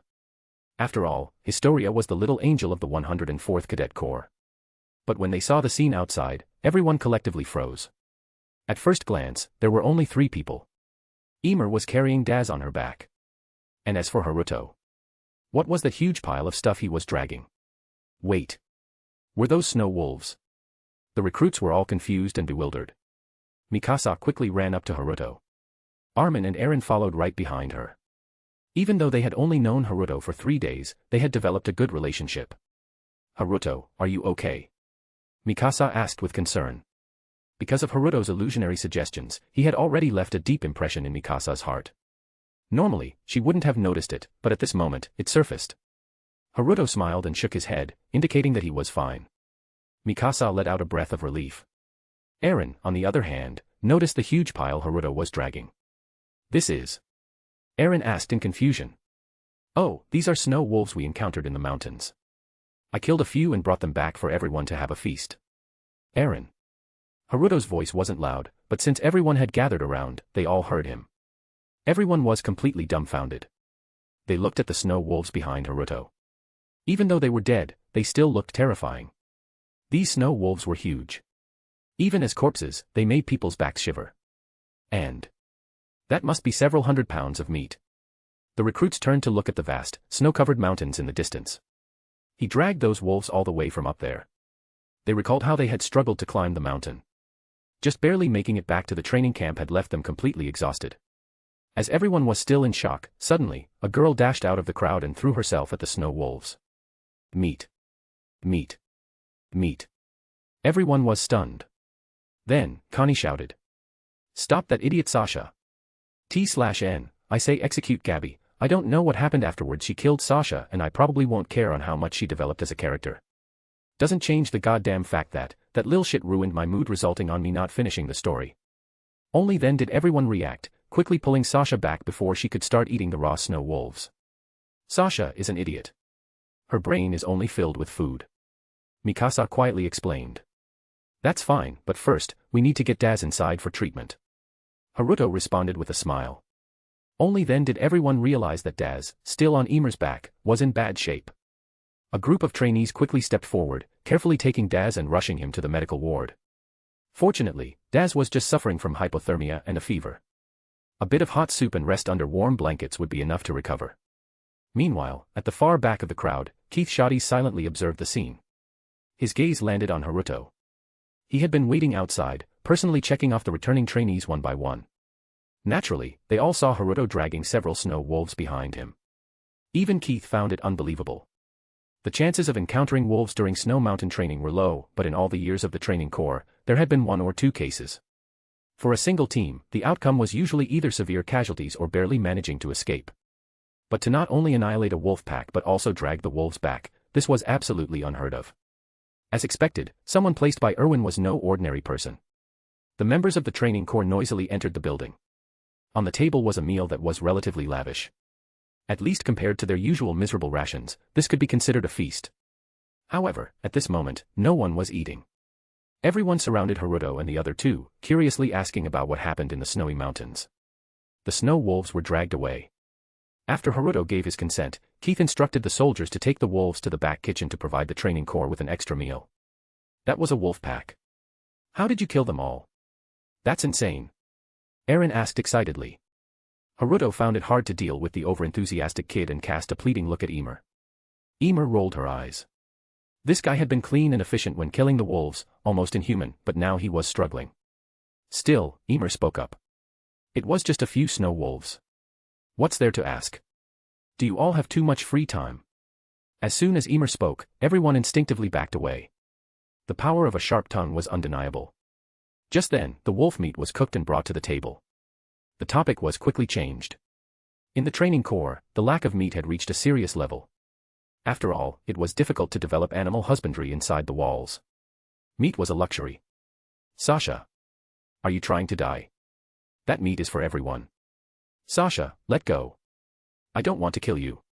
Tie her up. Tie her to a pillar. The crowd grew rowdy. Haruto watched the commotion with great interest. This was far more entertaining than the anime. Just then, 2 people approached his table with plates in hand.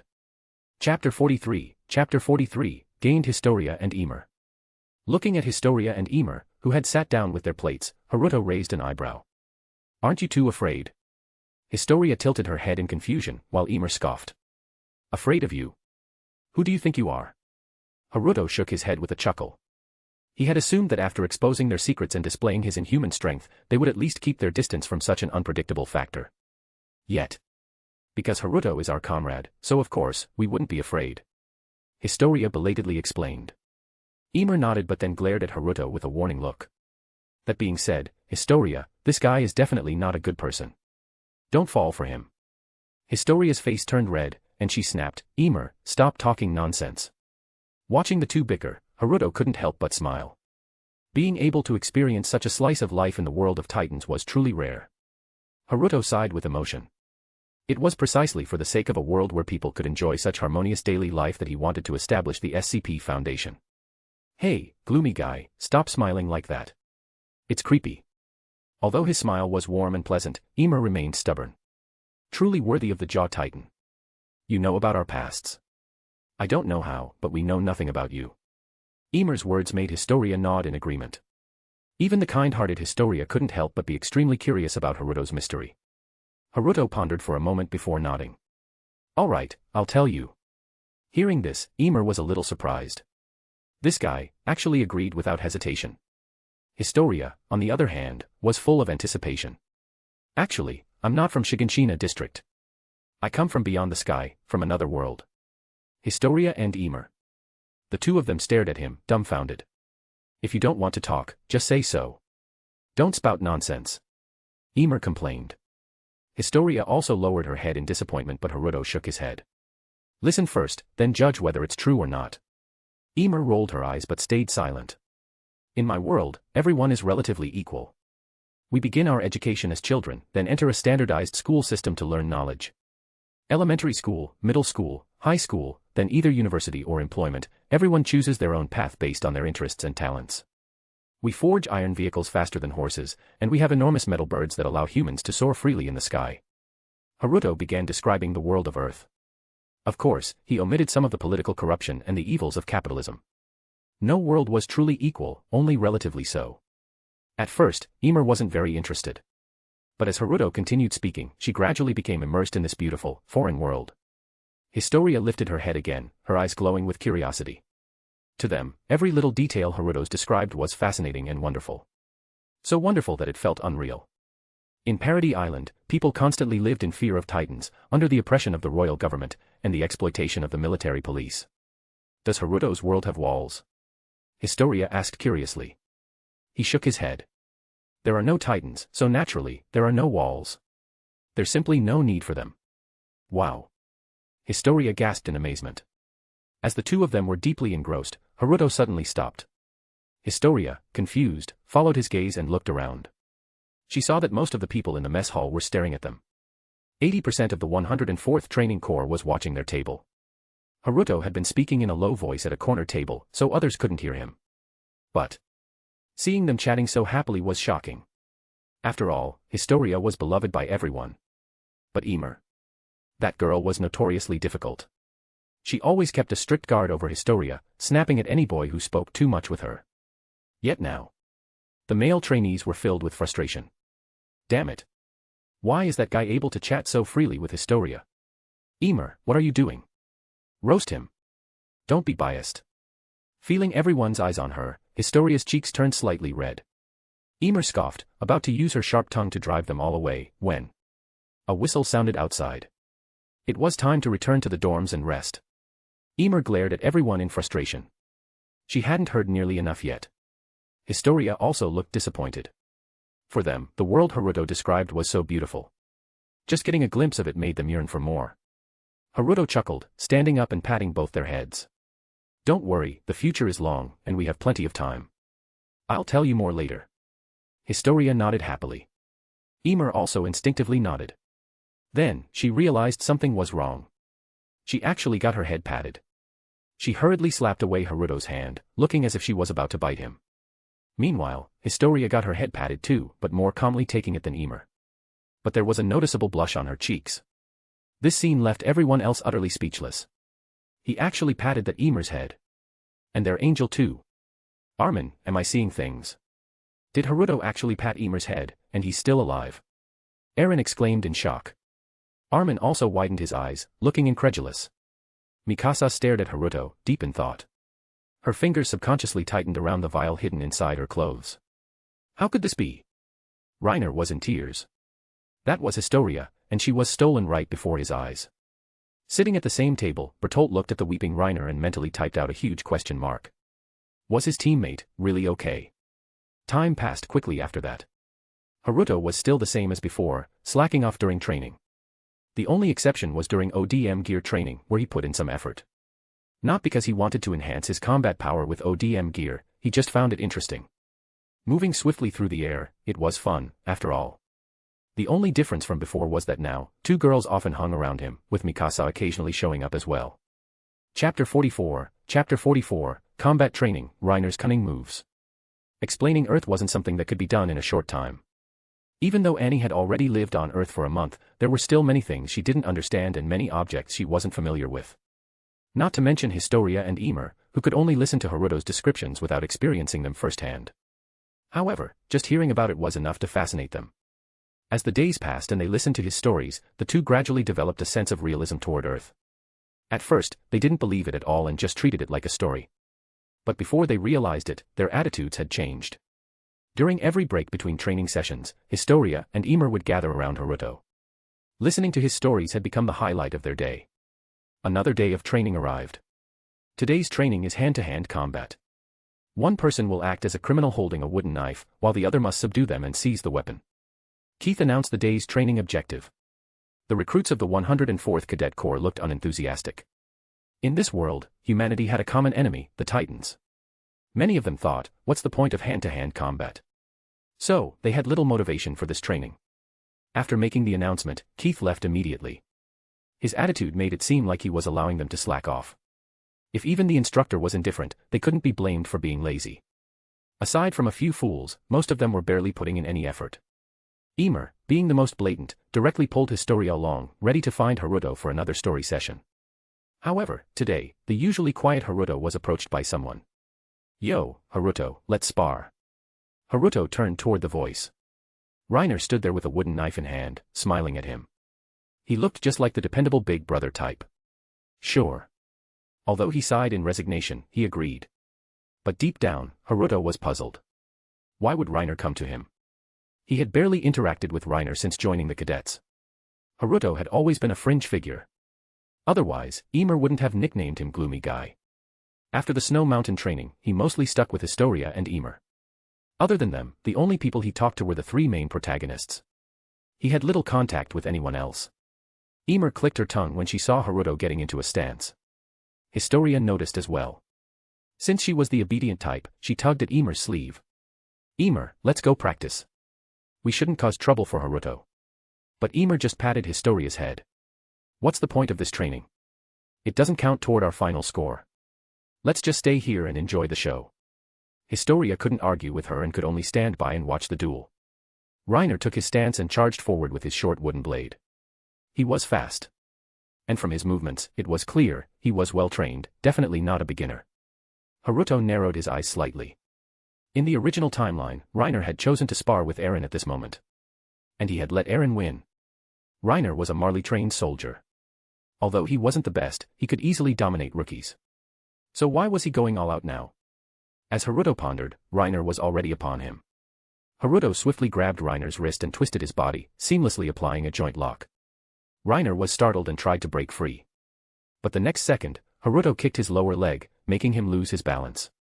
With his wrist pinned behind his back, Reiner was effortlessly subdued and pressed to the ground. Reiner. Haruto took the wooden knife and let go. Reiner really was weak. Haruto hadn't even used his enhanced strength or speed, just slightly above average reaction speed. A simple grappling move was enough to finish it.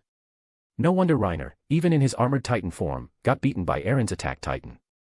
If Reiner's hand-to-hand combat skills were even a third of Annie's, he wouldn't have been that bad. Reiner lay there for a while before getting up. "TCH, you're strong." He rubbed his sore arm and sighed. Haruto shook his head. "Just picked up some street fighting skills back when I lived underground." Classic nonsense. Historia and Emer walked over at that moment. Reiner patted Haruto heavily on the shoulder. "I'll leave Historia to you. Take good care of her." Hearing this, Historia's face instantly turned red. Emer, on the other hand, snorted and retorted.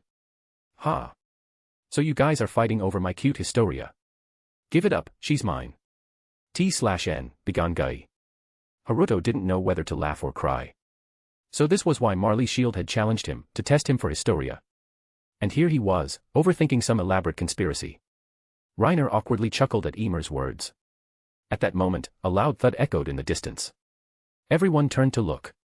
Eren was sprawled on the ground in a miserable state. The culprit, Annie, acted as if nothing had happened and casually tried to sneak away and slack off. Seeing this, Haruto couldn't help but sigh. The inertia of the plot was really strong. Eren still ended up getting beaten up by Annie. Hilarious. Just then, Reiner slung an arm around Haruto's shoulders. "She's trying to slack off again.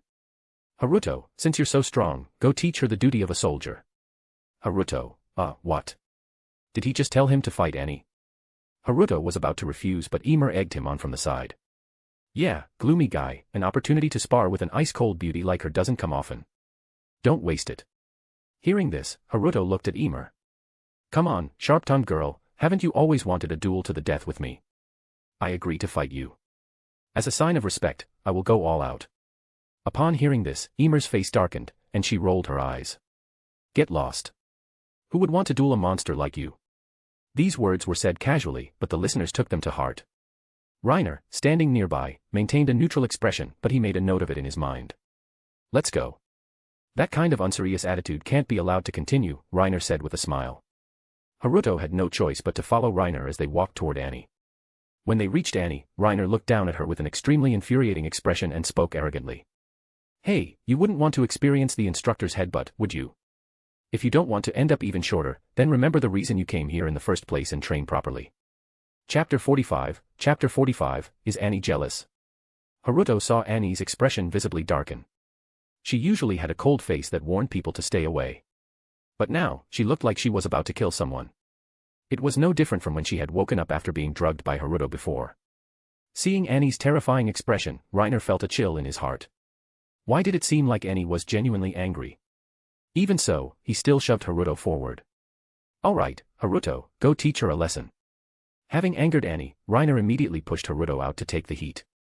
He looked at the furious Annie and felt a little apprehensive. Meanwhile, Emer, enjoying the drama, jeered from the sidelines, "Go on, fight like a man." Historia was doing her best to hold Emer back. Haruto had no choice but to assume a combat stance. In reality, his combat skills were excellent. Even though he had never formally trained, he had gained combat technique memories from Annie and the armed personnel of the Foundation. The Blacklight virus was essentially a cheat code. Just by absorbing genes, he could acquire the skills of others. On the other side, Annie also got into her fighting stance. Without hesitation, Annie suddenly lunged forward. She raised her elbow. Haruto instinctively lifted his arm and turned sideways to block. But Annie immediately changed her move, swinging a whip-like kick toward Haruto's shin. Such rapid transitions were beyond the reaction speed of most people. However, Haruto instantly jumped back, dodging the attack. Annie, missing her strike, lunged directly at him. Her arms spread open, one hand gripping Haruto's neck, while the other hooked under his arm. A classic grappling stance.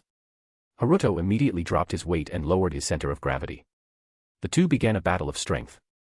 At that moment, Haruto heard Annie whisper in his ear. "Reiner and the others suspect you're a Titan because of the Snow Mountain incident. This is a test, they want to injure you and observe your healing ability." This was the first time Annie had spoken to Haruto since joining the regiment. After all, given her personality, suddenly talking to a stranger would be highly suspicious to Reiner and Bertolt. Haruto was momentarily stunned. He had already sensed that something was off about Reiner. Why would he randomly ask for a sparring match? So it was because of his abnormal performance during the Snow Mountain training that Reiner suspected him of being a Titan.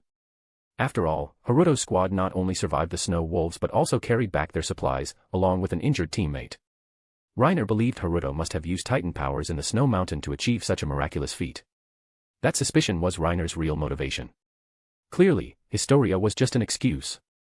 As expected from Marley's top actor, Reiner's performances were so immersive he even split his own personality in the end. "I'll go along with it. Let them confirm I'm a Titan, and when they make a move, I'll contain them." He quickly made a decision. Annie let out a soft grunt of acknowledgement. Then, she suddenly exerted force, as if she were determined to give Haruto a brutal beating. Hey, we're just acting, don't take it so seriously." Haruto whispered. "You bastard, what the hell are you even doing? Did you come to this world just to chase women?" Annie said viciously. Clearly, the mission was one thing, but at this moment, she genuinely wanted to beat Haruto up. "I'm working on it. This is strategy." Haruto tried to defend himself. But it was useless. She kicked his leg, causing him to lose his balance. Of course, if Haruto wanted to resist, Annie wouldn't stand a chance. But right now, he was playing the role of a slightly above-average human. So. Thud. Haruto was slammed onto the ground. Annie mounted him and started delivering punches. Haruto. He raised his arms to protect his head, subtly shifting his head side to side to avoid Annie's strikes. For some reason, he felt like she was jealous. Spotting an opening in Annie's attack, Haruto pushed her off and then played dead on the ground. Seeing this, the surrounding crowd gasped and inhaled sharply. Reiner stared intensely at Haruto. Soon, he noticed a faint wound on Haruto's arm, but in the next moment, it healed before his very eyes. At this moment, Reiner was convinced of his judgment. However, that wound was something Haruto had intentionally created. Otherwise, with his ghoul-enhanced regeneration, even bullets wouldn't be enough to break his skin. "Hey, Reiner, it's your turn now." Annie casually tossed a wooden training sword to Reiner. Reiner caught it, momentarily stunned. Wait, this wasn't part of the plan. As Reiner was about to brush it off, Haruto, lying on the ground, suddenly opened his eyes and glared at him. "Reiner, get in there. Weren't you just preaching about soldierly principles?" Reiner's face twitched. "Damn it. That's right. A soldier has moments where retreat is not an option, this is one of them," Reiner said firmly. He also wanted to see for himself. As a proud Marleyan warrior, could he really lose to a mere girl? And so. With a loud roar, Reiner charged at Annie. Annie's eyes turned icy cold. She had been truly angry just now. Not just because Haruto was slacking off in the training corps. But more importantly, because that bastard had called her short. And right in front of Haruto, no less. With a swift side kick, Reiner was effortlessly knocked down. What followed was a merciless beating. Stop. Annie. Stop. This wasn't part of the training plan. Reiner screamed in agony. Lying on the ground, Haruto watched this unfold and nodded in satisfaction. This was perfect. Historia ran over, reaching out to help Haruto up. Haru, are you hurt? The little angel asked with concern. Haruto patted the dust off himself and shook his head. I'm fine. Ymir walked over, sneering at him.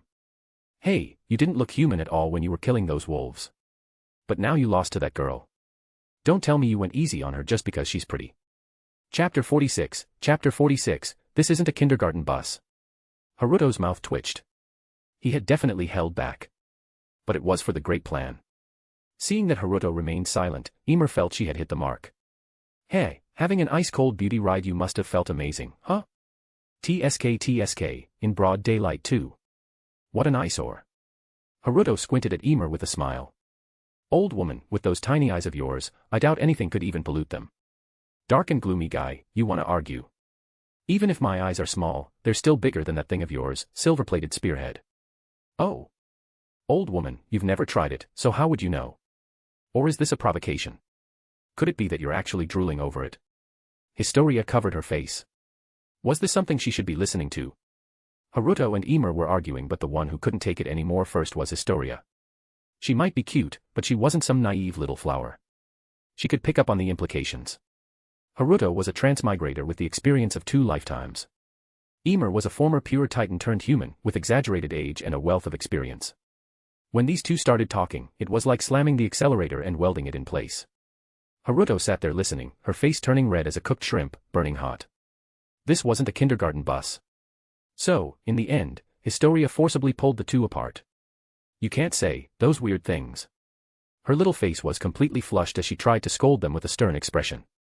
Unfortunately, it had zero intimidation. If anything, it just made her look more adorable. Ymir laughed and hugged Historia. Haha, Historia, you're too cute. Ymir said while glaring at Haruto. Historia, you should stay away from this scumbag. That guy can't even walk straight when he sees a beautiful woman. Haruto rolled his eyes. Historia sneakily glanced at Haruto, feeling guilty. Seeing that he wasn't paying attention to her, she let out a sigh of relief. Then she suddenly thought of Annie. A slight sense of crisis inexplicably arose in her heart. Ymir noticed Historia's strange reaction. Her heart skipped a beat. Crap. She shot a vicious glare at Haruto. This was all his fault. Hey, I heard a loud noise. What's going on? Keith barged into the training ground with a scowl. He just didn't understand. How could a hand-to-hand combat exercise, something he usually ignored, produce screams like a pig being slaughtered? By now, Annie had already stood up and distanced herself from Reiner, acting as if none of this had anything to do with her. Reiner climbed up from the ground, looking absolutely miserable. Bruised and swollen. Clearly, Annie had gone all out. It was obvious at a glance what had happened. But Keith had no interest in dealing with minor spats between recruits. If the instructor got involved, both parties would get punished, and no one would benefit. At this stage, the 104th Training Corps wasn't a bunch of rookies anymore. They were on the verge of graduating as fully trained soldiers. Keith was too lazy to punish people for minor mistakes. In the silence, Mikasa suddenly said loudly. Sir, it was Sasha farting. Her voice was crisp, clear, and full of conviction. Sasha. Keith nodded. Sasha, again. Focus on your training and stop fooling around. Sasha. After Keith left, Sasha screamed and lunged at Mikasa. Mikasa. The whole scene had everyone laughing. The next day, during training, everyone was moving swiftly through the forest using their ODM gear. Scattered throughout the forest were wooden titan-shaped targets with soft pads at the nape, simulating the act of slaying titans. Haruto seemed uninterested, aimlessly zipping around. Historia was the first to finish the exercise. Seeing Haruto slacking off, she sighed helplessly. When Haruto landed, the little angel walked over, looking worried. This training is part of your final evaluation. Why aren't you taking it seriously, Haru? I'll go talk to the instructor and ask him to let you retake it. Krista knew just how strong Haruto was. He was far more powerful than anyone in the Corps. Yet he was still slacking off in training, even in graded tests. Haruto reached out and grabbed her hand. Grades don't mean much to me. Don't go looking for Keith, that bald head is just trouble. Historia chuckled at his words but quickly put on a serious face again. Don't you want to join the military police? You could live in the interior. He shook his head. It's meaningless. At this point, the 104th Training Corps wasn't even sure if they'd make it to graduation. Erwin was always decisive in his actions. There was a good chance that the coup in the interior was already quietly underway. Historia sighed and gave up trying to convince him. Just then, someone walked over. When Krista saw who it was, she instinctively shrank back, her expression turning bitter. It was Keith. A few black lines appeared on his bald head. Clearly, he had overheard Haruto's bald head comment. Haruto turned around, saw Keith, and gave an awkward smile. Keith didn't get angry. He simply said, Haruto, come with me. Someone wants to see you. Haruto was momentarily stunned before nodding. Historia watched him leave, a hint of worry in her eyes. But Haruto had already guessed what was happening. It had to be someone from the Survey Corps. Most likely, Erwin had made some progress. They arrived at a storage room in a secluded corner of the training grounds. The place hadn't been used in a long time, and old supplies were stacked inside. Keith motioned for him to enter on his own. When Haruto opened the door, he saw several people inside. Commander Erwin, Captain Levi, Squad Leader Hang. All the Survey Corps big shots were present. In addition, there were two other figures. One was an old man wearing the uniform of the Garrison Regiment, with a rose insignia on his chest. Seated to the side, he looked at Haruto as he entered, not with sharp scrutiny, but with a kind expression. The other figure was dressed in a luxurious long coat, a dazzling red gemstone at his collar. He was middle-aged but exuded an imposing presence. His piercing gaze seemed to see through everything, sending chills down one's spine. One was likely Commander Pixis of the Garrison Regiment. And the other was President Darius Zackley. Haruto walked into the small room calmly and casually closed the door behind him. Then, pulling up a chair, he sat right in front of the three of them. Levi raised an eyebrow. Even he was standing, yet this guy just plopped down without hesitation. Chapter 47, The world inside the walls is nothing special, don't think too highly of yourselves. It seems, young man, that you recognize us, Pixis said with a smile. He might have been flattering himself. But as a commander and the president, they certainly had an imposing presence. Ordinary soldiers stood before them with the utmost respect, speaking with hesitation and stammering. But Haruto was so casual, merely observing the two men without curiosity. Haruto nodded. Commander Pixis, and Mr. President, both of you are famous figures. Pixis smiled without responding. The president spoke in a deep voice, Haruto, the reason we have invited you here today is to decide the fate of humanity. His words were direct. There was no beating around the bush. The so-called president was the supreme commander of the military corps, the president of the human faction. The power structure of Parody Island was quite peculiar. Haruto remained silent, waiting for the president to continue speaking. The intelligence you provided has been largely verified. The current king is a fraud, and the nobles hold private armies for their own benefit. I have mobilized part of the military police brigade and temporarily taken control of their equipment. The military police will not interfere in this operation. The Survey Corps and the Garrison Regiment will also participate in this action, making their own decisions and contributions for the fate of humanity. But before we take action, there are two issues for which we need your assistance. The president outlined the Corps' plan. Listening to this, even Haruto couldn't help but be impressed. Their actions were swift and decisive. The two greatest obstacles in dealing with the nobles and the false king were the private armies and the military police. The military police brigade answered directly to the royal family. Even as the president, he couldn't command all of them. So instead, he directly used insiders within the military police to seize control of their equipment. With this, the military police were essentially retired from this coup. As for the private armies, the Garrison Regiment would suppress them. It might be troublesome, but it wouldn't be an unsolvable problem. And the Survey Corps, being an elite force, would likely storm the royal palace and play a decisive role. It was foreseeable that many people would die in this coup. But with such swift and decisive action, the situation would be controlled in a very short time. As for the president's two questions, Haruto more or less guessed what they were. First, provide intelligence on the Colossal Titan and the Armored Titan so that the Survey Corps can capture them. If there are any other Titans within the walls, provide intelligence on them as well so that we can take control of the situation. Second, provide concrete proof of Marley's existence and describe its location. As expected, they wanted information on both Titans and Marley. Titans were the most unstable factor inside the walls. Previously, Haruto had said that his companions would handle them, but clearly, the president didn't trust that. After all, if anything went wrong with the Titans, the catastrophic events of Wall Maria could repeat. If Wall Rose were to fall as well, then humanity within the walls would be completely annihilated. And as for Marley, ultimately, the people inside the walls had no way to verify its existence. Only after further confirmation could they determine their next course of action. As for why they were launching a coup before confirming this intelligence, it was likely because the military had already determined that the royal government had hidden the truth about the Titans. And they had also discovered that the king was a false ruler, a puppet of the nobles.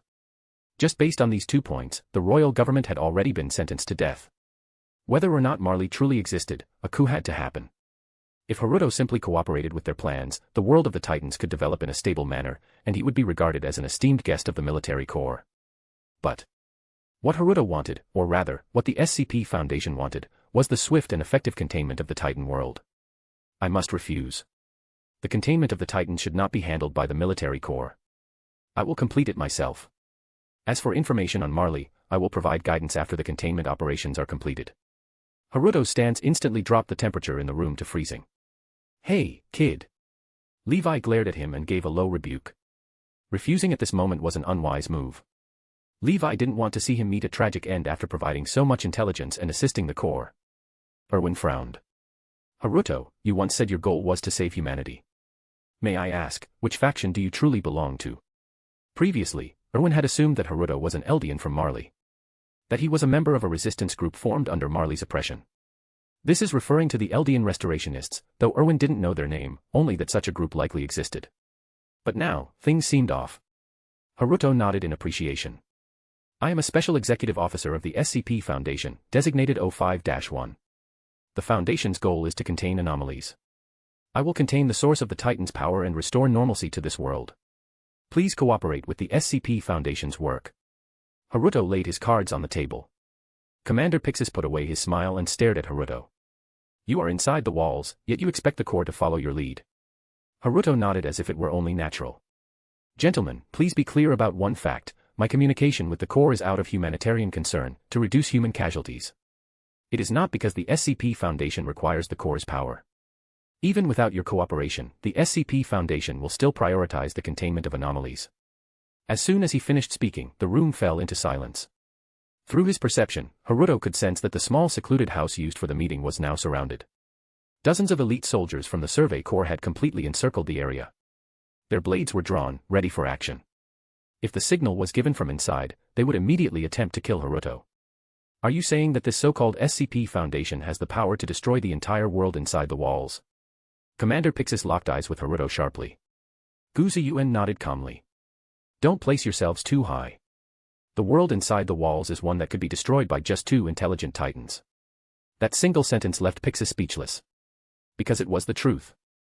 The Colossal Titan and the Armored Titan had broken through Wall Maria. They could do the same to Wall Rose. The world inside the walls could be easily annihilated. Chapter 48, I armored, he colossal, he kicks, I smash.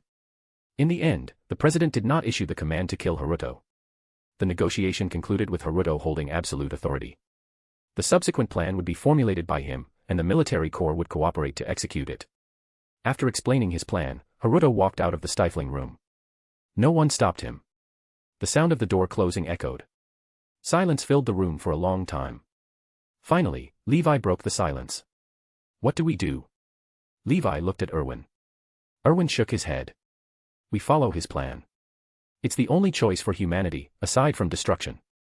At this moment, on Parody Island, technology was locked down by the royal government.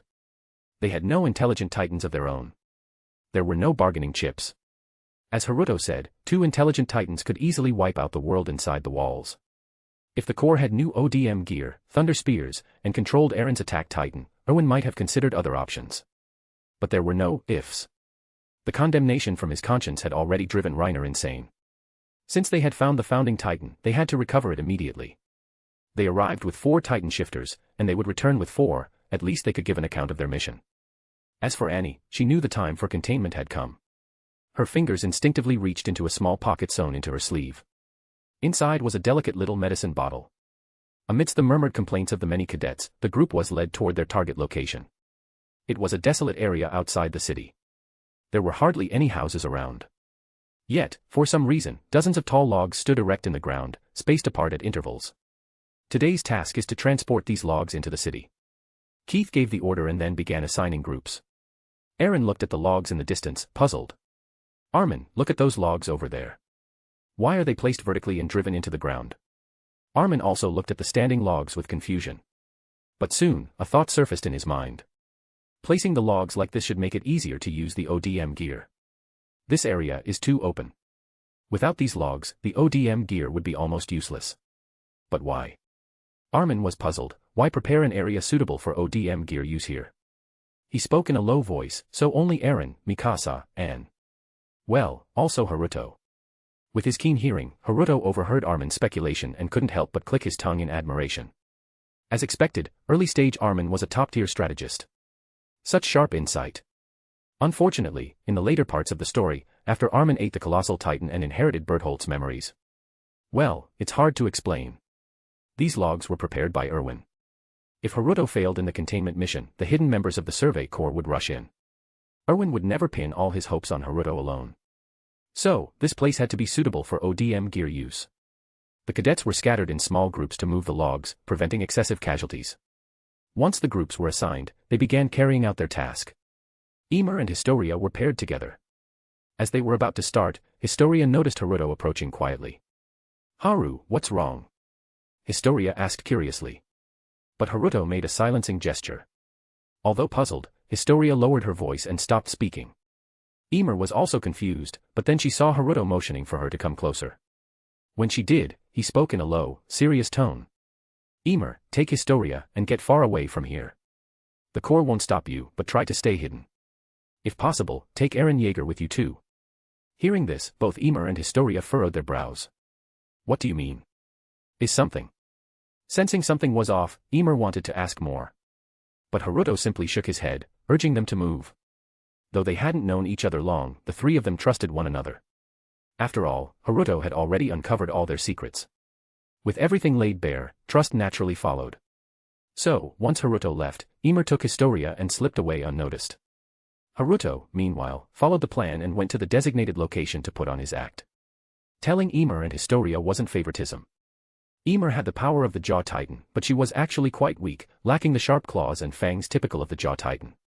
If a fight broke out and Emer got caught in it and died, her Titan power would be randomly transferred to a newborn Eldian. That would be a disaster. Meanwhile, the three warriors from Marley gathered together. "Reiner, are we doing this? Right here, right now?" Bertholdt asked excitedly. Just the thought of making a move had him thrilled. Ever since Reiner started losing it, Bertholdt's stress levels had skyrocketed. He hadn't had a single dry forehead in days. He was genuinely afraid that one morning, Reiner would snap completely and ruin everything. So if they could act now and escape back to Marley, that was the best outcome for Bertholdt. Reiner nodded. "It's been too long. No matter which Titan Haruto is, we capture him, and we go home." Annie listened expressionlessly. "Annie, you lure Haruto over." Reiner suddenly stopped mid-sentence. After a brief pause, he continued. "We'll talk to him, tell him who we are. Since he wants to save humanity, maybe he'll be willing to come with us." Chapter 49, containing the armored and colossal titans. Hearing Reiner's words, Bertholdt and Annie both mentally put a question mark. "Hey, Reiner, what are you thinking?" Bertholdt was nearly in tears. "Don't lose it at a time like this." But Reiner just shook his head. "If he cooperates and leaves with us, great. If not, we'll sever his limbs and take him by force. If the situation spirals out of control, Bertholdt, you use the colossal titan to clear the area. Annie, use the female titan to get us to the wall. Once we're at the wall, we'll use ODM gear to climb over quickly. Then, outside the walls, I'll transform into the armored titan and carry us out of here." Hearing Reiner's plan, Bertholdt finally relaxed. As long as he wasn't losing his mind. This plan was quite solid. The female titan was highly mobile, second only to the Jaw Titan in speed, though it lacked the Cart Titan's endurance. With the female titan's speed, they could reach the wall quickly. All three of them were Marley-trained warrior candidates, highly skilled in using their titan powers. Even if they transformed, they wouldn't damage their ODM gear. Once outside the walls, the armored titan's speed would be sufficient.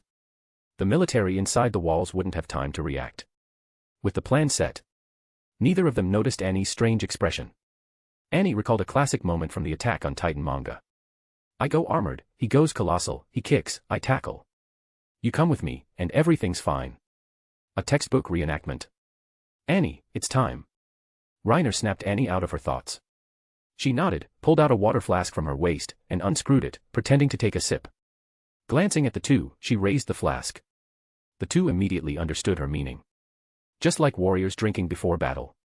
A toast at this moment set the atmosphere. Reiner and Berthold took out their own flasks. The three clinked them together. For home. Reiner said solemnly, then drank from his flask. Berthold smiled and was about to drink as well, but something felt off. Why was Annie acting so normal today? In the past, she would have remained cold, quietly executing the mission, uninterested in anything else. Suddenly, Berthold recalled Annie's 3-day disappearance. The suspicion instantly deepened. His hand froze mid-movement, and he shouted. Reiner, don't drink it. But it was too late. The moment Reiner swallowed, the world around him spun, and his body lost control. The special drug from Earth acted far faster than anything in this world. Berthold panicked, but Annie lunged at him, trying to force the flask to his lips. At that moment, Berthold decisively raised his hand. And bit down on it. Seeing this, Annie had no choice but to switch tactics. She grabbed Reiner with one hand. With the other, she flicked the hidden blade in her ring. The sharp hook shot out, drawing blood.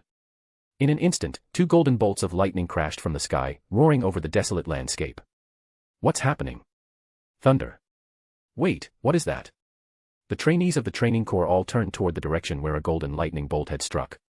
There, 2 massive figures suddenly appeared, sending everything around them flying. The colossal titan. Someone screamed. That 60-meter-tall figure, towering even above the walls, with its entire body covered in exposed red muscles and no skin, was simply too conspicuous. And too unforgettable. Because it was this very being that, years ago, forced the people within the walls to once again remember the fear of being ruled by titans. MMM. Eren stared at the distant colossal titan, twisting and struggling desperately, muffled sounds escaping from his mouth. Aside from his shock, his first reaction was to charge into battle. However, at this moment, Eren's limbs were firmly restrained by 4 people, lifting him off the ground. His mouth was stuffed with a piece of rag. The ones holding him down were Mikasa, Armin, Krista, and Ymir. A titan. It's the colossal titan. Armin stared at the massive figure, eyes wide in shock, quickly connecting the dots, those pillars, and the strange reactions from Ymir and Krista. You knew the colossal titan was going to appear. He turned to Ymir. However, both Ymir and Krista were equally stunned at the moment. They had only been following Haruto's instructions. MMM. Eren struggled with all his might. Seeing the colossal titan appear but being unable to fight, it was more agonizing than death. Mikasa held onto one of Eren's legs with a firm grip. Watching Eren's reaction. A fleeting image of that pink potion flashed through Mikasa's mind. Maybe, she should use it on Eren. Will Haru be okay? Krista looked anxiously at the distant titans. Haruto had told them to flee, yet he had stayed behind. At this moment, Krista even wanted to run back and help. But Ymir held her back tightly. He'll be fine. He's ridiculously strong, like a monster. He knew this would happen, there's no way he'd get into trouble. Ymir's words carried a reassuring tone. But her voice lacked its usual calm and carefree nature. She was trying to reassure Krista, and perhaps herself as well. Meanwhile, inside the colossal titan, Bertolt was utterly panicked. Why, Annie? Why are you betraying Marley? He shouted furiously inside the titan's body. But the colossal titan couldn't speak, and his voice couldn't reach the outside. Compared to the colossal titan, the female titan, standing at just 15 meters seemed much smaller and less noticeable at the moment. Annie had grabbed Reiner and was retreating quickly. Fighting the colossal titan as the female titan was a losing battle. And at this point, there was no need for her to fight at all. ZZZZT. A harsh metallic screech echoed through the air, followed by another, and another. Hundreds of soldiers wearing the Wings of Freedom insignia shot into the air, charging toward the colossal titan. Only 2 figures veered toward Annie's female titan. Haruto moved as if he had teleported, appearing on Annie's shoulder. Sorry, he was too cautious. Annie spoke inside the female titan. She knew Haruto could hear her. Haruto simply waved a hand. No big deal. We took one down, and even if both of them transformed, it wouldn't matter. Chapter 50, is this guy really human? Another figure suddenly shot toward them. It was Captain Levi. Brat. Didn't you say you'd handle the containment? Levi gritted his teeth at the sight of Haruto standing on Annie's shoulder. This guy had been so confident, yet the colossal titan had transformed right in front of them. Haruto casually waved a hand. I was just about to go. It's just a colossal titan, Captain, you're too tense. Levi glared at him, tempted to kick him right then and there. All right. Annie, in a moment, undo your titan transformation and contain Reiner.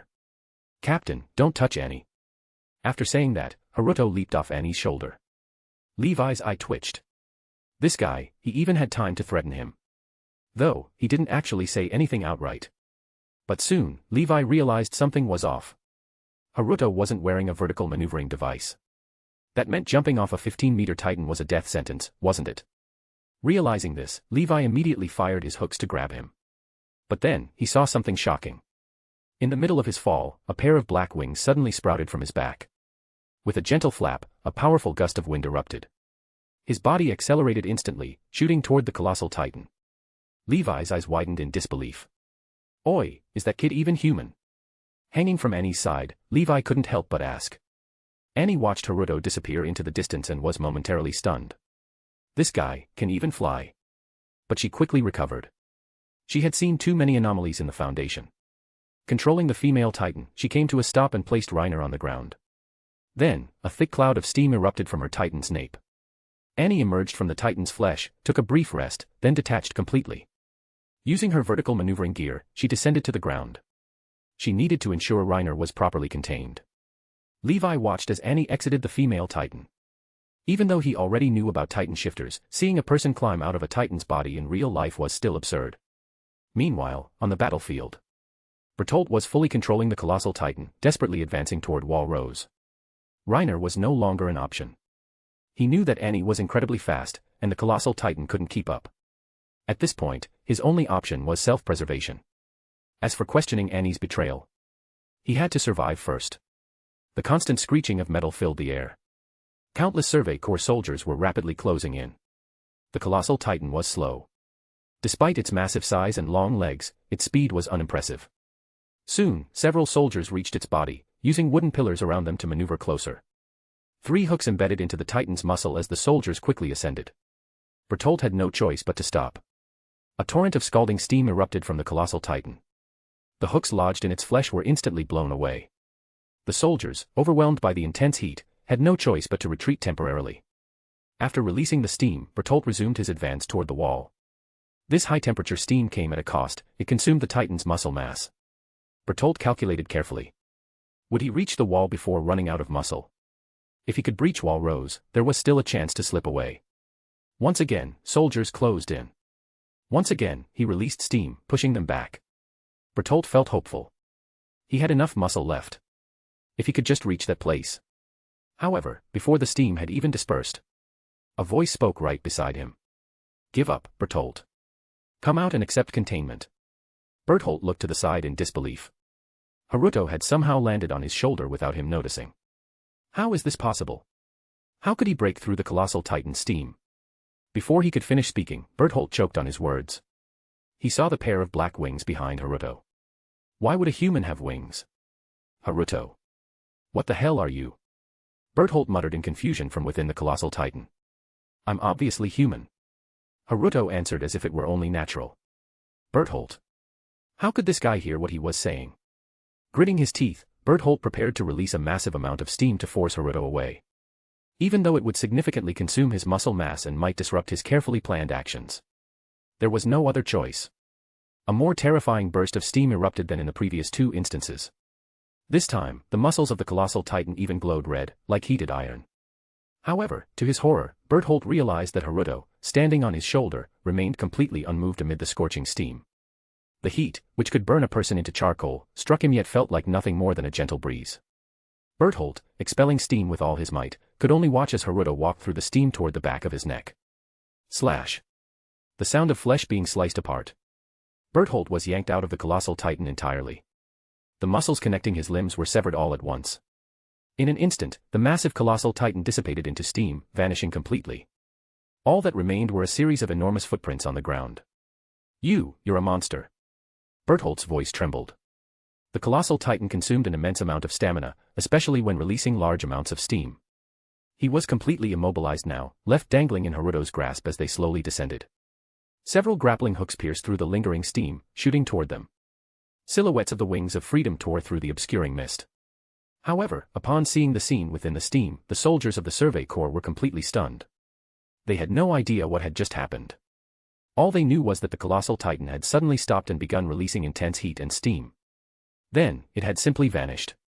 And now, cabling into check, they found Haruto standing there, holding Bertholdt as if everything was under his control. At that moment, Erwin arrived as well. Seeing Haruto holding Bertholdt, he took a deep breath. Good thing you stand on the side of humanity within the walls. In his heart, Erwin confirmed that Haruto's combat power was far beyond what the world inside the walls could resist. T/N, anyone who'll do a proper review, and I'll let loose 3 extra chaps.